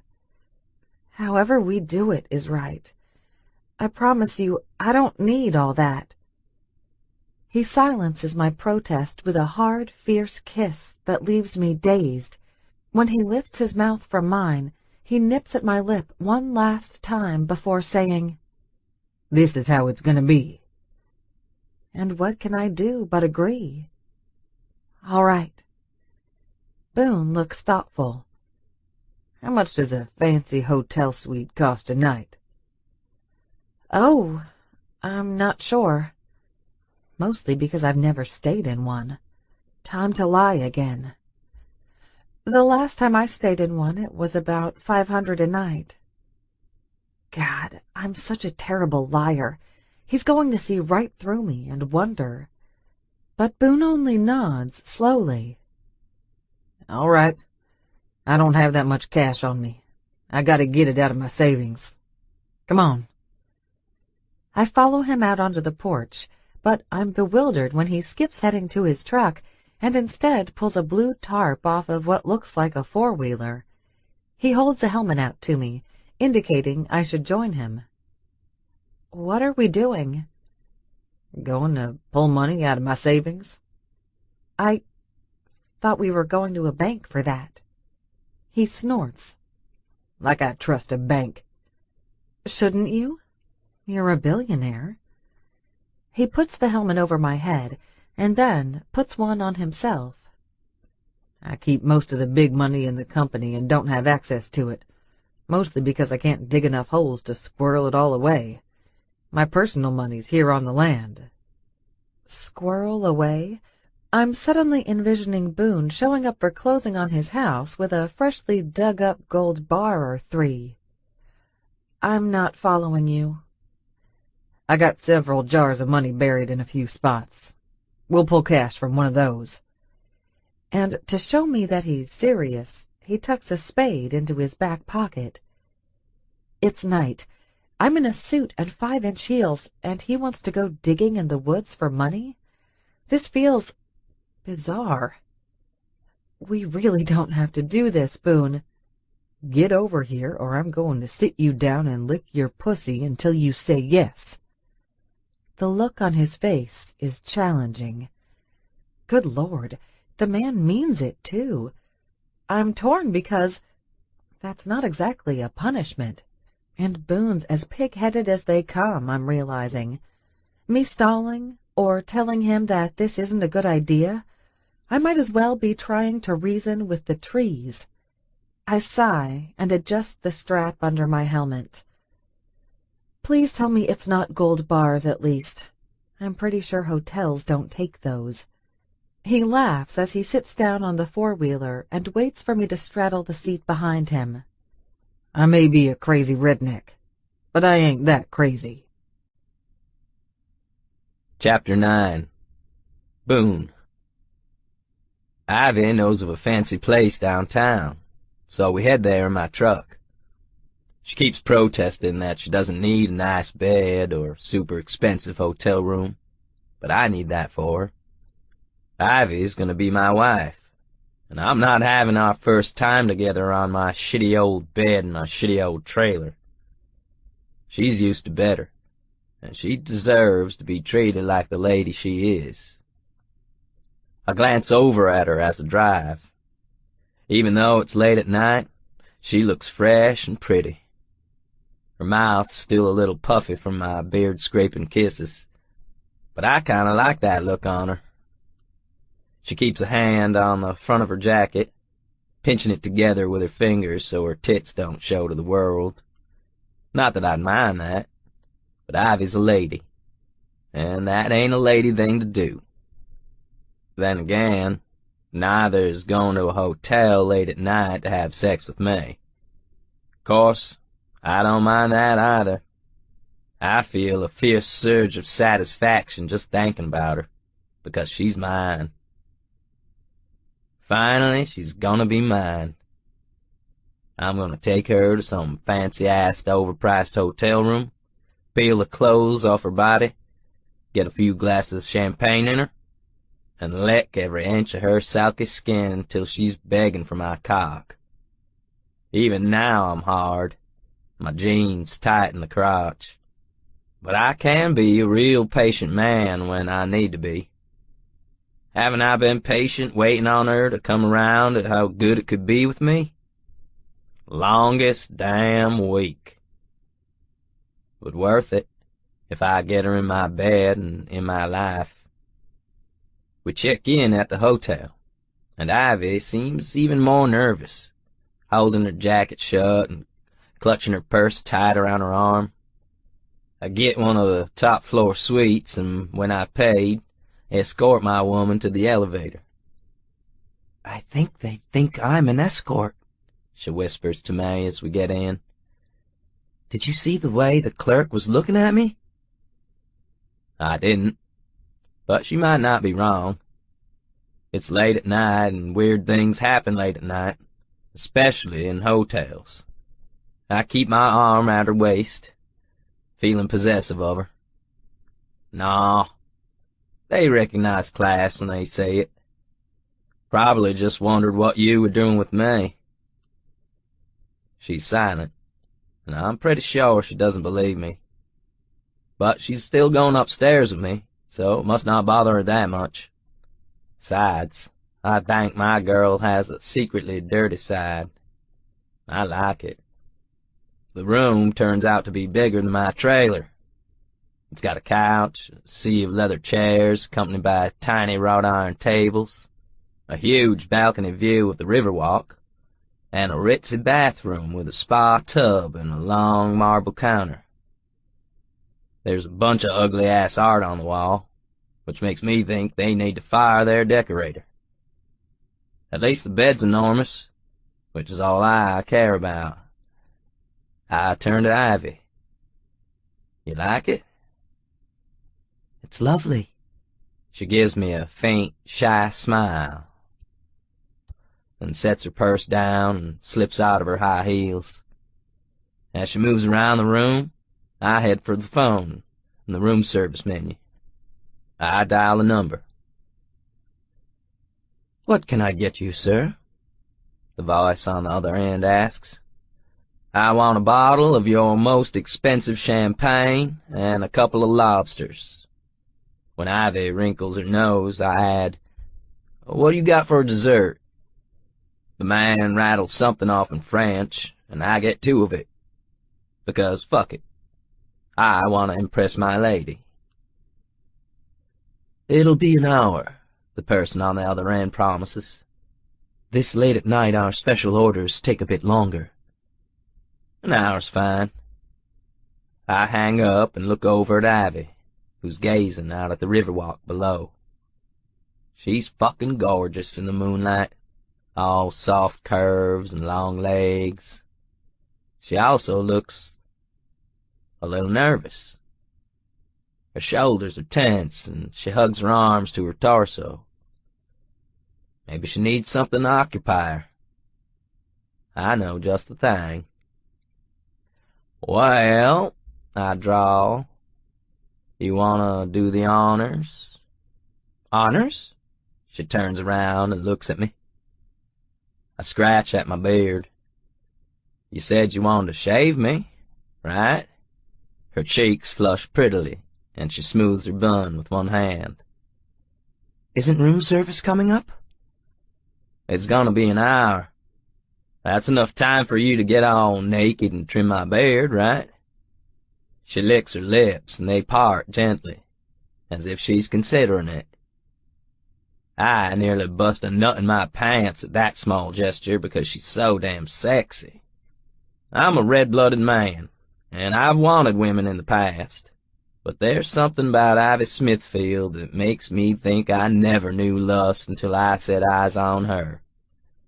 She's changed the entire game for me. "You shy?" I ask, half teasing. It makes my heart ache to look at her.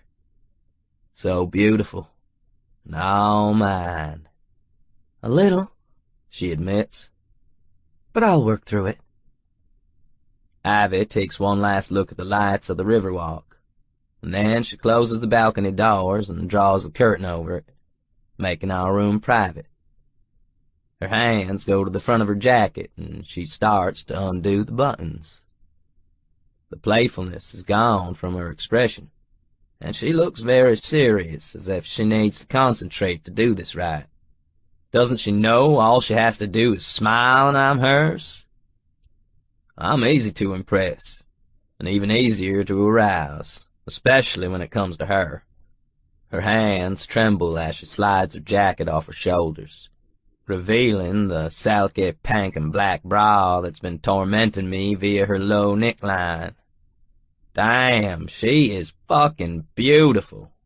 Her belly is gently rounded, and her hips are curvier than I thought. Her breasts are high and a perfect size, and her shoulders are a work of art. She's gorgeous, and she looks so nervous she's breaking my heart. On impulse, I start to undo my belt. She freezes in place, her little nipples hard and pointing through the fabric. "What are you doing?" "Getting naked with you, so you don't feel all uncomfortable." The little giggle that escapes her warms me. "I don't know if I'm gonna feel better with you pantsless. What about when the food gets here?" "I'll cover with a towel."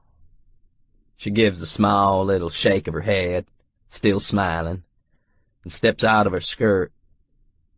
Now she's in nothing but panties and matching bra, and God Almighty, it is a sight to see.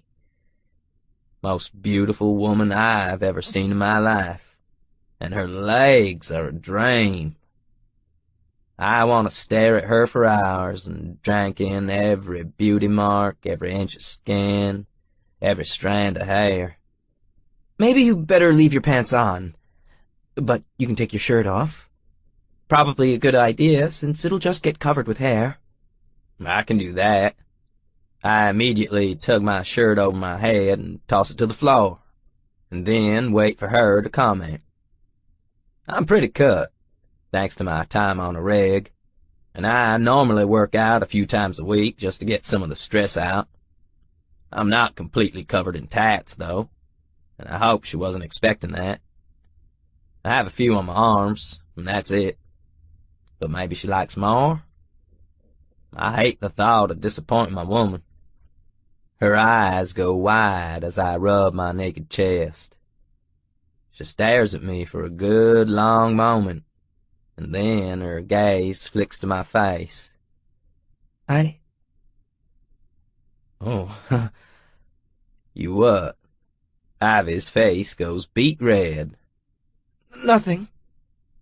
Amused at her reaction, I tease her a bit more. "You disappointed?"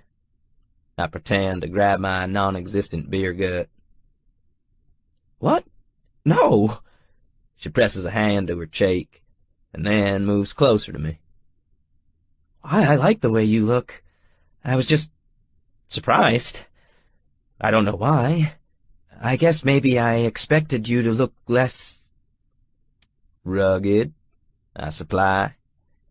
"Amazing. Manly." I flex again, because how can you refer to yourself as manly and not flex that shit?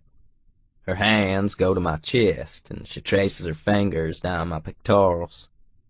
Just like that, I forget all about teasing.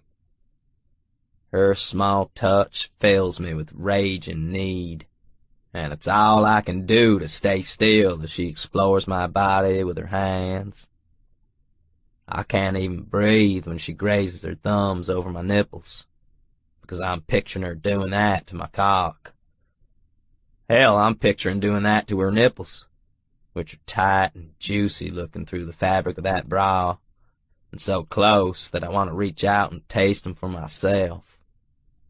But this is her moment, and so I remain still. "Delicious," she breathes, her hands moving over my collarbone. "What?" My voice sounds gruff, even in my own ears, but damn, I can't think when she's doing all this touching. I didn't expect you to look so delicious, Ivy tells me in a soft voice. I was expecting, well, I don't know, lots of chest hair. Her hand slides over one pectoral, then the next, and then down to the trail of hair on my lower stomach. But you have just enough. I like it.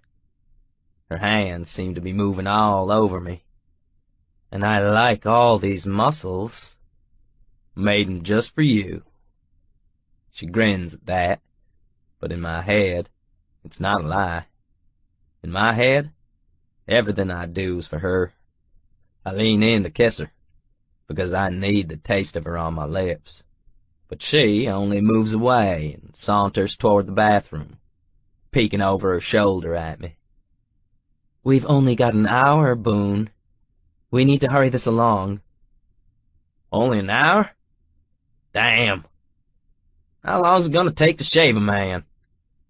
I follow her, because I'm fascinated by the sway of her hips and the way her ass moves. And God almighty, those long legs. Those are gonna be the death of me. I don't want to rush. I need to do it right, because I want to keep the beard and the hair. Just clean them up a little. Well, damn. I want to keep the beard and the hair too, but this is starting to sound iffy to me. She enters the bathroom and picks through the stack of fluffy white towels until she finds one the right size she wants, and then spreads it on the counter. She grabs another and tosses it over my shoulders, smiling and looking for all the world like she's thrilled to be giving me a haircut. Women are so strange sometimes. Wait here, Ivy tells me. I need to get my purse. So I wait, staring at my reflection in the mirror. I don't see the big deal. I'm a little shaggy. Okay, a lot shaggy. I rake my hand through my hair, and I'm pretty sure it's been a year or so since I got my last haircut, and it's at least 6 inches long. It goes in every direction most days, which is why I like to wear a cap. I drag my fingers through my beard, thoughtful. It's kind of scraggly on the sides, but fuller toward the chin, and it ends in a sloppy point. I picture the suits that I have meetings with, and Bates. I don't look like them at all. I do look just like a dirty roughneck. Maybe Ivy's right. Maybe a change isn't so bad after all. She returns a moment later with her little bag and then hops up on the counter. I think we'll start with the beard first, and then we'll clean up some of your hair. I don't care what we do, so long as it involves her touching me. I lean in closer, and she automatically spreads her legs as she sits on the counter, allowing me between them. My cock aches hard at that, and I press my body against the counter to try and stave off some of the consuming lust I'm feeling. Up close, she's so pretty and perfect. Her hair is still in one of those tight knots, and I want to pull it loose and see how long it is. But, first things first. You forgetting something? Ivy pauses as she pulls out the electric clippers and glances around the bathroom counter. Did I? I reach out and slide one of her bra straps down her shoulder. Part of our deal was that you'd be naked, remember? As I watch, the flush moves over her skin.